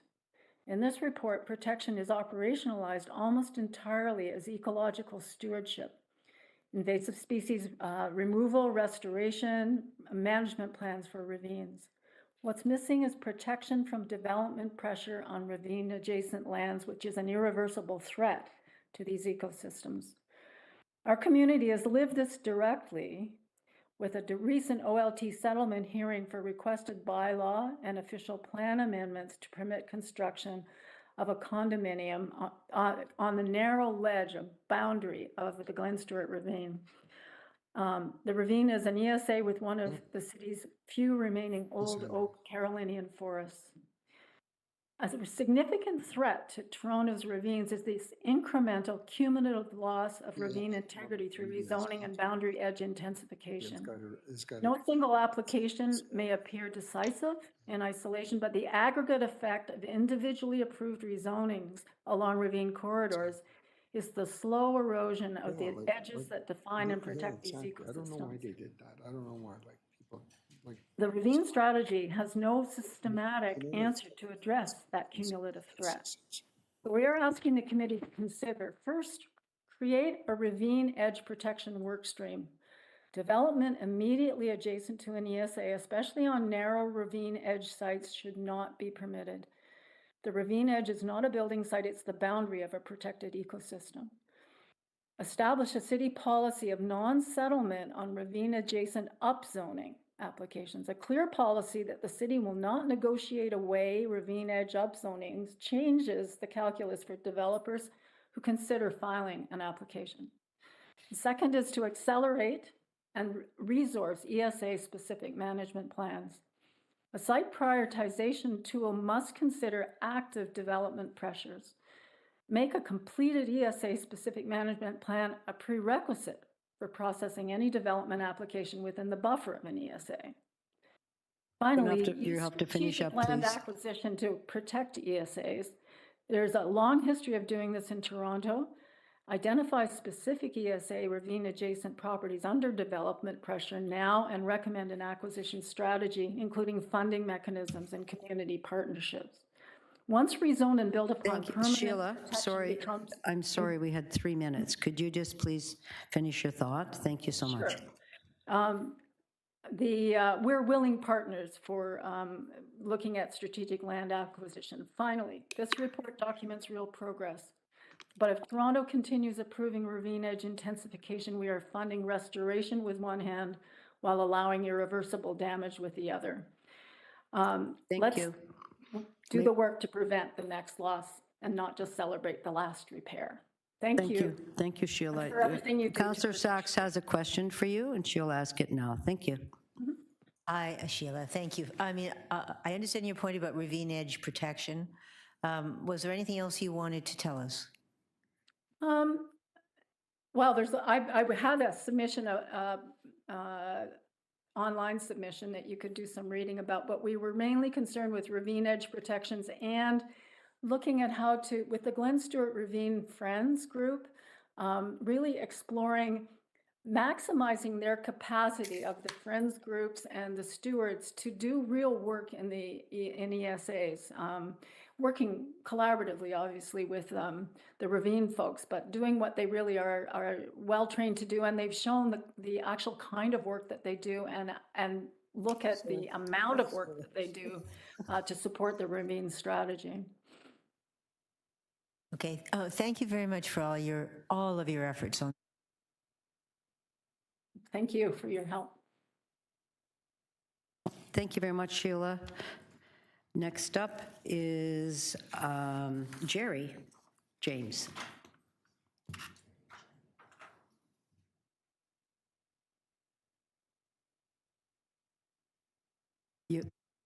you have 3 minutes, and don't forget to press that green button. Thank you. There we go. Okay. Hello, and thank you for the opportunity to speak about the impact of the Park People program on city residents. My name is Jerry James, and my husband Gary and I are 2021 graduates of the Park People Into the Ravine program. As a lifelong resident of Toronto, and as someone who loves outdoor activities, particularly hiking, you might assume I always embraced Toronto ravines, but until about 10 years ago, I didn't. Instead, Gary and I would drive an hour or two out of the city to find what we thought was real nature, overlooking one of the largest urban ravine systems in North America right in our backyard. Today, we spend time in a Toronto ravine several times a week, so what changed? First, not just in our local area, but throughout the city. And so we do view it as a pilot project. There are many aspects to this, and one of which I want to talk about, which is the work of stewardship in ESAs. John, you have 30 seconds. Right, thank you. Citizen stewardship can make a major difference. At the moment, it's not approved for ESAs, and as is true for Glen Stewart, so is true for the Vale of Avoca. The entire Vale is an ESA. So stewardship really has two benefits: augmenting what the city can do, and secondly, involving the community. That's great. I think it's really important, and I hope that you can find ways in the future to expand what can be done. We're working with Toronto Nature Stewards and want to achieve more. I know how much you do. Thank you so much for being here. You're a champion. Thank you. Thank you very much. Councillor Sachs has a question for you. First, what else did you want to tell us? What else did you want to tell us?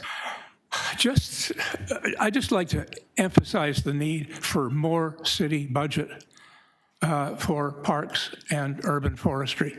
You know, if you look at the amount of money, it's really a small amount of money compared to the need, and particularly compared to the need that is going to be growing in the city as we expand our population. So that's number one. And number two, to find ways in which we can make better use of the citizen resources that exist in the city.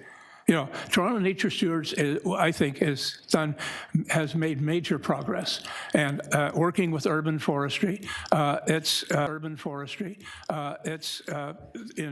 I forget the number of sites. It's now well over 40, and this is great, but there's a huge opportunity to do more. And we badly need to find ways of being able to do this kind of citizen stewardship in ESAs as well. They're important.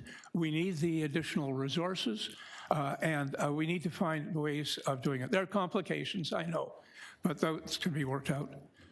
Okay, well, thank you again for all the work you're doing on the Vale of Avoca and the fundraising that you're doing. And I know you have a plan for this summer. Yes, we do. To have some work done in the ravine. Do you need any direction from this committee to make that happen? I don't think so. We look forward to negotiating with urban forestry on this. We're already working closely with the Capital Projects Group in Parks and with the TRCA. We are keen to do more in the way of developing research underpinnings, leading to the development of an ESA management plan for the Vale. We intend to spend money on this summer. And already raised enough to be able to do so. So we're keen to build on that. And we're looking forward to discussions pursuing that. Thank you. Thank you. Again, thanks everybody. Everybody deputing today does amazing work for our ravines in our city. Thank you. Thanks. Now we'll bring back our staff for the questions, if you don't mind coming back up. Pardon? Yes. Would you like to come back? Well, we kicked you out of there. You might as well come back.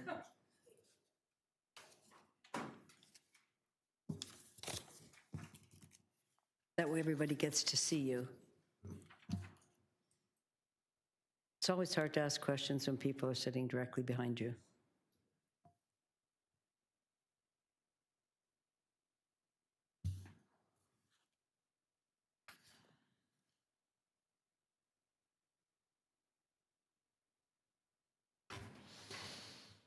Okay, Deputy Mayor, I know you have questions. Yes, just a few on this, and with thanks to the deputants and for the great work happening in community, and to staff, and particularly you, Kim, for the work on this since the very beginning.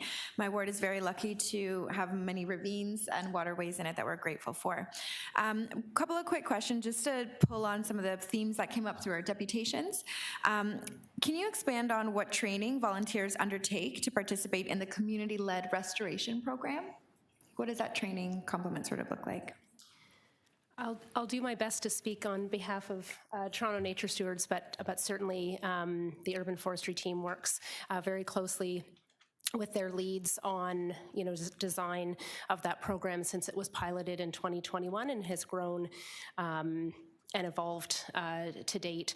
So the types of training that TNS would look for, of course, would be around ecological expertise in terms of invasive species removal, identification of plants, best management practices as well, all things that we would do through our own volunteer programs with the city. And they have a really wonderful resource and training program to create lead stewards for their sites, and then there in turn, how they support the volunteers that come out to their sites. That's great. I think I see one of the lead stewards from my community in the audience today, so glad to see that. Can you talk about how accessible the program is and how well it's doing at keeping up with the demand? Is anybody who's interested able to participate and get through to training, or is there a bit of a gap between resources and capacity? Well, I can speak to I think this program, the interest, the demand was really born out of our own volunteer programs. So either hands-on stewardship, tree planting, et cetera. At that time, I think the Toronto Nature Steward leads, really pointed out that there was a gap, and that we could do more by adding on this new type of program.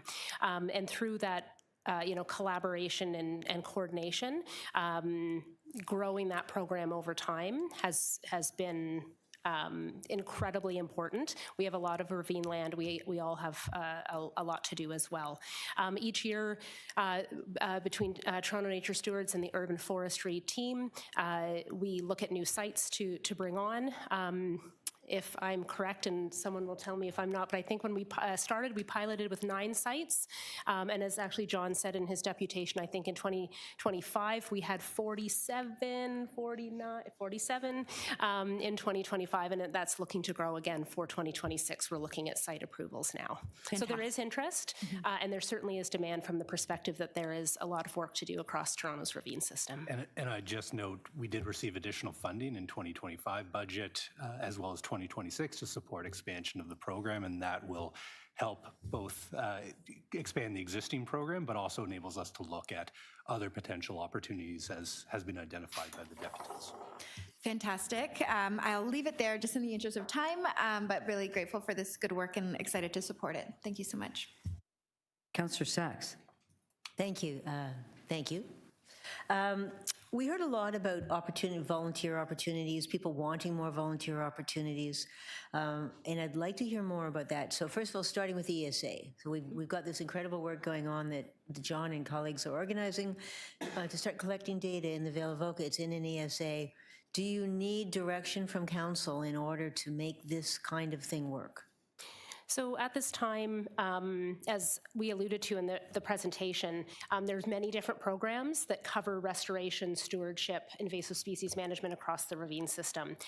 Uniquely in ESAs, this has been an area that has been left to the ecological expertise of urban forestry staff. So we do have, we could have events in ESAs that are led by urban forestry and should be led by staff with expertise, where we could invite and work with volunteers.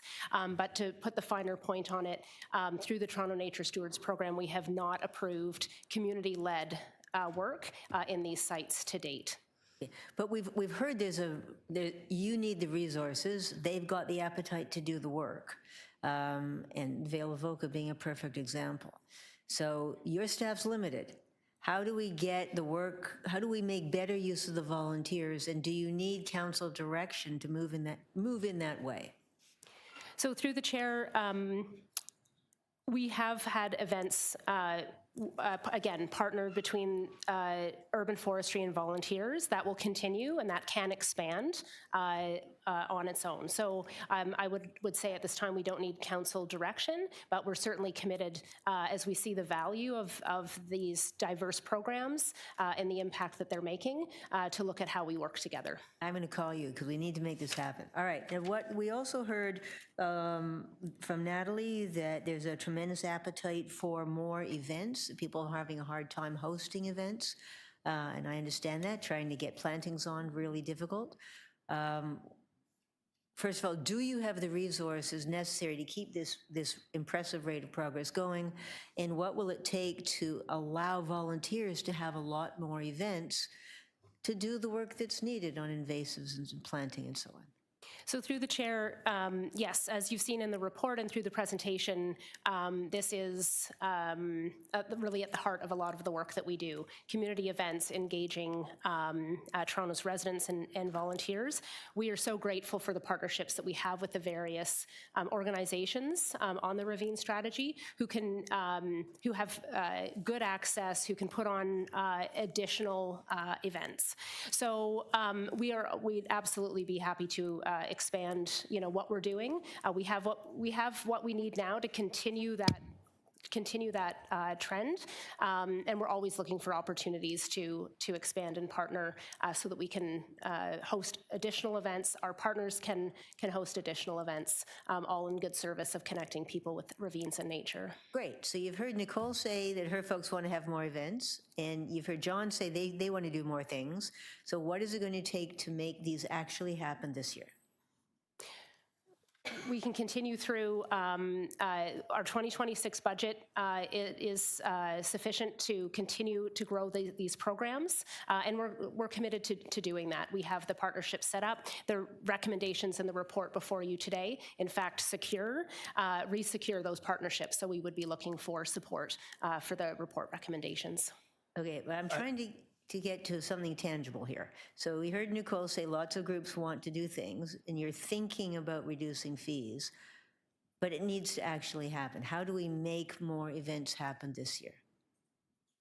So, and maybe I'll add to what Statham said, and obviously we've got the additional resources that we're now in the process of bringing on.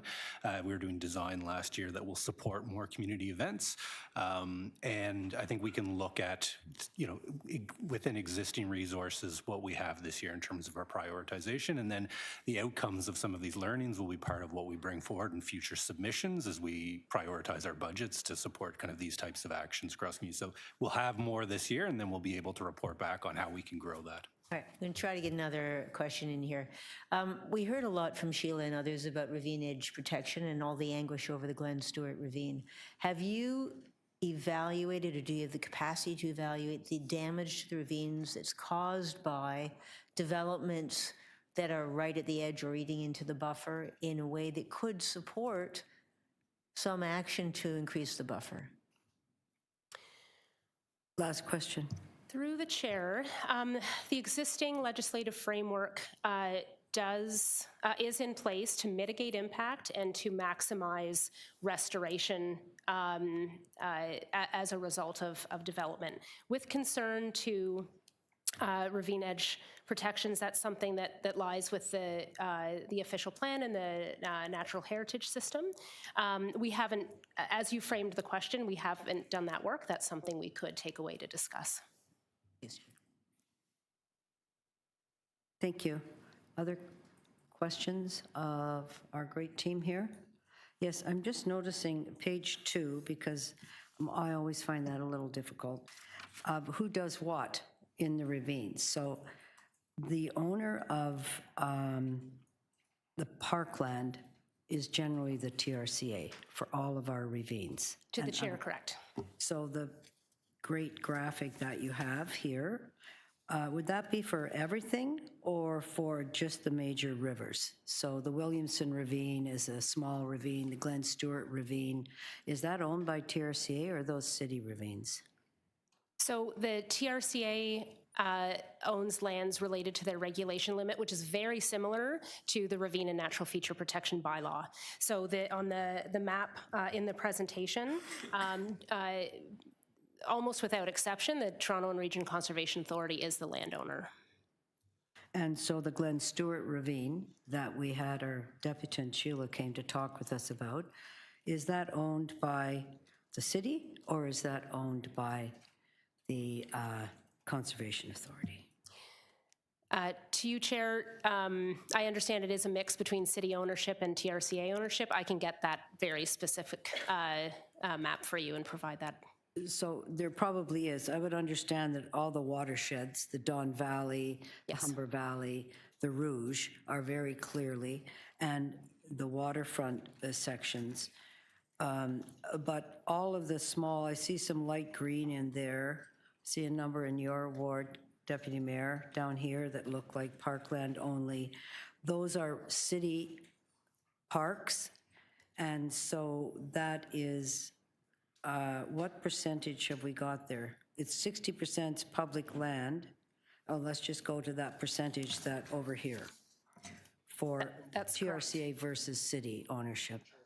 So 60% of what is deemed ravine land in the City of Toronto is owned publicly, meaning then it could be a mix between TRCA or the city. But now I'm interested on page 2, what's that ownership versus direct park versus TRCA? I understand that parks and forestry basically do all of the management and capital delivery.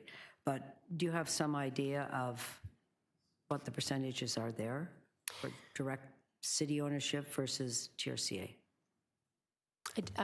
To the chair, I'm sorry, I don't have that with me today, but I'll have find that out. for council. Yes, I will. Could you not? Yes, Yes, that's fine. absolutely. That would be great.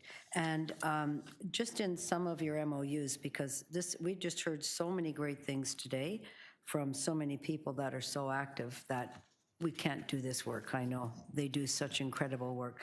What's your process that either you are advising councillors that may be on these ravines? I think 4 of us here are on ravines, watersheds, or the requirement of the groups to make sure that we know what's happening. And I don't mean inviting all levels of government, but these are funded through the city. We manage them. The TRCAs have that ownership. Of which city councilors are half the membership. So I'm just interested in what that MOU looks like or what that requirement is, so we can really push these things when we're talking to people and let everybody know about the great work that's going on, because I don't think we have that yet. So what does that arrangement look like? So through the Ravine strategy, either primarily from the implementation report in 2020, or through the 2 status updates, the one in 2023 and the one before you today, is where we seek council approval to enter into partnerships with these various organizations. The MOUs that come through those, we have authority through that council direction to create those, and then they are updated as needed. Oh, I think you mixed it. It's not your MOUs, it's letting the councillors know what's happening in those areas. What's that requirement, if any? So we can promote that on our lands. And so to the chair, if councillors haven't been engaged on MOUs through the various partnerships, we'll ensure to do that for the next round. Okay, we can do that. And just on the loop, how many councillors have lands? I think everybody here has loop lands. You might not have the loop, but Councillor Sachs, Councillor Chernoslin, and myself, and I think Councillor Pasternak, Councillor Cole, there's a lot of us that are looped in here, but maybe not as looped in as we need to be. How many councillors are on the loop? I don't have that stat. I know that the we'll do majority that, of wards are. A loop. Well, 24 out of the 25 wards have ravines, and then the loop does come through the Don, the Humber, across the waterfront, the center of the city as well. So I'll get that exact number. We can do that at council. And we'll make sure to engage if we haven't been doing that. Oh, yeah, he's got 8. He's showing. According to our experts in the back, it's 8. Yeah. 8. Thank you for the experts in the back. Thanks very much. That's great. Thanks a lot for your work. Did anybody? Sorry. Speakers. Deputy Mayor. Thank you, Madam Chair. I'll speak briefly with, again, reiterating thanks to the team for this great work and for everyone who's part of the local community stewards, friends of groups, the nature stewards. It's such important work that we do here together to honor and maintain and protect these spaces. We know that Toronto's ravines are a huge environmental and recreational asset to our city, but not every resident is fully aware of all that our ravines have to offer. Programs like our community-led restoration and Into the Ravines help to engage both the most enthusiastic volunteers and those who may not have set foot in a ravine before, like we heard about from Natalie in the Parks group down in Flemington Park. Jerry also mentioned about the just invaluable impact of being in nature. And in a moment where we're all overstimulated and lots is going on around us, being grounded in nature and knowing we have access to that in our own backyard is a really important and special thing we need to honor and make better connections for Torontonians too. So I'm glad that we're expanding the work, we're ensuring capacity is there, we're making sure that those who are interested in putting up their hand and doing great work like we heard about with the Vale of Avoca and making sure to protect those lands are continuing to be supported, and the city is a strong partner in that work. By meeting people where they're at, we can help raise awareness about this great resource and hopefully involve more people in their preservation for years to come. So we are committed in this. I look forward to receiving and supporting this implementation update from staff, and also hopefully next year looking at additional resources and ways we can continue to expand on this good work. Thank you, Madam Chair. I'll leave it there. Thank you. Anyone, Councillor Sachs, thank you. Yes, I have 2 motions. They are advance circulated. The first is building on Mr. Cole's deputation, asking that we get a report back when we get the 2027 Q2 cycling network plan, that it should include an analysis of cycle access along the loop trail. I can't wait. The second thing is to get a report on options to enhance the protection of the ravines from the ravine edge real estate development. As we heard from Sheila, this is a problem, and we heard from Kim that this is a planning matter, so we need to hear from planning. Thank you. Okay. Other than that, I do want to say that it's really good news to see how much progress we've been able to make. I mean, a couple of years ago, that with a $100 million gap, no funding, the ravines getting worse, erosion getting worse, invasive species accelerating, trees falling down the hill, bridges looking as if they're about to be washed out, thousands and thousands more people needing the ravines. It was looking pretty grim. And I really want to congratulate both staff and the volunteers. And my colleagues at council for the extra money we were able to squeeze out of the couch cushions to be able to make so much improvement in something that matters so much at a time when the climatic conditions are getting tougher and tougher. The human use pressures on these ravines are growing all the time, that we've been able to, working together with volunteers, trained, incredibly trained and skilled volunteers, to make so much progress. So please do more. I don't want us to fall back. We have to catch up, and we all know with invasive species, if you fall behind, they win. Because they never get tired and they never run out of resources. So we have to keep at this. We need to do everything. The ravines are such a precious asset for the City of Toronto, for stormwater, for recreation, for wildlife, for livability of the city, and we have such opportunities that we need to build on. Vale of Avoca is a perfect example. For anybody who doesn't know, you should certainly look at the work that John and the Midtown Ravines Group are doing. And this is a place where we know there's a big hole in the trail axis. We know we can link together the different parts of the city in the way that'll make life better for not just the hundreds of thousands of people who live along it, but the tens of thousands more we're packing in every year, or at least every few years. So we have an opportunity. We've got people who want to help. We can't do it ourselves. We need to do more to take advantage of their skill and passion, and also to build love and engagement. People take better care of a place they've planted themselves. Yeah, moving it. So please do more. Thank you. Thank you. I'll just say a few words because we're all Ravine people. Got these ravines there, and I really love working with all of your folks from your side, Councillor Sachs and Rosedale, when we go out after those invasive species, and people get birthday presents that are to take out invasive species. They're very excited when they do that, and I see Floyd Ruskin's here as well from many years in the Ravine, and I just want to remind everybody that we were able to stop the crazy Metrolinx idea of putting a train yard in the Don Valley Ravine a number of years ago, and that was really all the great people that worked on that. So both sides of the valley where we stopped that.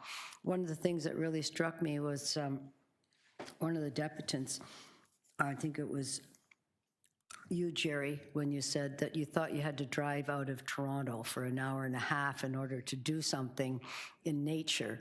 And it's so exciting that you don't have to drive out of Toronto an hour and a half, that we have such amazing places in the city where you can basically be in the biggest city in the country, but out in the bush. As a northern gal, that's what I call it. You're in the woods, you're in the bush. And so all of the tending to those places and spaces is so important. And we do have very, very dedicated staff. I'd just like to thank you, Ms. Statham, for your drive here and getting this set up. And also to recognize our dearly departed Councillor Jay Robinson, because this was her passion. Ravines were her passion, Hogs Hollow, all of this part of the city, and we really pay tribute to that amazing work that she undertook that brought us here today. And I know that Councillor Chernos-Lynn always does recognize the amazing work of former Councillor Robinson. So with that, I think, Councillor, your motions are both great. If we want to take those, can we move them separately or at once? Clerk, how do we have to do that? Put them up separately? Okay, thank you. That's the first one for the loop. Okay, all in favor? Cycling in the loop. And the second is looking at development in our ravines. And that's a great motion. There we go, all in favor, opposed. And then I think we are item as amended, all in favor, opposed, that's carried. Thank you very much to everybody. You can all give yourselves a round of applause for all the great work that you do. And we will too. Thanks. I'm just going to do two quick items here because that got left. Councillor Deputy Mayor wanted to deal with Vision Zero road update. There are tenders in there in order to get that done, so she is forfeiting her questions and asking that we could just do that one now with the motion that exists there. Which one do you want to? Sorry, IE 27.9 and 10, which is Tinder, the Tinder Crescent sidewalk that has been around for a long time. Are we okay to do that? Sorry, I thought we already dealt with Tinder and Finch. No, Tinder is part of 9. 9, okay. They're all tied in there. Fixing Tinder so it can go into 9. Fixing 10 so it can be part of 9. I'm happy to move receipt on this report, Madam Chair, and deal offline with questions of staff between now and council. For Councillor Burnside? Yes. Yes, we should. Okay. Staff recs, sorry. Receive that one first. So we'll receive item number 10. Sorry, Madam Chair, correction, moving staff recs on number 9. We're going to move 10, receive. Sorry, on 10, and receive 9. Yes, so you're moving 10 to receive. All in favor?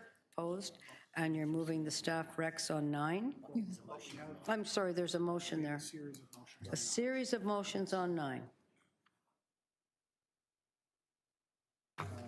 That you are moving, Councillor Chernos-Lynn, on 9? Are we getting confused here? We'll let everybody get.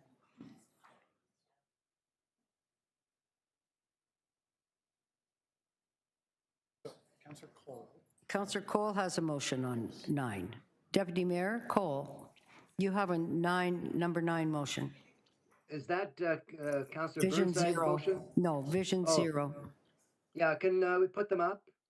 I think this is the Burnside one. So this is his motion. Yeah. These are about Okay, roundabouts. Okay. Yeah, basically, I'm just, first of all, with this, asking that the police report on what steps they are taking to deploy police resources at our schools, especially since the cameras have been eliminated.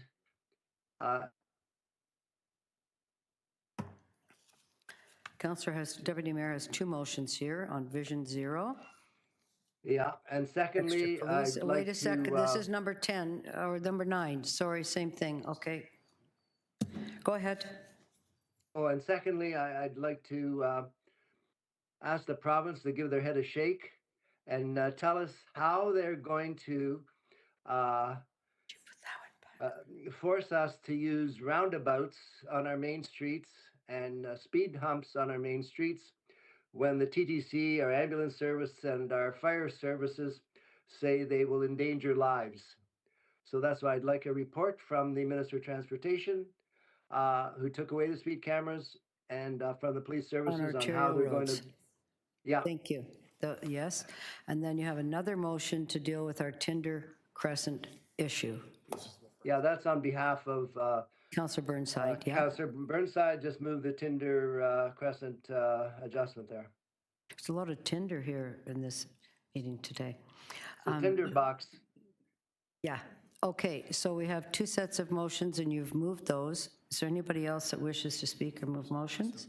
There's also that technical amendment to Oh, yeah. adopt amendment 4, or attachment 4. There are some technical amendments here that have to get moved. I'm sorry, I thought this was really fast, but it's not, but let's make sure. There are two technical amendments in order, because these are going to be tender documents for all of these streets, so that's, as well as Vision Zero, we have tenders out there for the streets that are listed in item number 9. There's quite a few of them. It's on the screen, it's coming here. And Councillor Cole, that was your Tinder one. And now we're getting this one, which is your original one. Here is the deleting recommendation 4.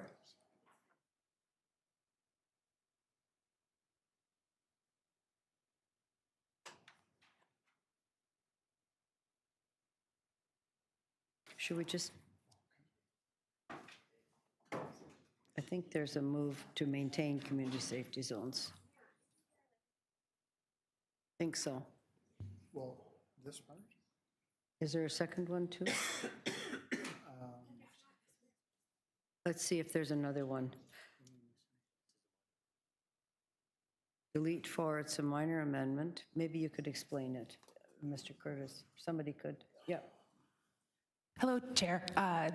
This motion is just a very minor amendment. We had referenced attachment 2 in the recommendation, and it should be attachment 4. Okay, so it was incorrect, so it's fixing that. And then there's one to around community safety zones, I think.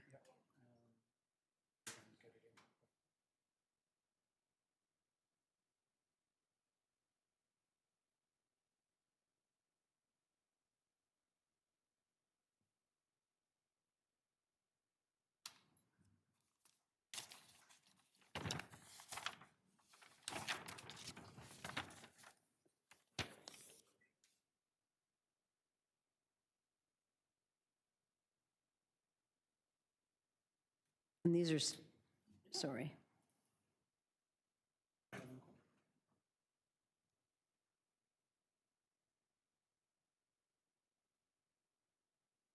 We're almost there, says the clerk. That was just something called 4 that was supposed to be 2, or something called 2 that was supposed to be 4. That one's up. Which one was it? It's 2 in the report. It said 2 and it was supposed to be 4. Okay.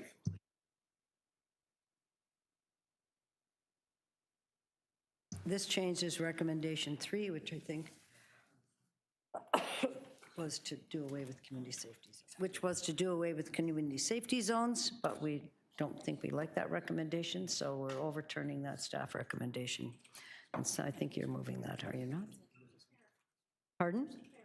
You're clarifying. Oh, we are clarifying that we still like those things, right? We like them. Yeah, we weren't doing away with them. Well, you weren't doing away with them, but people were reading it. People were reading it like that, so it's clarification that we still maintain them. Okay, it's coming up here. And here it comes. Right. We're just correcting a few tweaks here. Oh, right. Oh, yeah, I'm moving that. Okay, there we go. This is the tweak. We don't have ASEs anymore, but we can have community safety zones and school safety zones. So that's that replacing. I'm so sorry, Madam Chair, but this is just one area. If we're maintaining them, can we determine the size within which they exist? Like, I think previously there was direction from province around 150 meters. If we maintain it as a municipality, are we able to inform the, I see staff nodding yes, so Yes, okay. I'm And let's satisfied. fix anything else when it gets to Now council. council. Thank you, Madam Chair. That'll be good. Okay, so we have 4 motions here. Councillor Cole, your 2 motions about automatic speed enforcement and how we're going to deal with not having any cameras. Are they as one? There they are there. You're moving those. All in favor? Opposed? That's carried. Then you have your technical amendment for Councillor Burnside about Tinder Crescent. All in favor? Opposed? That's carried. Then we have the technical amendment about 2 and 4, fixing that. There we go. All in favor? And then we have the one for community safety zones, just as Councillor Chernos-Lynn said, we're clarifying that we're maintaining those. And then if we need further clarification, we can just do that at council. If they're not the same size as before, or if we have a chance to make them bigger, we'll know that. And when we get to council, that's great. All in favor, opposed, and that's carried. Thank you very much for that. Oh, sorry, item as amended, all in favor. That carries. And then Councillor Cole, Councillor Sachs, I had held your motion on the permits, but I'm happy to let that go and support that. So can we just do that quick business and then we will have the tree bylaw? Yes. Yes, we have a motion. No, we have Councillor Sachs's motion, and she's going to move that. I would like to move the recommendations in my letter. Good. Transportation Services have said they can check with the Accessibility Committee at that time, which was my concern. Okay, perfect, thank you. Is it up there, or you just?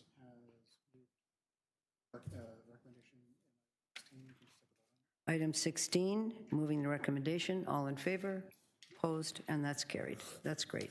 So now we're, pardon? Yep, we're done. Items, no, we're done with that. We're done with the quick items. Now we're going to the longer items, sorry. I got all excited. No, it's good. This is our, no. We're done with all the little ones. Now we're going to the big ones, which is all of the tree bylaw, and we have 12 speakers, and I know there'll be a lot of questions. Councillor Cole is online. I thought Councillor Prusa was going to go online, but he didn't turn up. He's not there yet. I wonder if clerks could check with him. I'm going to have to step out. I'm going to ask Councillor Chernos-Lynn to take the chair, and the item is here.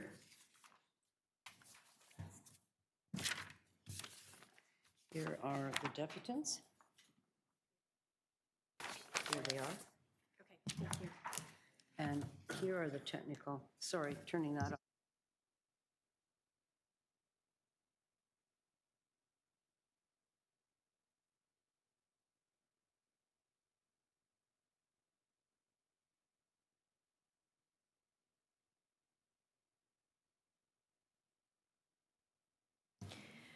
Okay, so we're going to go to this, are we doing the staff presentation first or after? Okay, so I think what we should do is the staff presentation first, then we'll go to deputations.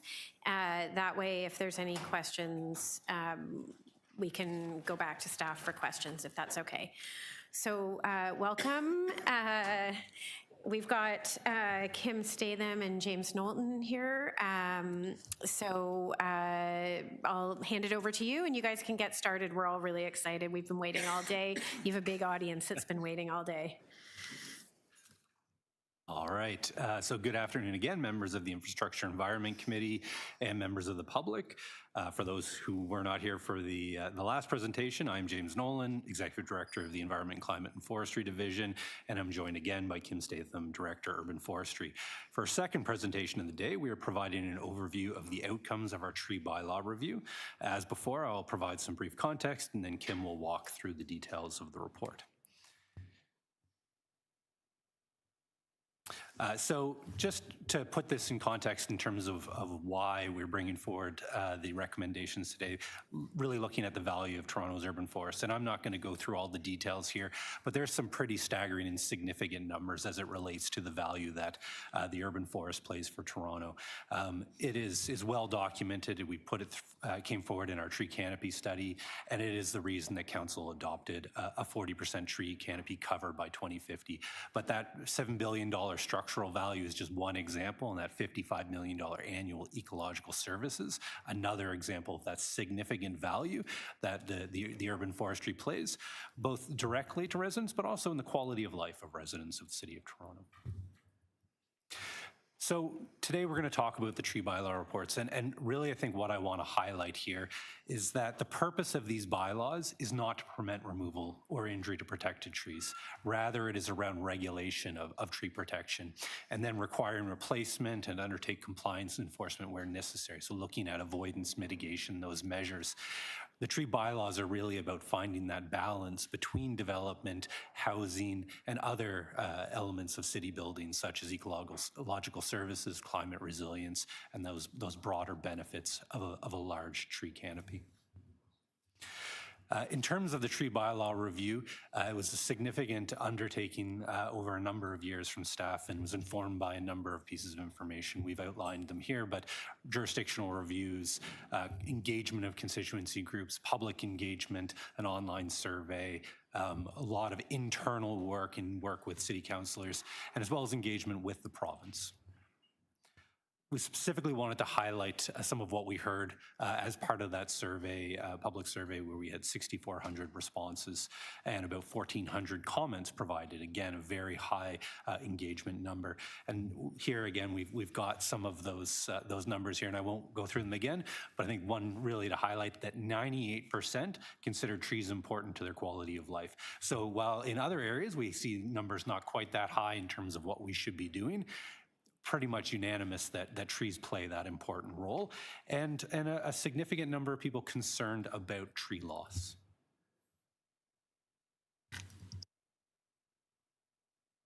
The tree bylaw review report before you today presents a comprehensive set of bylaw amendments, operational updates, future studies, and an incentive program that takes a balanced approach to strengthening protection for trees, improving compliance and enforcement, and enhancing service delivery, while recognizing the critical need to support housing delivery and address climate resilience through sustainable city building. The report contains 12 recommendations that will amend the bylaws in 2026, pilot a new incentive and tree maintenance for tree maintenance on private property in 26 with a report back in 27, update operational procedures and processes as well in 2026 and 2027, and direct further study on size threshold and additional enforcement tools with a report back in 2027.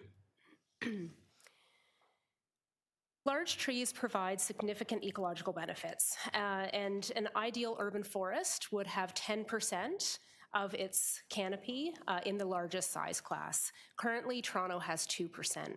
For that reason and others, we are introducing a new distinctive tree category that would strengthen protection for healthy trees larger than 61 centimeters in diameter. Distinctive trees remain subject to all the existing permit processes, and staff may deny applications to injure or remove in service of tree protection. A new distinctive tree maintenance incentive program would also assist homeowners with the maintenance cost to retain these trees on private property. Toronto's private tree bylaw currently protects trees at 30 centimeters in diameter and larger. This is higher than some of Toronto's jurisdictional counterparts. Lowering the private tree size threshold to 20% would provide earlier protections for younger trees to support long-term canopy goals.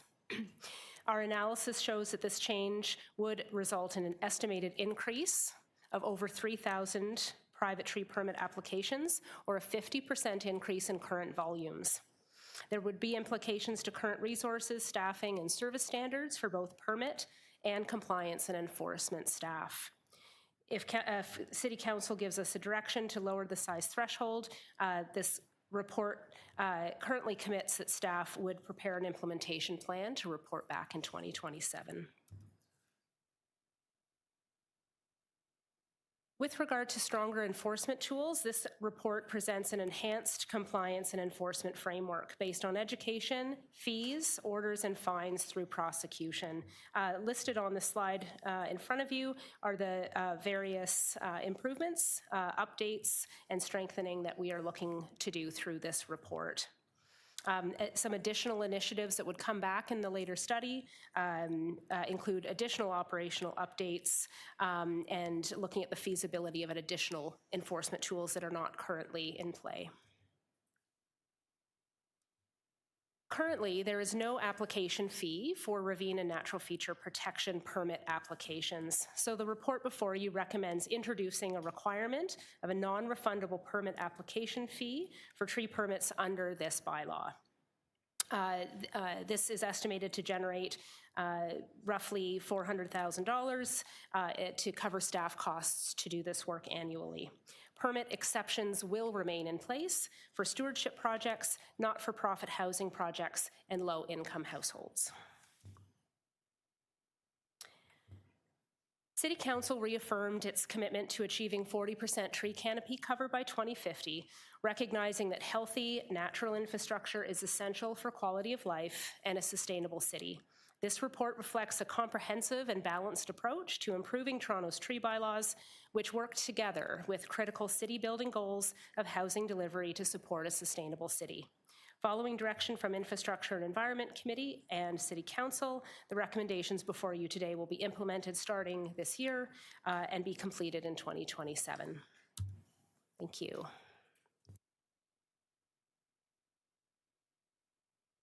Thank you very much, Mr. Nolan and Ms. Statham. So we will get back to you because I'm sure there will be a few questions, but at this point we will move to deputations. Just a reminder that we have lowered our deputation time just because of the length of this meeting to 3 minutes per deputant. And so we will start with Fatima. Are you in the audience? Oh, wonderful. Come on up.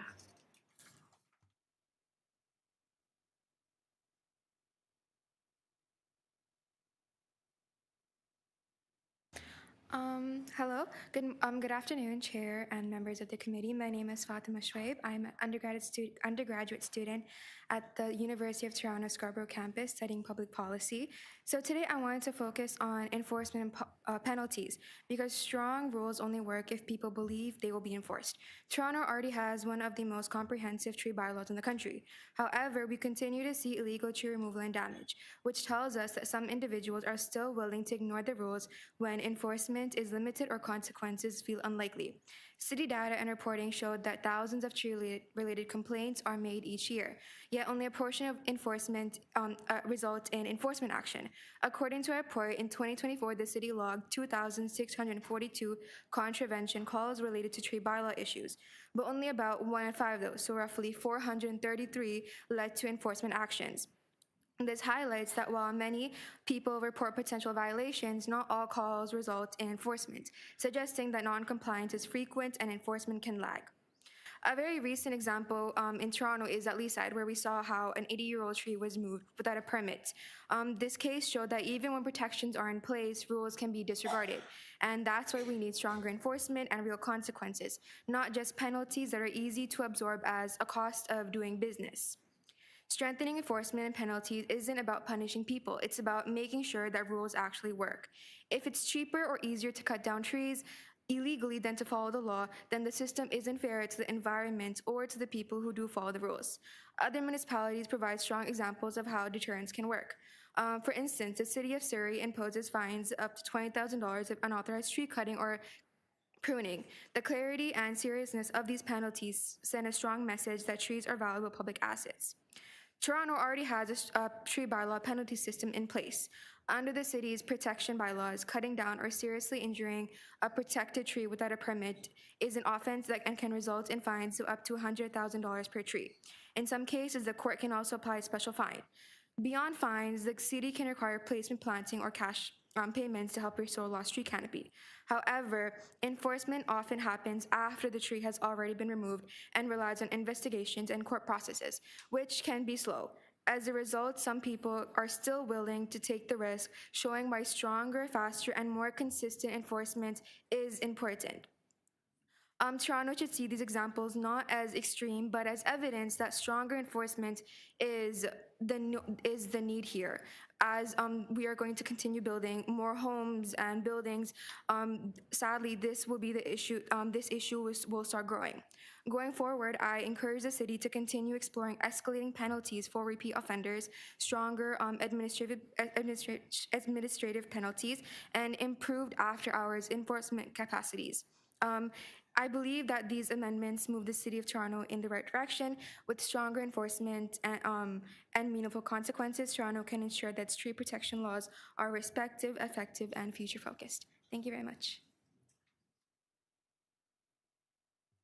Thank you very much. Are there any questions by our colleagues? Thank you. Okay, next up, I believe we have an online delegate. Shannon, are you there? We have Shannon Rancourt.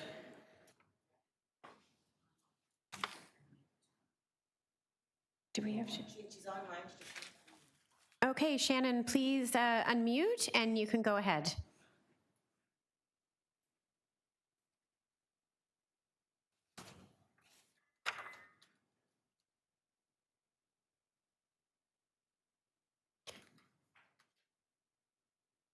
Shannon, are you there?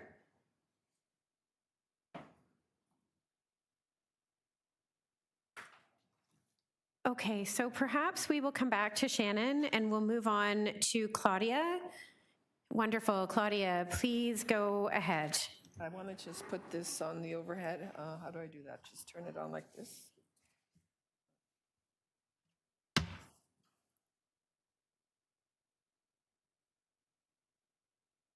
We'll get you some technical help here.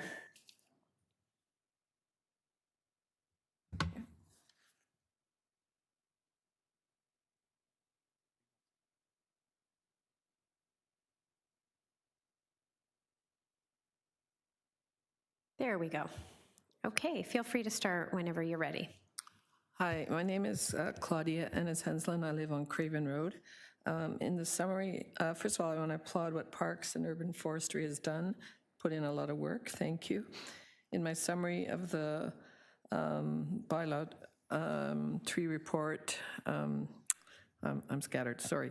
In a recent trip to Australia, I saw trees in Sydney with plaques attached to their base where the trees were given names and spoken of much like the spirit of the Indigenous feedback in your public consultations. By giving trees a voice, they have a say in their own protection. It would be great to add some of the points in your final report that I'm about to make before it goes to council. Your public consultations tried to cover all the bases, but I feel the First Nations comments deserve a stronger integration in your strategic planning. The importance of integrating Indigenous knowledge and cultural values into tree management cannot be undermined. Yet aside from a short mention, I do not see any concrete time-based goals mentioned on how you will do this. Their group suggested that you give trees their Indigenous names, that trees are identified for their cultural and sacred value, and that First Nations are consulted before trees are cut down. They expressed concern about our definition of healthy that is being used to remove trees, as Indigenous values give life to a more holistic approach when making this decision. Knowing that First Nations peoples have been stewards of our land and its trees for centuries gives them the knowledge, skill, and judgment to have more say in how to achieve our tree preservation goals. Statements like, trees don't need us to survive, we need them, and that trees are our spiritual beings and relatives. Before we cut them down, we talk to them. These reflect a larger consciousness needing urgent integration into mainstream thinking. Try telling a builder and a developer this. In order to achieve some of our tree preservation goals, I suggested in the public consultations a partnership with Neighborwoods, a program run out of the UFT's forestry department.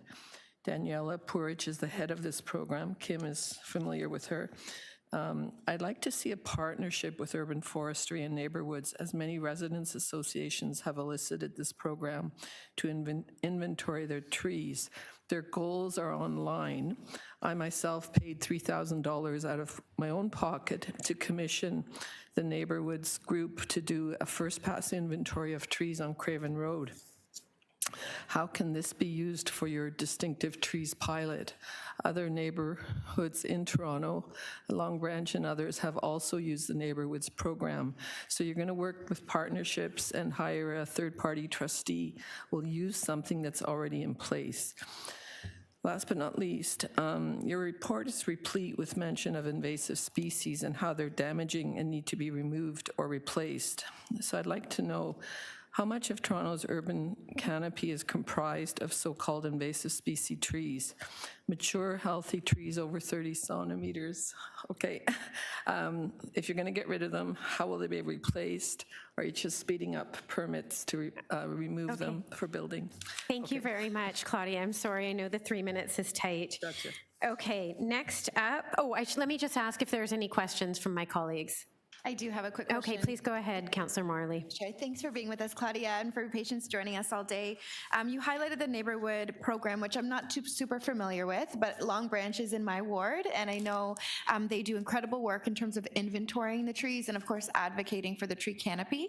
I wondered if you could just speak a little bit more about the value of having tree inventories that are hyper-local and like having residents be engaged in the process of inventorying trees and knowing what we have in our backyard to begin with. Well, first of all, the Neighborhoods program teaches residents what is a so-called healthy tree. They talk about leanings, they talk about branches, they talk about how to care for the trees. If a resident has questions about removing a tree, what kind of tree should we replant? When they went up and down Craven Road, there was a lot, like we put out a flyer, there was a lot of resident engagement, and they have like 30 criteria that they use to measure the trees. So the city arborists can use this data. So it's for professionals and non-professionals alike. And it hires students. So they hire students who go around to inventory the trees, so that it's a job creation. It's a program that's already ready. I learned a lot about the trees on our street and which ones are safe. I thought, oh, this is a great tree. No, this is a sick tree. It's teaching. Yeah, amazing. Thank you so much. Really appreciate you joining us and sharing your voice today. Thank you so much, Claudia. Okay, next up we have Phoebe Natividad, and I believe this one's, oh, you're in person. Wonderful. Come on in. You can go ahead as soon as you're ready. Okay, so hi, my name is Phoebe. I'm also a University of Toronto student. I'm studying public policy, and one of my courses right now is actually politics in a changing environment. And in that course, we study Canada's net zero goal for 2050 and Toronto's goal of reaching that by 2040. Now, one thing becomes very clear. Climate targets only matter if they shape real decisions, and item 27.8 is one of those decisions. Now, we all know that the larger and older the tree, the greater the return. When we remove mature canopy, we're not just removing greenery, we're also removing decades of accumulated resilience. And we feel that the most in the summer, when people are spending time at Edwards Gardens or taking a walk at Trinity Bellwoods Park, or even like spending their time at the CNE. They're not just enjoying program space, they're benefiting from shade, cooler air, and tree canopy that makes those public experiences possible and safe during extreme heat. That comfort doesn't just happen by accident. It's the result of long-term protection. That's why we support introducing the distinctive tree category and strengthening enforcement under the tree bylaws. This review recognizes that environmental protection and development are not mutually exclusive. Responsible city building means planning for housing and resilience at the same time. My generation needs both. We are also experiencing, in my generation, we're inheriting record heat waves, smoke-filled summers, and infrastructure strain. We don't just experience climate policy as a theory, we're experiencing as a lived reality, unfortunately. So if Toronto's 2040 goal is going to mean something, it has to show up here in how we protect the assets that quietly protects us. Protecting mature trees isn't sentimental, it is strategic. And on behalf of students like me, who are studying climate governance while preparing to live with its outcomes, I urge you to adopt these recommendations and continue turning Toronto's climate commitments into binding or enforcement action. My generation is paying close attention to whether climate commitments translate into action, and today is an opportunity to show that they do. Thank you. Thank you very much. Are there any questions for the deputant? Okay, not seeing any. We just thank you for that deputation. Thank you. Okay, next up we have Leanne Carino, also University of Toronto. Very well represented today. You are up and you can start whenever you're ready. Thank you. Good afternoon, everyone. My name is Leanne, and I am an undergrad public policy student at the University of Toronto. And I just wanted to preface this by saying that everyone in this room has had experiences with the benefits of trees in Toronto. Many of us spending majority of our days inside, whether in offices, in classrooms, or other indoor environments. But especially in the summer, going outside and seeing greenery is one of the highlights during our breaks. And because we experience the benefits of trees outside, this kind of benefit is not accidental. Access to clean air and shade and green space is a result of consistent and sustained public investment and long-term environmental stewardship within the city. This in and of itself is not a new thing, and it speaks volumes towards the value that green space has in our communities. And even going beyond their aesthetic quality, trees do act as a means to cool our streets and directly work towards positive climate action for the city and also the greater country. And as Toronto aims to reach net zero by 2040, I do think it's very important that city planning and governance reflects these goals, which is why I come here to support the implementation of strengthened tree protection and the creation of the distinctive tree category. Establishing this category acknowledges the unique value that mature trees have and ensures that their existing ecological and social benefits are not overlooked.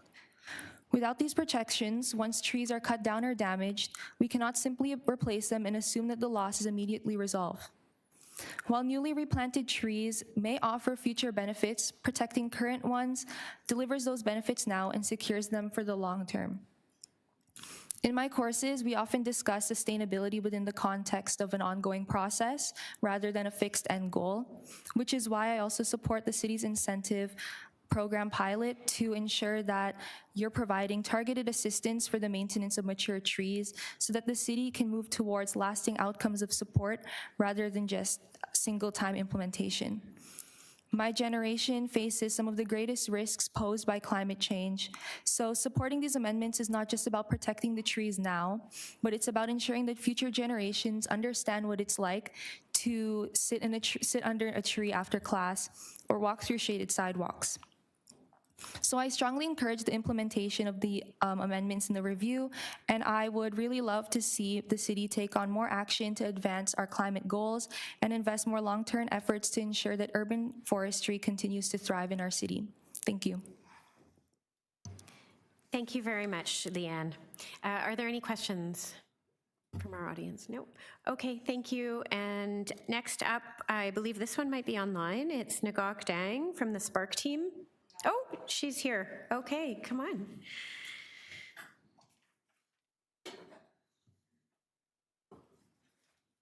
Thank you for joining us, and you can start as soon as you are ready.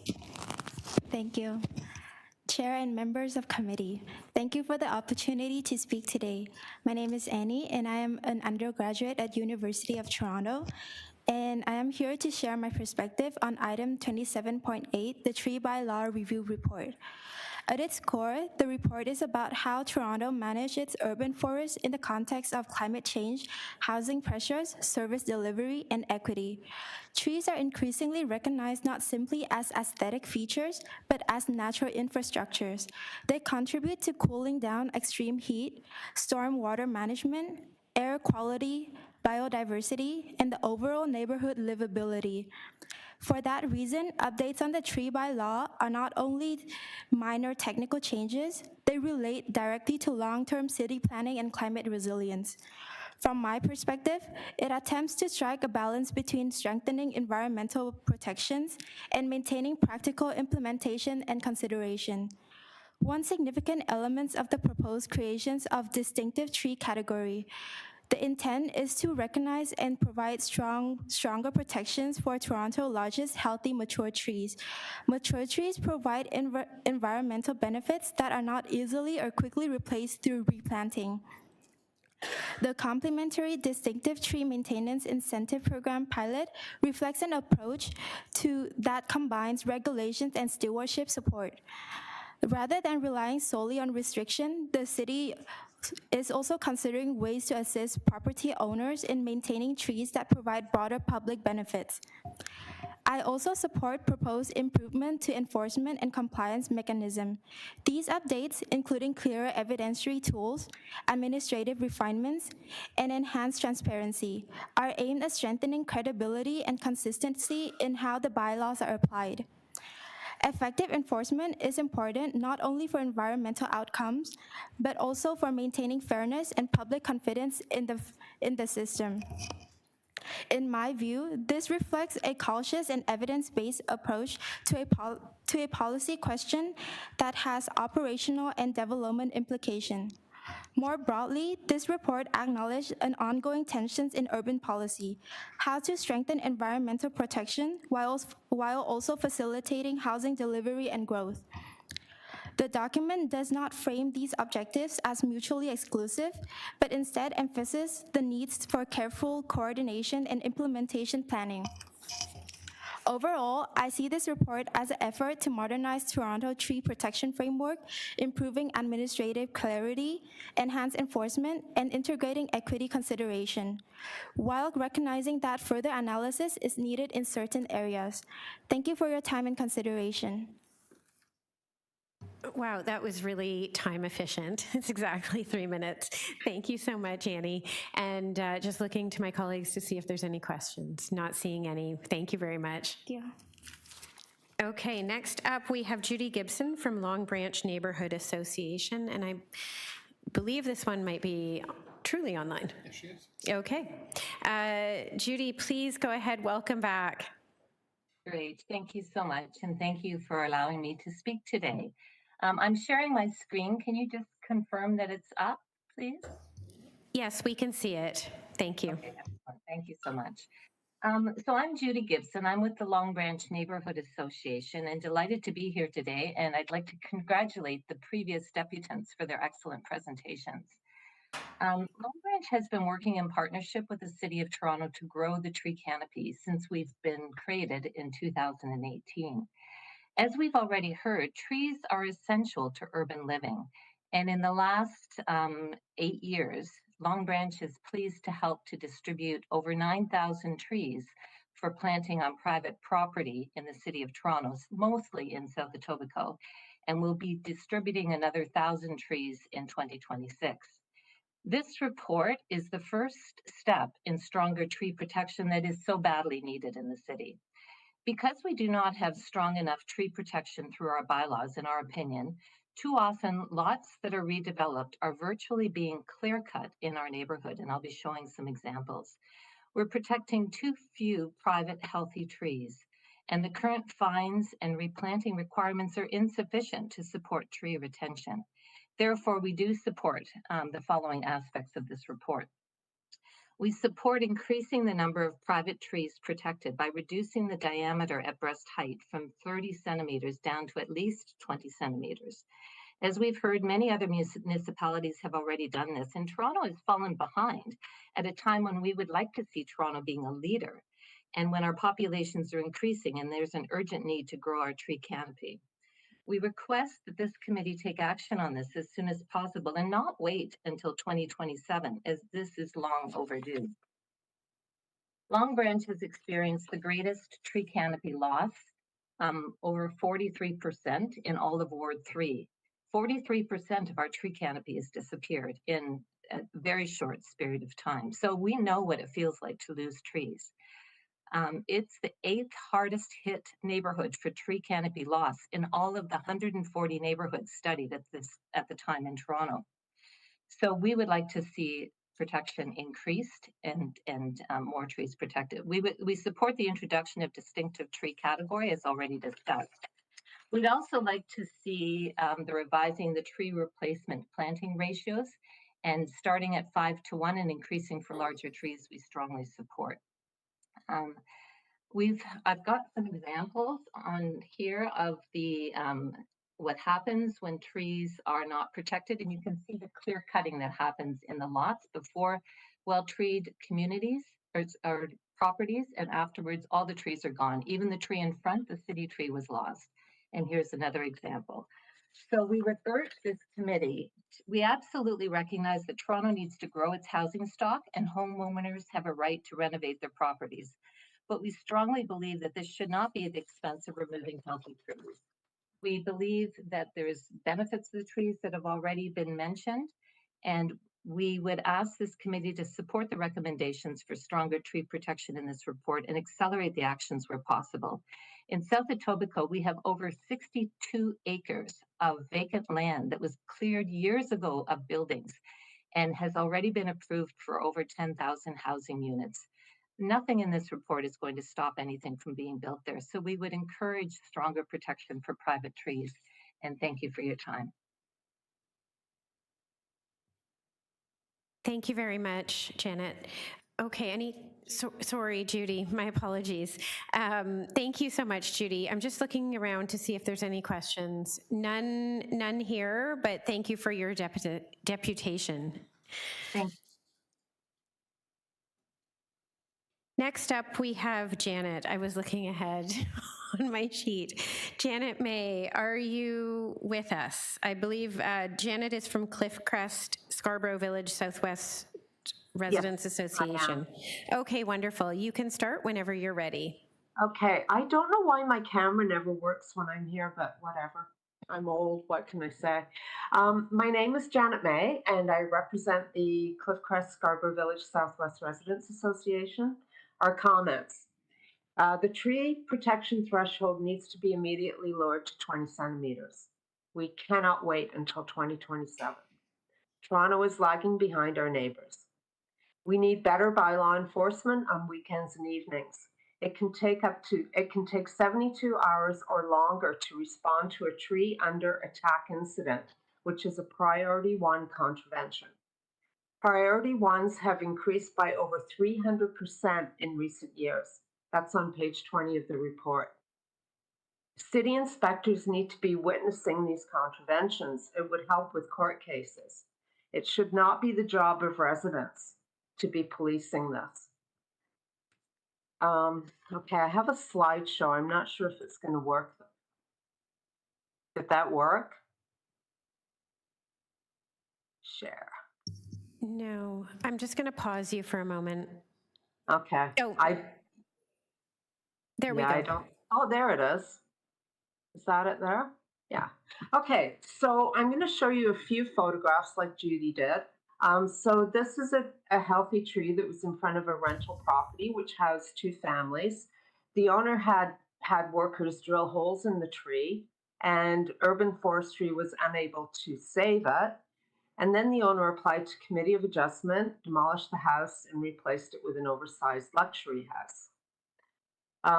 The house next door, same thing. It was a healthy maple growing in front of a well-maintained starter home. Last October, actually, when the Jays came back to town from LA, workers decided that it was time to take down the tree. And you can see clearly that the worker on the ground has no safety equipment, no helmet. He has gloves on, but he has a rope and he's pulling a limb that's being cut down towards himself. This is the kind of activity that goes on in our neighborhood with trees, and it happens on weekends, it happens on evenings. There's nobody we can call, but nobody responds. And finally, I had to cut things down because of the 5 minutes. This is an aerial view of 80 trees that will be clear cut to make way for an approved condo development. This is, interestingly enough, near just above the Bellamy Ravine. It's a flyway for migratory birds, and it's just 50 meters north of the Doris McCarthy Trail. So that is what we're dealing with. So finally, I would like to see, we always do land acknowledgements and include Indigenous people in consultations, but that seems to be as far as we go. We don't respect the fact that many people love trees and feel they're just part of our culture. And I really do urge the committee members to swing the pendulum back towards strengthening our natural environment and to make sure that our trees are protected properly, that we collect data on what's going on, and that we strengthen enforcement and extend it to weekends and evenings. Thank you. Thank you very much, Janet. I'm just looking to see no questions from my colleagues, so we thank you for this deputation. And moving on next, we have Sue Dexter, who I believe is also on video conference. Sue, are you with us? We just need you to unmute.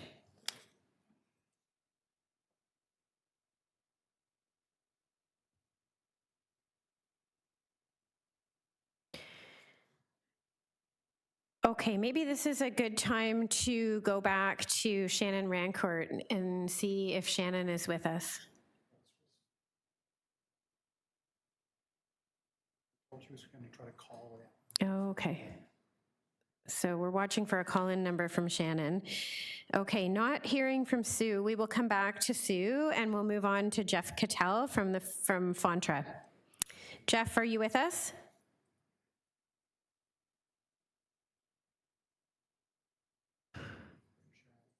Cattell. Okay, we are going to move down the list. Next up, we have Laura Lamarche. I believe Laura would probably video as well. Laura, would you be able to unmute, please? I'm unmuted. Do you want to see my face? It's up to you. It's up to you. I don't have any video. I submitted it. So, okay. Yeah, and it's funny that shows up to the Stewart. Anyway, I'll get started. Just a note, it's great to see the young voices at the table. It's really important that our decisions today take them into consideration because it's their future.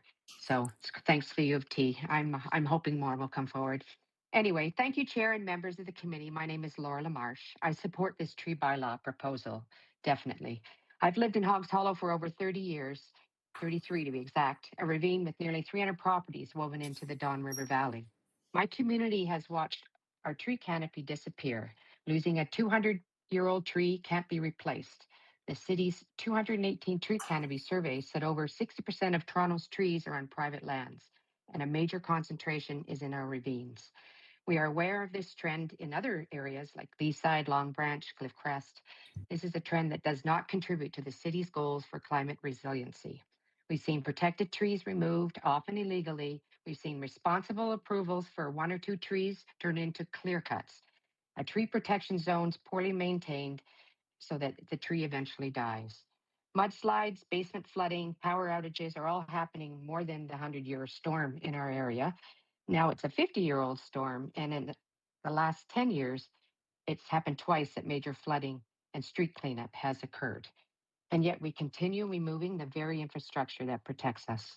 Under the RNFP bylaw, every tree is protected in our area, but that's on paper. On the ground, developers often treat fines as a cost of business. They remove trees, maximize the build, flip the house, and laugh all the way to the bank. Meanwhile, the rest of us inherit the erosion, the flooding, the loss of character that define our neighborhood. So I strongly support these enhancements to Toronto's tree bylaw, especially the distinctive tree designation and the stronger fine program. Distinctive trees are important living infrastructure. They stabilize slopes, absorb stormwater, cool our streets, biodiversity, you've heard it all. And they define our ravine system. Protecting them is not anti-development. We have seen smart developments that protect the mature trees, but they are very rare. Our neighborhood is demanding clearer refusal authority, stronger maintenance requirements, and real accountability. Many letters have been written, campaigns launched, and much press coverage, all pleading for tree protection. We need stronger enforcement tools, escalating fines for repeat offenders so deterrence actually works. It makes no sense that someone can exceed building intent, clear cut a lot, increase property value, and not pay a penalty that reflects the real cost to the community. Right now, illegal removal can be profitable. It is important to include all these proposed measures collectively as they are stronger and more impactful together. Careful planning and implementation is imperative for the success of building sensible and sustainable housing in Toronto. We need replacement ratios as outlined on page 22 of the report that reflect the size and ecological value of what was removed. Also, a 30-centimeter tree is not equal to a 20-centimeter tree. Early tree protection results in a long-term canopy growth for the entire city, as outlined on page 32 of the report. Smart implementation from staff will win for the city and its climate resiliency goals.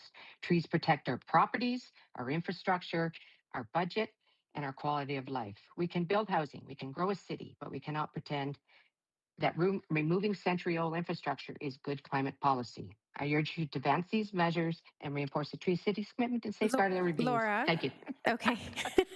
Thank you. We know you're passionate, but we're on a tight timeline today. Yes. Okay. Yes, done. I'm just looking around the room. I'm not seeing any questions for you, but we thank you for your really thorough deputation and your passionate work on this.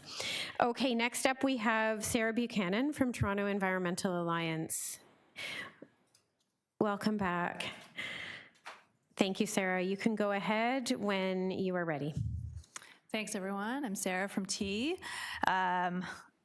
So if you remember one thing from what I say today, I hope it is this one thing, which is that the majority of our trees in Toronto are on private land. Thanks. No, just kidding. So when we're talking about protecting private trees, I think that this is it's not a fringe issue. It's one that's really, really important to preserving our urban forest and, in fact, the majority of our urban forest. So that's why, and this is what we're going to rely on to keep people cool in 20 years when our summers are almost exclusively days above 30 degrees Celsius. So that's why T strongly supports the plan before you for tree protection. We ask you to do everything in this plan, including the things that they are planning to report back on in 2027. Please also do those things. And I also want to point out, as many other folks have pointed out today, that other municipalities have gone ahead and reduced their threshold to 20 centimeters or below. And that Toronto can and should do the same when you have the information before you that's requested in this report. So another fun fact that I wanted to tell you is that, in fact, the number of trees in Toronto have gone up in the last decade, but actually the amount of leaf cover has gone down. And why is that? Because big trees have more leaves and small trees have fewer leaves. And this shows that we are, in fact, losing the battle to preserve our big, healthy trees, which is why we need stronger fines and enforcement to make sure those big, healthy trees stay up. And it's also why we are big supporters of the, the suggestion to have a category for distinctive trees in this report. Those are trees over 60 centimeters in diameter, which There's is... so many young people. There are a lot of young people, that's true. Those trees are really irreplaceable, and they actually remove about 70 times more pollution than a newly planted tree. So we also, we're asking to see a little bit more tracking of the survival rates of replanted trees.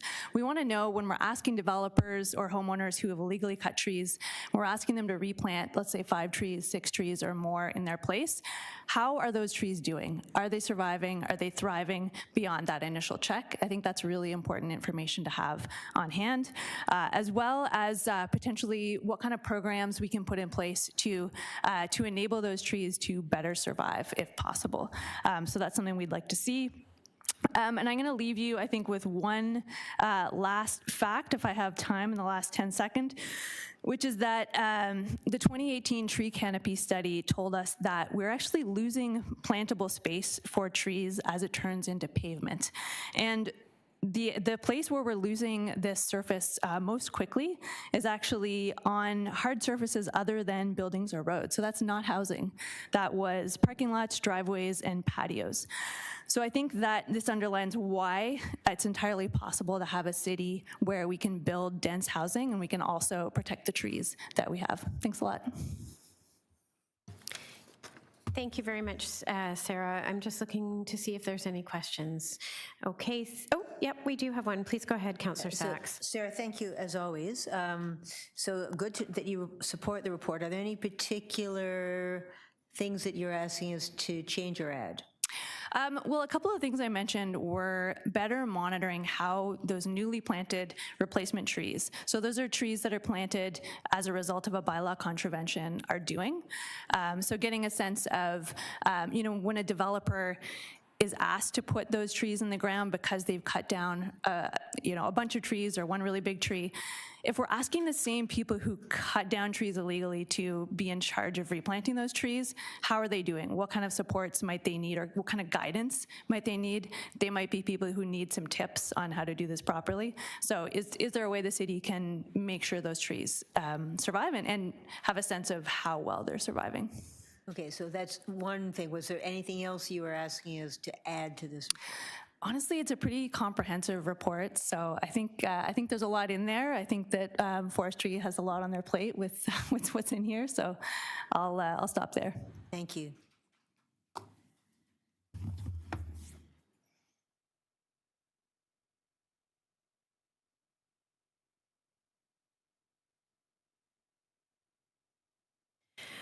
Okay, thank you very much for that. And we're going to try again with the folks who we missed first time around. So I'm going to go to Shannon Rancourt. Do we have Shannon?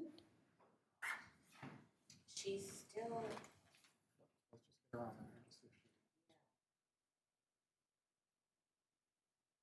You just need to unmute. Shannon, would you be able to unmute? Here I am. Can you hear me? Oh, hooray. Yay, feels like a miracle. Finally, thank you. Oh my goodness, so happy to be here. I'm sorry. That's okay. I've done it before, but couldn't get it figured out today. Okay, so I'll you have zip through here. 3 minutes. Go ahead. Okay, thank you very much. And thank you. Good afternoon to you all, and thank you to the authors of this report. I fully support the recommendations. As you know, I'm Shannon Rancourt. I live in Hoggs Hollow, which is a designated ravine protected area on a floodplain surrounded by steep ravine walls with the Don River running through our community. In 2021, when I first started really noticing what was happening, a healthy 200-year-old sugar maple near my home was approved for removal to build an iceberg house. Urban Forestry tried to save it, but because the removal was considered as of right, it was allowed. We were able to garner national attention. Residents were outraged. Lawn signs went up. We worked closely with Councillor Robinson, held community meetings, and mobilized ratepayers groups. But frankly, our tree protection bylaws could not save this iconic tree. The tree was destroyed, the lot was clear-cut, and the house was never built. Today, the property sits bare, no mature trees to absorb rainfall, neighboring homes flood regularly. The natural infrastructure that once helped protect neighboring properties is gone. A 200-year-old living ecosystem was erased. The proposed tree bylaw changes could have saved it. This is why I'm firmly behind lowering the private tree protection threshold, implementing the distinctive tree program, and strengthening enforcement. These are not minor policy tweaks. These are urgent corrective measures. The city's own tree bylaw survey, as we've already spoken of, 98% of Torontonians say trees improve their quality of life, and 85% are concerned about tree loss. Tree protection is no longer a fringe issue. It is a civic priority. We all understand the value of trees, yet 90% of tree removal permits are approved. And remember, that does not include all of the trees that are removed without permits. We see it all the time. So this is not a system erring on the side of protection. I feel the system now facilitates removal. Tree protection and development can coexist, but the balance is currently skewed towards those with the resources to push projects through. So I'm asking council, help us restore that balance, lower the private tree protection threshold, strengthen enforcement, and put forth penalties that are not treated as a cost of doing business, and fully implement the distinctive tree program. And importantly, recognize ravine communities like mine, where the TRCA is frankly no longer providing the protections it once did. We need to protect these ravine communities, and we need these bylaws to wrestle power back to Torontonians. When mature trees are removed in ravine neighborhoods, ravine walls fall, basements flood, insurance is impossible to get, and the pressure on the stormwater systems, which I know is something you're very concerned about, Councillor Chernos-Lynn, is costs that are borne by all of us. Just one last thing I want to say was that we looked in 2021, the council looked at decreasing the private property threshold. We're in 2026 and nothing's happened. So please support these enhanced tree protection programs. And also, thank you very much for the opportunity to be heard. Thank you. Thank you so much, Shannon. I'm not seeing any questions, so we appreciate everyone's patience in getting you back online, and we'll move to our next delegate. We have Sue Dexter. Sue, are you able to unmute?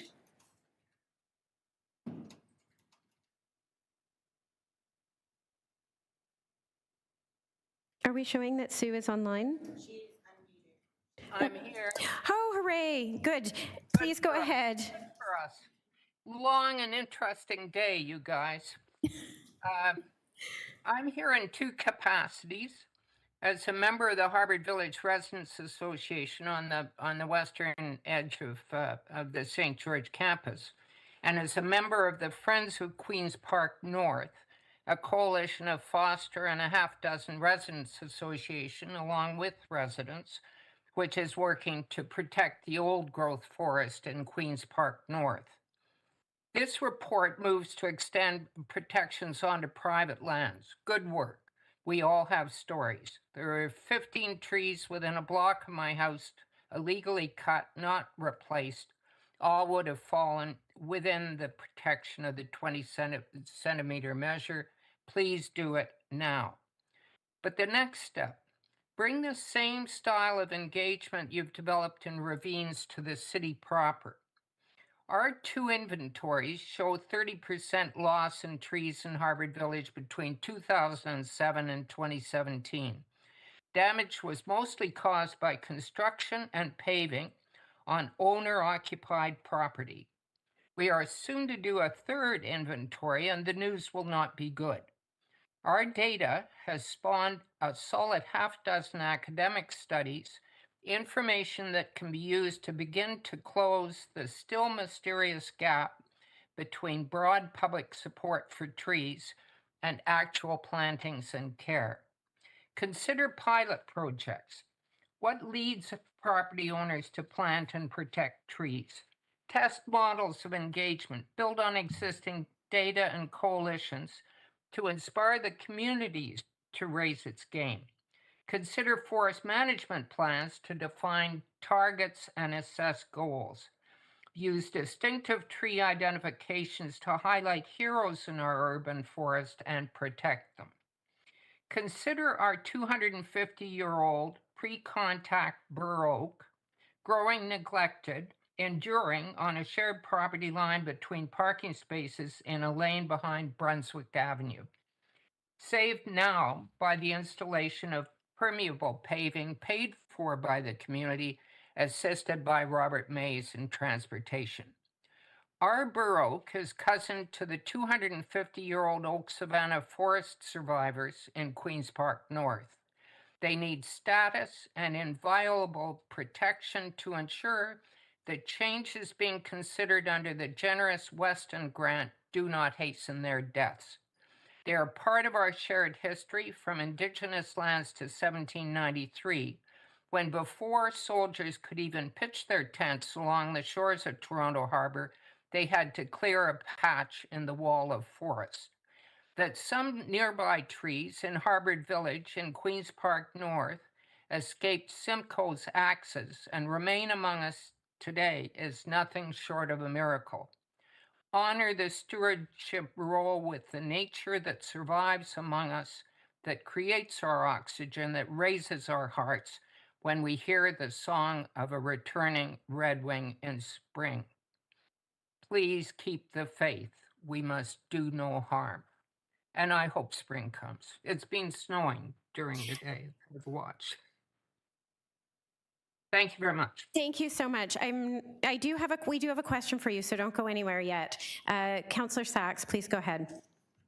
Yes, hi, Sue. Yeah, no, I was very glad to be able to work with the HVRA to save that bur oak and get transportation to lighten up in that laneway. You and the HVRA does amazing work counting the trees and lurking on the canopy goal. And I've been giving away free trees at each of my community environment days and other days. What other kind of help is the HVRA looking for? I saw your point about the urban forest management plan, but other than that, what are you looking for to encourage HVRA members to plant and protect trees? What are you asking us to do? I think the city can act in the middle actively. So what you have is you have various organizations, LEAF and the rest, yourself, your office, city staff, and the community and community association, and there's no connection between them.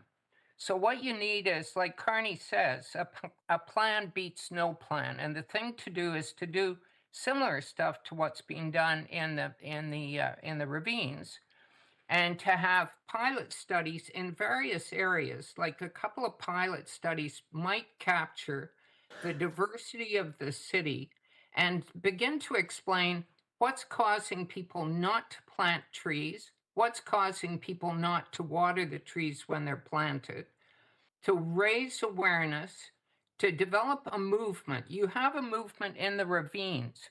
You could have, if the city comes in and we get hands-on and publicity and a consciousness, then there's a chance with these pilot studies that we would also break the mystery, and that would be a worldwide contribution. Nobody understands why it doesn't happen, why people say they love trees and then don't plant. So let's try to figure it out. It's similar to heat pumps and to the other conservation measures. What's holding this up? If they love trees, why are they not planting and protecting and designing and renovating with a consciousness to saving the trees? So sorry to go on about it, but I think it's just there needs to be some coherence to it, and the city could provide that. Okay, I'm going to put it back to you, Sue. I'm going to encourage the HVRA to propose what that pilot project would look like. You've got... We are. Okay. We're working on it. All right, well, send it to me, let me know when to expect it, and we'll work together to make it happen. But a specific, tangible proposal, given your knowledge and your colleagues, would be really helpful. Well, it's in part, it's a mystery. So in a sense, coming forward and starting to work with the city, you design the proposal. That's the point. And we've been talking to city staff about it and have had a positive response. Yeah, well, I'd encourage you to learn from John Boston's and the Midtown Ravines people.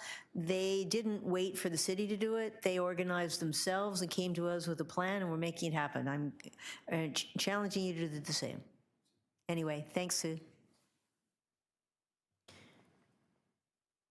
Okay, thank you very much for those questions. And we're going to move on to the next delegate. We have one left. It's Jeff Cattell. Jeff, are you online? And can you unmute, please?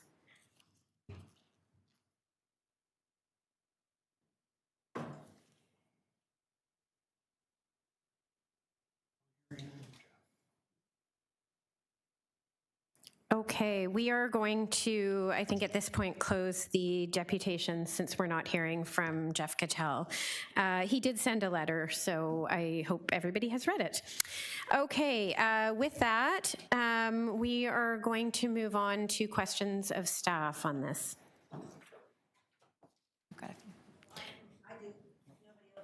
Oh, I definitely have a few. I will jump on in, Madam Vice Chair. Okay, do we want to just let, I'm fine if staff. You're fine, we're there? Okay, let's get started.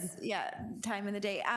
Thank you so much, Madam Vice Chair. If you want to start my time, keep me honest here. Or start my time, because I might go on this one.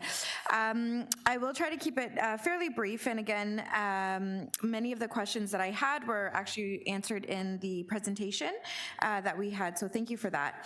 In terms of the specific recommendation around changing the minimum diameter threshold for private tree protection, what is the recommendation before us within this report?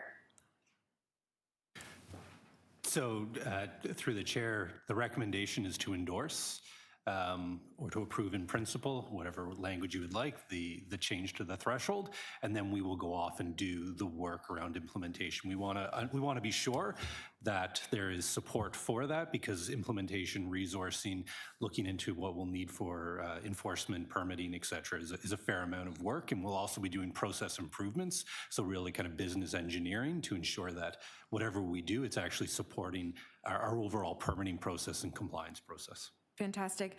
Would a piece of that work include looking at the important issues raised around enforcement, fee structures, fine structures rather, and availability of resources for more immediate action when the bylaw is being contravened on private property? Yes, and I think that's kind of our overall work that we're doing, as well as looking at other opportunities. We have, I believe, a recommendation in there related to looking at other mechanisms related to enforcement and compliance. So that is all bundled up in that. Okay.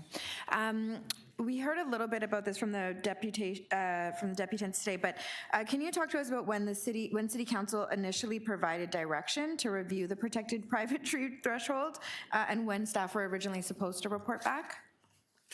So I'll start, and then I think Kim will jump in. We were directed, I believe, in 2021 to report back. In 2022, staff initiated the work. There was a number of elements underway. Obviously, that report back has taken longer. When the division was created at the beginning of January last year in terms of environment and climate and forestry, so it moved into a different division. Kim and I sat down and prioritized this as something that was outstanding and we needed to move forward with. So that's what we've done over the last year to bring this report in today. Fantastic. Sorry, I don't know if anybody wanted to add on to that, but I'm satisfied with that answer. That's good. Thank you. Understanding that it's been some time since 2022 and we have seen enormous, rapid, and significant changes to our planning environment and to permissions and sort of general mandates largely coming from the province around growth goals. This is compromising a significant amount of plantable space as well as trees that are currently protected. Just want to confirm that you all appreciate the urgency with which we would like to move on this. As we're trying to keep up with the mandates and growth goals, we absolutely need to critically protect and ensure our tree canopy is growing. Are you all with us on the urgency for this work? I will speak for the division. We are absolutely aligned, and we will be moving as quickly as we can to have that in place. Great. I appreciate that, and we'll keep your feet to the fire, as well as look to support any way that we can. Just a couple additional questions for me. Would lowering the protected private tree threshold help us achieve our targets for the distribution of larger trees and our tree canopy goals in general? So through the chair, the lowering of the private tree bylaw threshold will improve protections for the smaller size trees in the canopy. The distinctive tree proposal then is aimed to strengthen protections for the largest trees in our urban forest canopy. Great. And in terms of the resourcing that was just referenced to support the protected private tree threshold change that we're looking to endorse today, will that be factored into the 2027 budget, either by reporting back or some other means? To the chair, that is our intention. We will be looking at this through the 2027 budget, as well as other proposals. We're also doing a tree maintenance review. There's a number of elements underway, so we'll be looking at our tree program holistically as we report back. Great. Those are my questions. Thanks, Madam Chair. Okay, thank you. Up next, Councillor Sachs, please go ahead. Yes, thank you. Again, thank you for an extraordinary and overdue, but much appreciated piece of work. Picking up on some of the comments of the deputies, working backwards, or more or less backwards, from Sarah Buchanan's point about better monitoring of replacement trees. And sometimes we see the replacement trees die or be neglected, and this seems to be constant vigilance. What is it going to take to get better monitoring and just generally better enforcement? We've got all these rules, people flout them constantly, and there's no meaningful consequences. What's going to change? So through the chair, the report in front of you today has a couple of key changes with regard to this. One includes extending protections to newly planted trees in contravention and development scenarios on private property. So there is a nuance there where replacement trees are required, but on private property currently, trees on private property are protected at 30 centimeters and above. So this report closes a bit of a gap there and will give the specific authority for those trees to be protected at any size. I'm sorry, Kim, with all due respect, that isn't responsive to my question. I'm asking, we've had the rules all along, but they don't get followed and there's no consequences.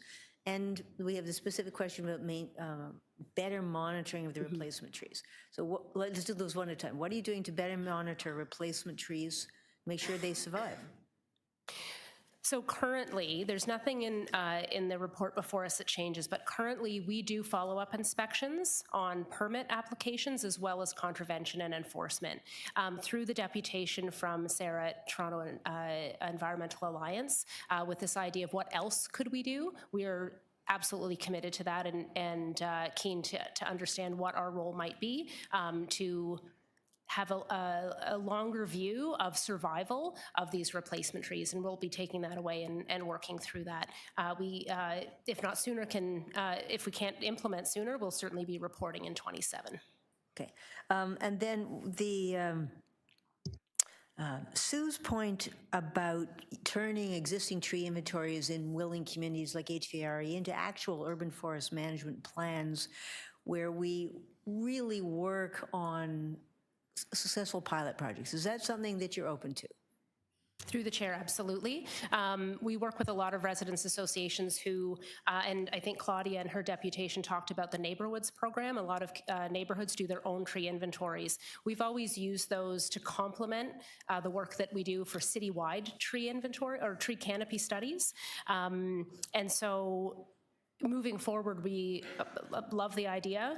Happy to work with using those tree inventories to inform our next tree canopy study, which ultimately would inform how we manage the urban forest.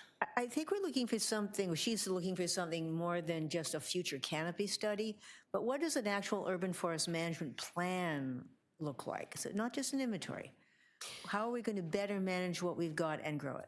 So through the chair, the City of Toronto does have its strategic forest management plan. Again, it's a city-wide plan with certain actions, principles, interventions that we are applying citywide, and it includes many of the things that we're talking about today. I think the work that we would have to do and are interested in how we would do that is how we work then for that to be local or neighborhood based. And we're happy to have those conversations on how we could use that information to inform those. All right, and finally, Sue's suggestion that we have something more structured to protect distinctive trees that are on public space other than ravines. What can we do about that?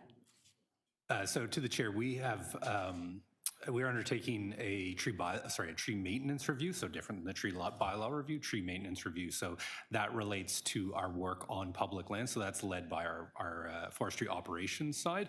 Of course, working closely with Kim and the urban forestry team.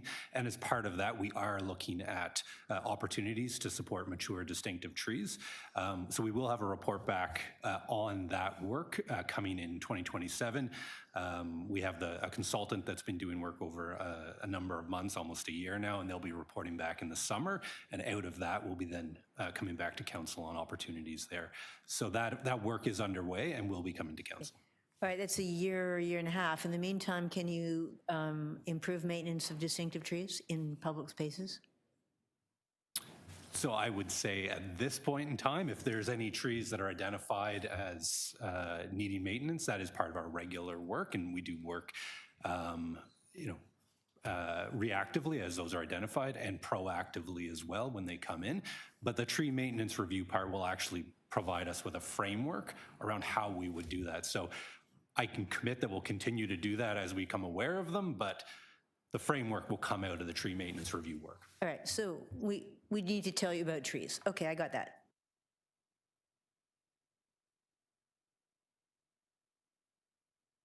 Okay, thank you very much. So you're good for questions. Okay, and I'm just looking to my colleague on the screen, Councillor Cole, no questions? No, okay. So with that, I have just two very quick questions. I wonder if I can pass the chair to you. Thank you, Councillor Morley. Yep. So set the clock. I know, oh, thank you. 5 minutes, go ahead. Okay. I won't take 5 minutes, I promise.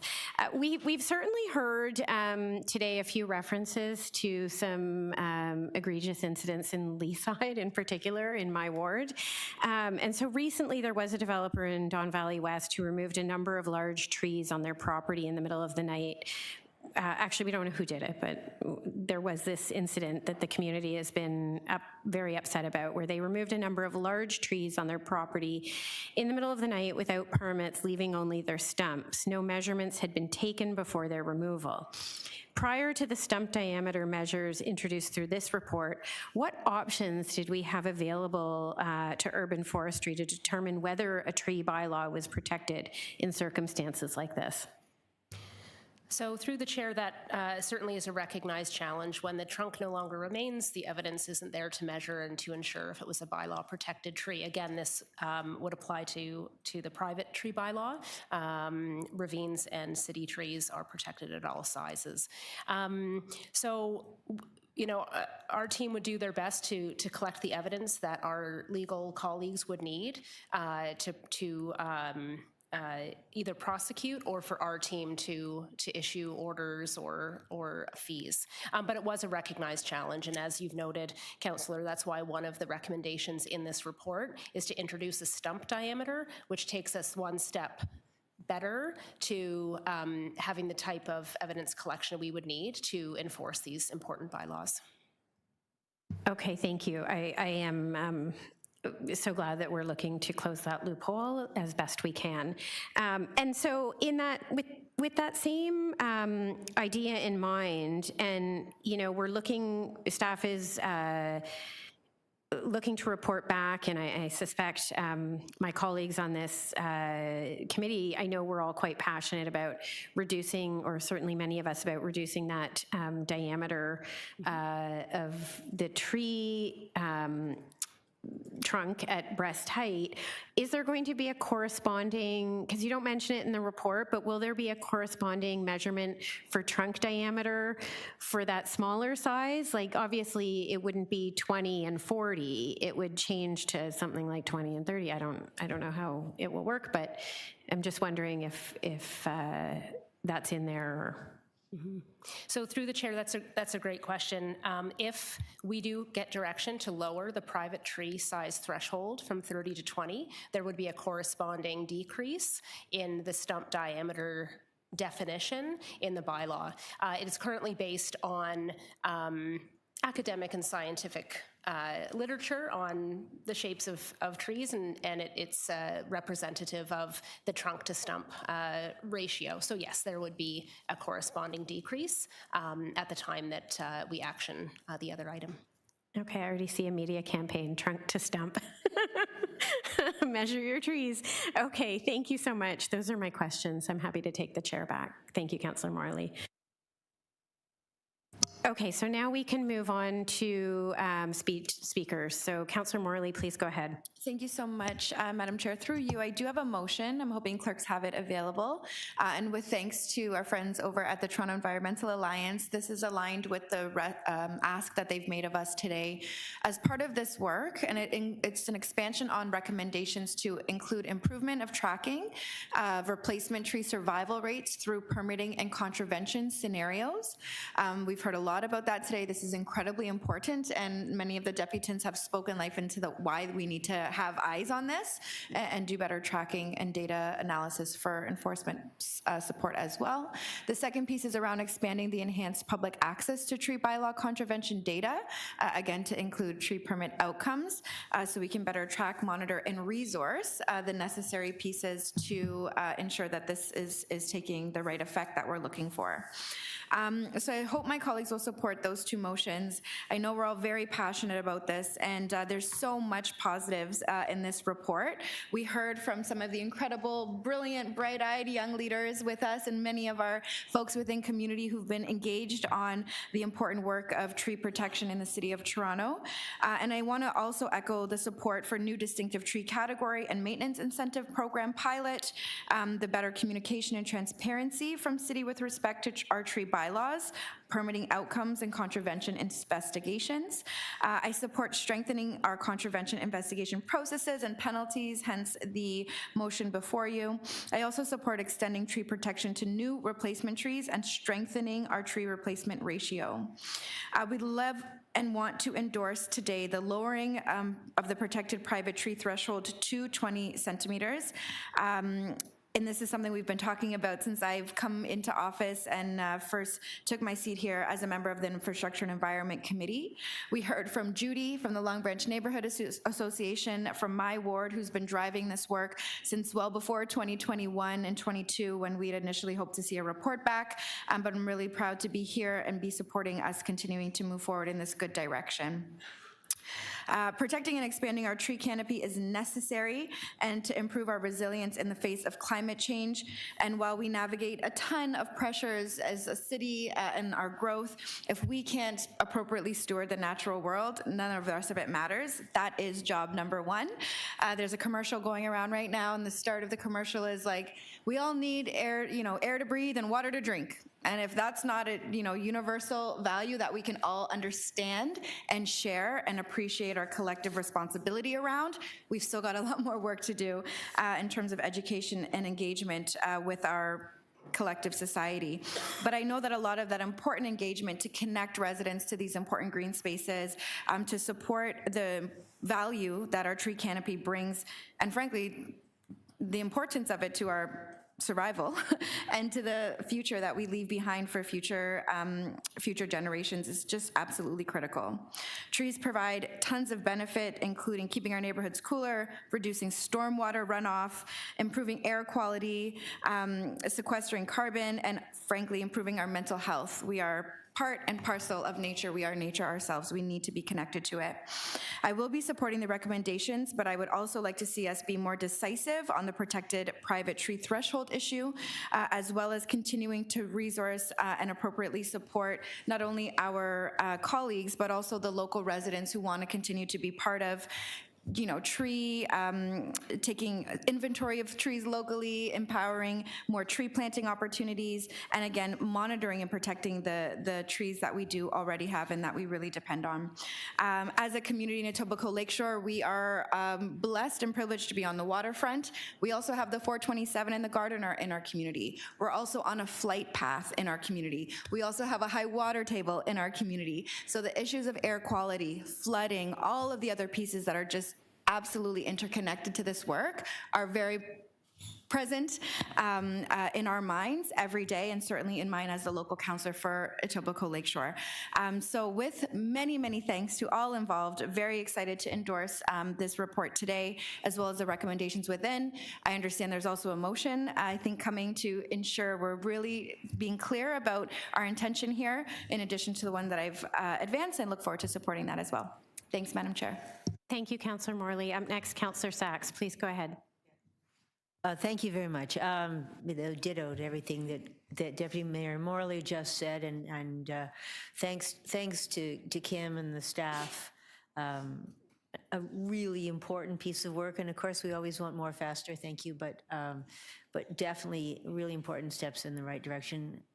We also do need enforcement to step up, and we're just all so tired of the rampant. I mean, developers can make so much more money by killing trees, and the fines have been rare and piddly. So definitely want to see that. But I know I'm supposed to say motions first. So first of all, I support Deputy Mayor Morley's motion. I support the motion that my colleague, Councillor Chernos-Lynn, is going to make as well. And I have two of my own with, I think, total of 4 recommendations. The first is that we want to be explicit, as Deputy Mayor Morley just said. We endorse the recommendation to reduce the minimum diameter breast height of trees on private property from 30 centimeters to 20 centimeters. And I should say breast height is not the same for everybody, but you know, maybe it's the average of councillors or something. In any event, we do want you to do this. It's been hanging on since 2015, 5 years. A lot of trees have been lost in that period of time. So we do want a clear confirmation. We want you to do this. We recognize that you need time to get the resources through the budget process, so you've got the humans, so we don't just have a rule and no way to actually implement it. And you've asked for time to the first meeting of IEC, well, it was supposed to say in the next term, not in 2027. Is there, is it necessarily 2027? There's going to be nothing in December? All right, well, as long as you've got it in your budget submission, because we don't want you to miss the budget cycle and then have to wait another whole year because, oh, we don't have any humans to do it. So please get on with it. Give us an implementation, make it real. We need it to be real. The second motion is, God, it keeps moving around. So first, yes, there we are. So to provide appropriate protection, better protection for distinctive trees, there are distinctive trees in ravines, absolutely. I've climbed down very steep ravine walls looking for distinctive trees, but they're not just there. And the bur oak, for example, that we talked about in the Laneway, that's a really good example of a tree that's not covered by any of the things in your report, but need protection. And it shouldn't have to be a question of private fundraising and an individual councillor banging on Robert May's head to try to get some protection of those trees. So we need more protection for distinctive trees that are on public property that aren't in the ravines. I know it's a ravine report, but it's related enough. Or no, that was the former. This is trees. We can still do this. All right, moving on. And the whole point about pilot projects, working with communities that want to, building on the voluntary tree count. So again, a number of the resident groups in my ward have gone out and are individually and lovingly counting every single tree and grieving with the loss of every single tree. And there have been a lot of those losses, including an enormous number of those losses in the last 5 years. So we need to see some progress, and pilot projects I know work really well in this city. A coalition of the willing. You've heard there's so many people who love trees, who want to see this work done, who are willing to be partners, but need some leadership from the city. And so, please, we need this too. We need a pilot project. We need it as quickly as you can get it together. I mean, it's great that you're going to use it to inform the 2028 canopy study, but we need action now. And there's people who want to take action now, and there's trees who need it now. And as the summers get hotter and the winds get stronger and the droughts get deeper, we're going to need enhanced community involvement to keep the trees alive. And we're going to have more other rules to protect the trees than we've had before. Just sort of trusting on what used to work doesn't work anymore. So those are my motions. Again, really important step in the right direction. We need you to build on it. We need you to do more. And we need you to do more with folks like this who want to be our partners, who love the trees that in their neighborhood. So let's put them to work. Thank you. Okay, thank you, Councillor Sachs. And I just have a few comments as well. And here I go. I want to thank Kim and Nicholas and your teams. This has been so much work and so much thought and really careful, detailed work has been put into this report, and so much feedback taken from both the community and all the tree lovers, but also from councillors and constituents. And it really has been and continues to be a partnership in protecting the tree canopy. And certainly in Don Valley West, this is very, very much appreciated. You heard from Shannon and Laura LaMarche today, Hogs Hollow Tree Watch, but you heard also from so many different deputants. Actually, every single deputant who we heard from today on this item was in favor of it. So I think that's testament to really listening carefully and thinking about the challenges that have been raised over the years and how to deal with that from within the city's framework. And so I really appreciate that. Residents in my ward and I think across the city are really committed to protecting and maintaining this invaluable asset. It provides so many benefits that you've heard about today. I don't really need to repeat them, but this report really brings so many improvements to respond directly to the concerns that we've heard about that I've heard about and that others have heard about across Toronto. Notably, it is also progressing an initiative, as Councillor Fletcher alluded to earlier, that was spurred by my predecessor, the late Councillor Jay Robinson, who moved a motion in 2021 calling for a review of the diameters required for tree protection under the bylaw. So it's been a long time coming, but it's really, I think, very important, and I'm looking forward to messaging her family about that. When this eventually gets to council and passes. This and other actions proposed through this report will help to ensure that the city can effectively safeguard our mature tree canopy and steward growing trees. And I think particularly, in this report, you outline how really the goal, that target for that tree canopy, the older canopy is 10%, and we're at 2%. We've actually fallen from 3%, I believe, right? So I think to the motion that was brought forward by Councillor Sachs and that Amber spoke to as well, that's why that 20-center diameter is so important. If we're to achieve that 10% goal, we need to protect those 20-centimeter diameter trees now. And when I look at the neighborhoods in my ward where we have these aging Norway maples that are aging out, that we're starting to see them coming down so regularly in the frequent storms we're having, but even in sometimes less major storms, they're coming down. So I think that's why this report is so important, and that 20-centimeter diameter is something that we really have to take so seriously. So I am very much in favor of those, and just wanted speak to that. And finally, I also have a motion because I think everybody wants their hand in this. Although I feel like so many of the things that I've talked about and wanted were in some of the other pieces here. It was hard to find something that wasn't, but I really wasn't joking when I said trunk to stump or whatever that was.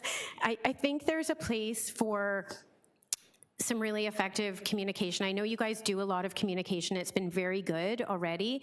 But as was brought up, these guys came to my ward forum last night and we had over 100 people listening and asking questions. There was a lot of interest in this, but there was also a lot of concern about what do we do if we suspect that there's been a tree cut down. So I think there's also in contravention. So I think there's also a place for explaining to the public how to do that in short, snappy ways. And so I have a motion just around that that I'm hoping my colleagues will support. But I just want to make sure that we are really sharing the important items in this and educating folks about it and making sure they know what to do if they see something, how to report it, all that kind of stuff, but also on the value of that 2% to 10% goal. And why that's so important. So thank you so much. That's it for me. And I'm looking to my colleague on the screen. Do you have any comments, Councillor Cole? No? Okay, so we will move on to open the vote on this. And all in favor? Oh, sorry, right, we've got all these motions. Okay, so first we're moving to motion 11. Is that 11? A motion by Councillor Morley. Thank you. It's up on the screen right now. All in favor? Okay. And there's none opposed, so that has passed. Up to the next one.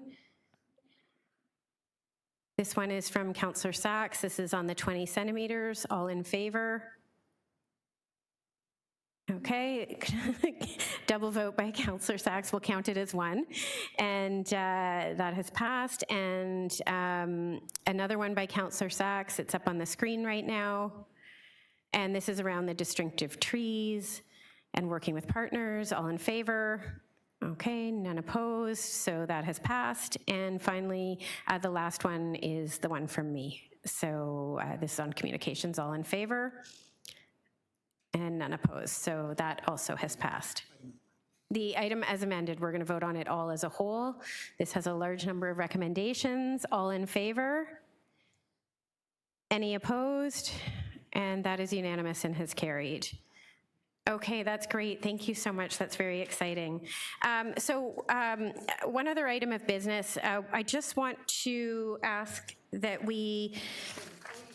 My report is on C40 is still on the list. Okay, we will get to that. I do want to reopen item number 16 because I realize that this has not gone to the Toronto Accessibility Advisory Committee. So if I could just have a motion to reopen. All in favor?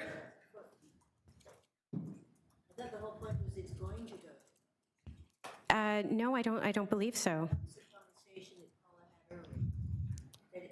Sorry, the conversation that Paula said she had earlier was that as part of the work that I've requested, they will be consulted. But I'm also told, this report has been promised for about a year and a half. The work apparently has been done. Can motion be, is this up for debate? You're trying to place a motion to replace. So the question is, TAC doesn't meet until May, so how is it possible for this to be dealt with April 7th? Because it says April 7th. Well, from the information, I just want to review the bidding here. A year and a half ago, we asked about this issue, and we were told, well, maybe it's 2 years ago, and Barbara Gray said, no worries, it's going to be in the parking report. Well, we got the parking report a year ago, and it wasn't in there. And we were told, no worries. Point of order, Madam Chair. Madam Chair, what are we doing here, please? I would ask for a motion to reopen. Well, so let's vote on the motion to reopen. I don't think, my point is that there is a report that I'm told is prepared, that's been promised over and over again. And the consultation has apparently already been done.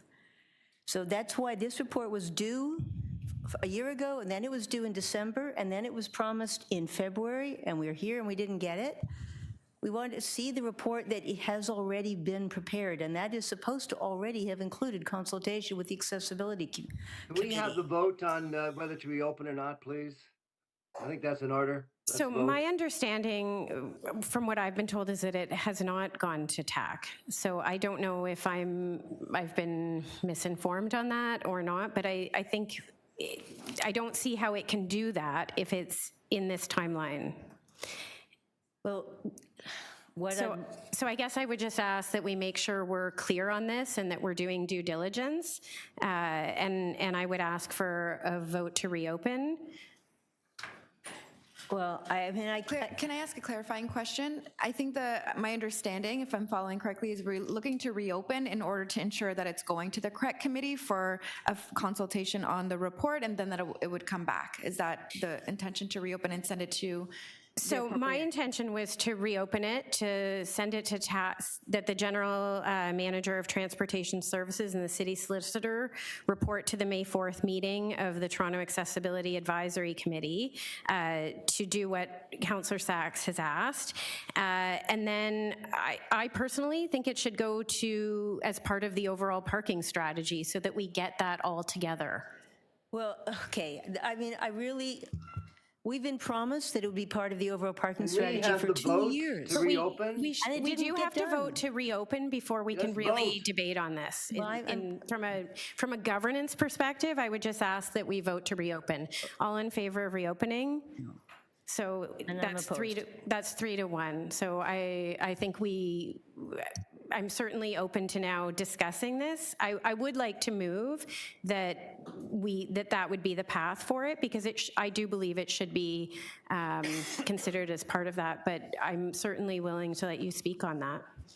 Well, Madam Chair, we've had that promise for years, and it was never done. It was supposed to be in the parking strategy report that we got a year ago, and it wasn't there. And so we were promised it would be a standalone report by December, and it wasn't there. So I got a written confirmation that we would have the report to the February IEC, which is here, and it's not here. So if you're just going to kick it into some future report, we don't have another comprehensive parking report coming. We were promised an accessibility abuse permit report by December 2025, and in 2027, a report on permit parking upgrades. This is not about permit parking upgrades. The general parking strategy report is already done. In my ward, abuse and fraudulent use of these permits is an enormous problem. Action has been delayed year after year after year by saying, wait for some other report.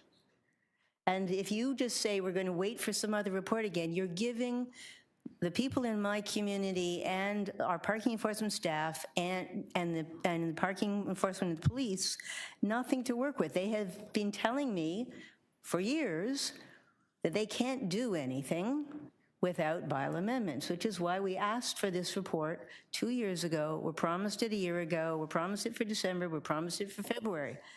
Don't kick it down the road again. We have this problem. When I get complaints on a regular basis, my ward is one of the hot spots of construction in the city. We're in the top 3 of housing starts, and all those construction workers are having trouble parking. And what we've seen is an absolute epidemic of construction workers showing up with accessible parking permits, and also the gig workers showing up at the restaurants with these accessible parking permits, and it seems to be widespread abuse, and we can't do anything about it right now, which is why we asked staff to give us a report. They told me the report's ready. We should see the report. And if when we get the report, it needs action, it needs consultation with the committee, great. But don't let us see what they've done already after waiting all this time. Don't just kick it down the road and leave us completely hamstrung again. So are we able to get confirmation from staff that it has gone to TAC? I don't know. Naz isn't here. I asked him over and over again where this report is, and he told me to bring this motion today, so I did. He said he's been working on this all this time. It was, so they told me it's ready. We should see what they've done. If it needs further consultation, then we can have more consultation, but we need action on a prevalent, fraudulent use of these reports. 5 minutes is up. Can we vote on this, please? Okay, so we'll put the motion on the screen and we can, Yeah. sorry. Sorry, yeah, so I Oh, can thank provide you. some clarification. So yes, we have been doing some work, Councillor. My understanding is we haven't yet been to the advisory committee. So if it was the will of this committee that we went there first before coming with a report here, then we could obviously do that, or we could come here. It's really at the will of this committee. Can I ask a follow-up question? Is there any general parking report that this needs to be a part of, or can we deal with this particular abusive issue by itself? I think it could be dealt with by itself. I don't think, I mean, it could be combined as part of an integral part of the parking strategy, but we've been doing the work, so there isn't any reason why we couldn't come back with a separate report, if that was the will of the committee. Thank you.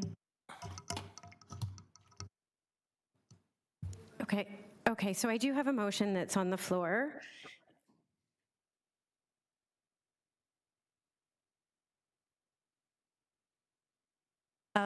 Madam Chair, will you accept what I hope is a friendly amendment and ask them to come back to IEC immediately after responding to TAC rather than kicking this off into some indefinite future date? We need a report on this abuse, and we need it this year, not in some future year.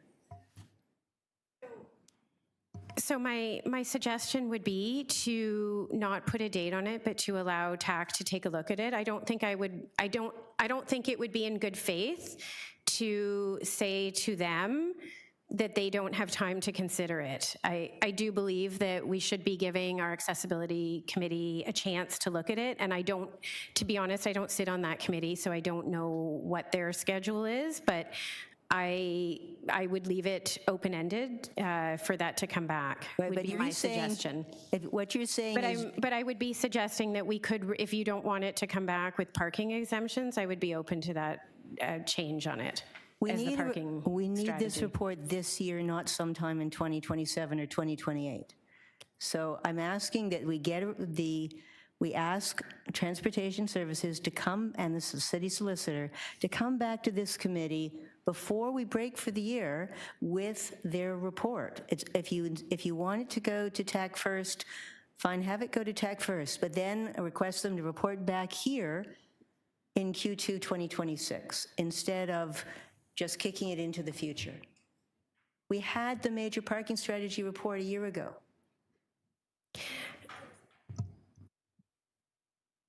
Will you accept that amendment? Go ahead, Councillor Morley. I just wanted to speak a little bit to this as I'm following the conversation. I think I would support an amendment to have come back to this committee in the June session. It gives the time for, if work's already underway, the ask is that the consultation is done with Accessibility Advisory Committee. Advice should be able to be gleaned within a month of that opportunity, and to come back to us in June, I think, is a fair way that allows us to ensure it goes to the right body, but also have a line of sight on when it tracks back to this committee, if that's acceptable, but I would support that. That seems fair to me. Does that seem fair to you, Councillor Sachs? It's a compromise as long as we get a report this year. We've been caught in this endless, we'll get to you someday for years. So if an amendment that says they consult TAC and come back to June. Okay, so we'll take the vote on that, and so I think it would just end, with the amendment, it would just be that it would end,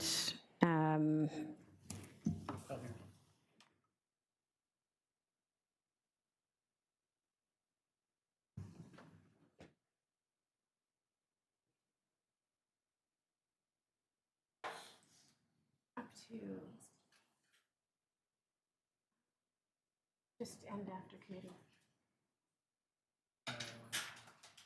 And report back to IEC, I guess. Report to Accessibility Advisory Committee. and then it would come back to IEC for consideration. Okay.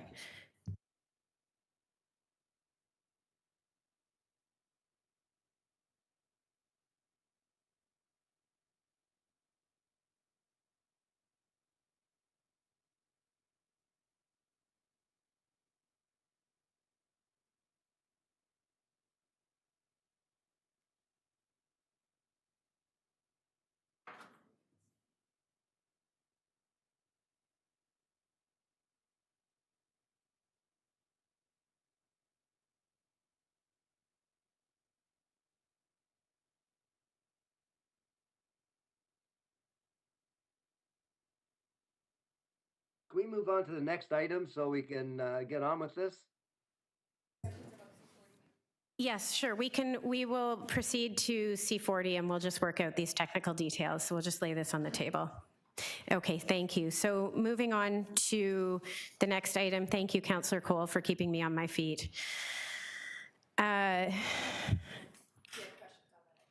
Okay, and which okay, so we're moving to item number 13. And Councillor Cole, I believe you have questions for staff. Please go ahead. Oh, I just wanted to say, how do you get to go on these trips?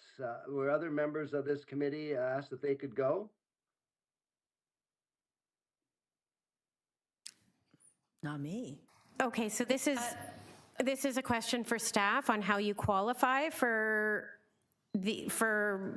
trips such as the one that Councillor Sachs went on. Is that what you're asking? Yes.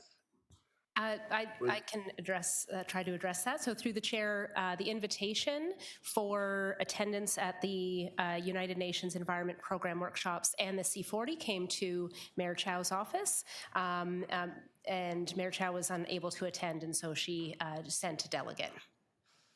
Oh, so the mayor decided for Councillor Sachs to go to Brazil. Is that right? Through the chair, that invitation was delegated. That's correct. Okay, thank you.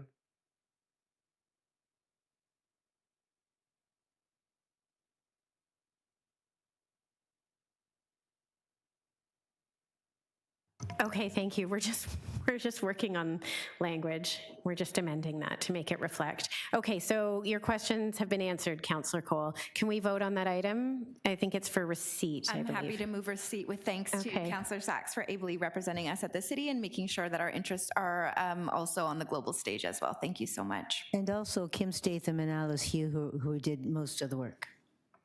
And to staff as well. Thank you all very much. And really great to know that the city's been acknowledged and recognized for our leadership as well. And we hope to continue to stay in a leadership role on this important work of environmental championship. Thank you. Happy to move receipt of the report. We are adopting this. My apologies. Thank you, Councillor Morley. So on the motion to adopt, all in favor? No, adopt. It's to adopt. All in favor? Any opposed? Okay, and that has carried unanimously. Thank you for the group effort on that one. And we'll just get this up on the screen in a moment. This is the revised motion, so we're going back to item number 16, just as a reminder in case you've forgotten. It's been a bit of a confusing day. Yep, number 16. And staff are just going to put that up on the screen. So this is the compromise where we have landed. And I will just ask all in favor. Any opposed? That has carried. Thank you very much. And before we go. Yeah, can you please just...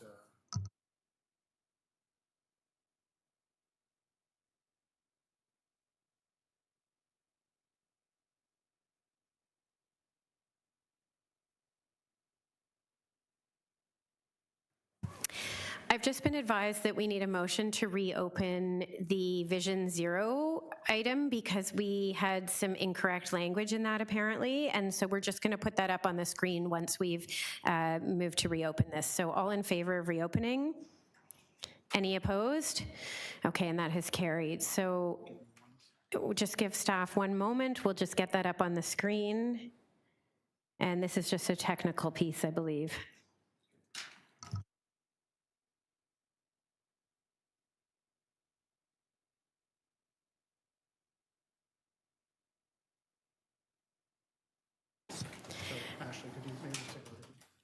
Okay, so I'm just going to ask staff to clarify what has been changed. Is that possible? I'll ask the acting general manager, please. Yes, thank you, Chair. Yeah, there was it's an amendment on recommendation 4, which the previous chair described it as a change in setting out in attachment 2. We changed it to attachment 4. So there was just some of the technical wording in that changed recommendation wasn't quite correct. So we've included a new one here. Okay, so we'll get that up on the screen, and we appreciate that explanation. No, it's, listen.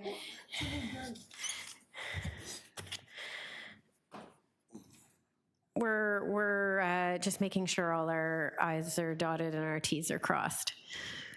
And we thank everybody. I know it's been a really long day. Okay, here it is. All right, all in favor? Any opposed? And that has carried. Before we adjourn, I'm just going to look to my right to see if there's anything else that we need to deal with.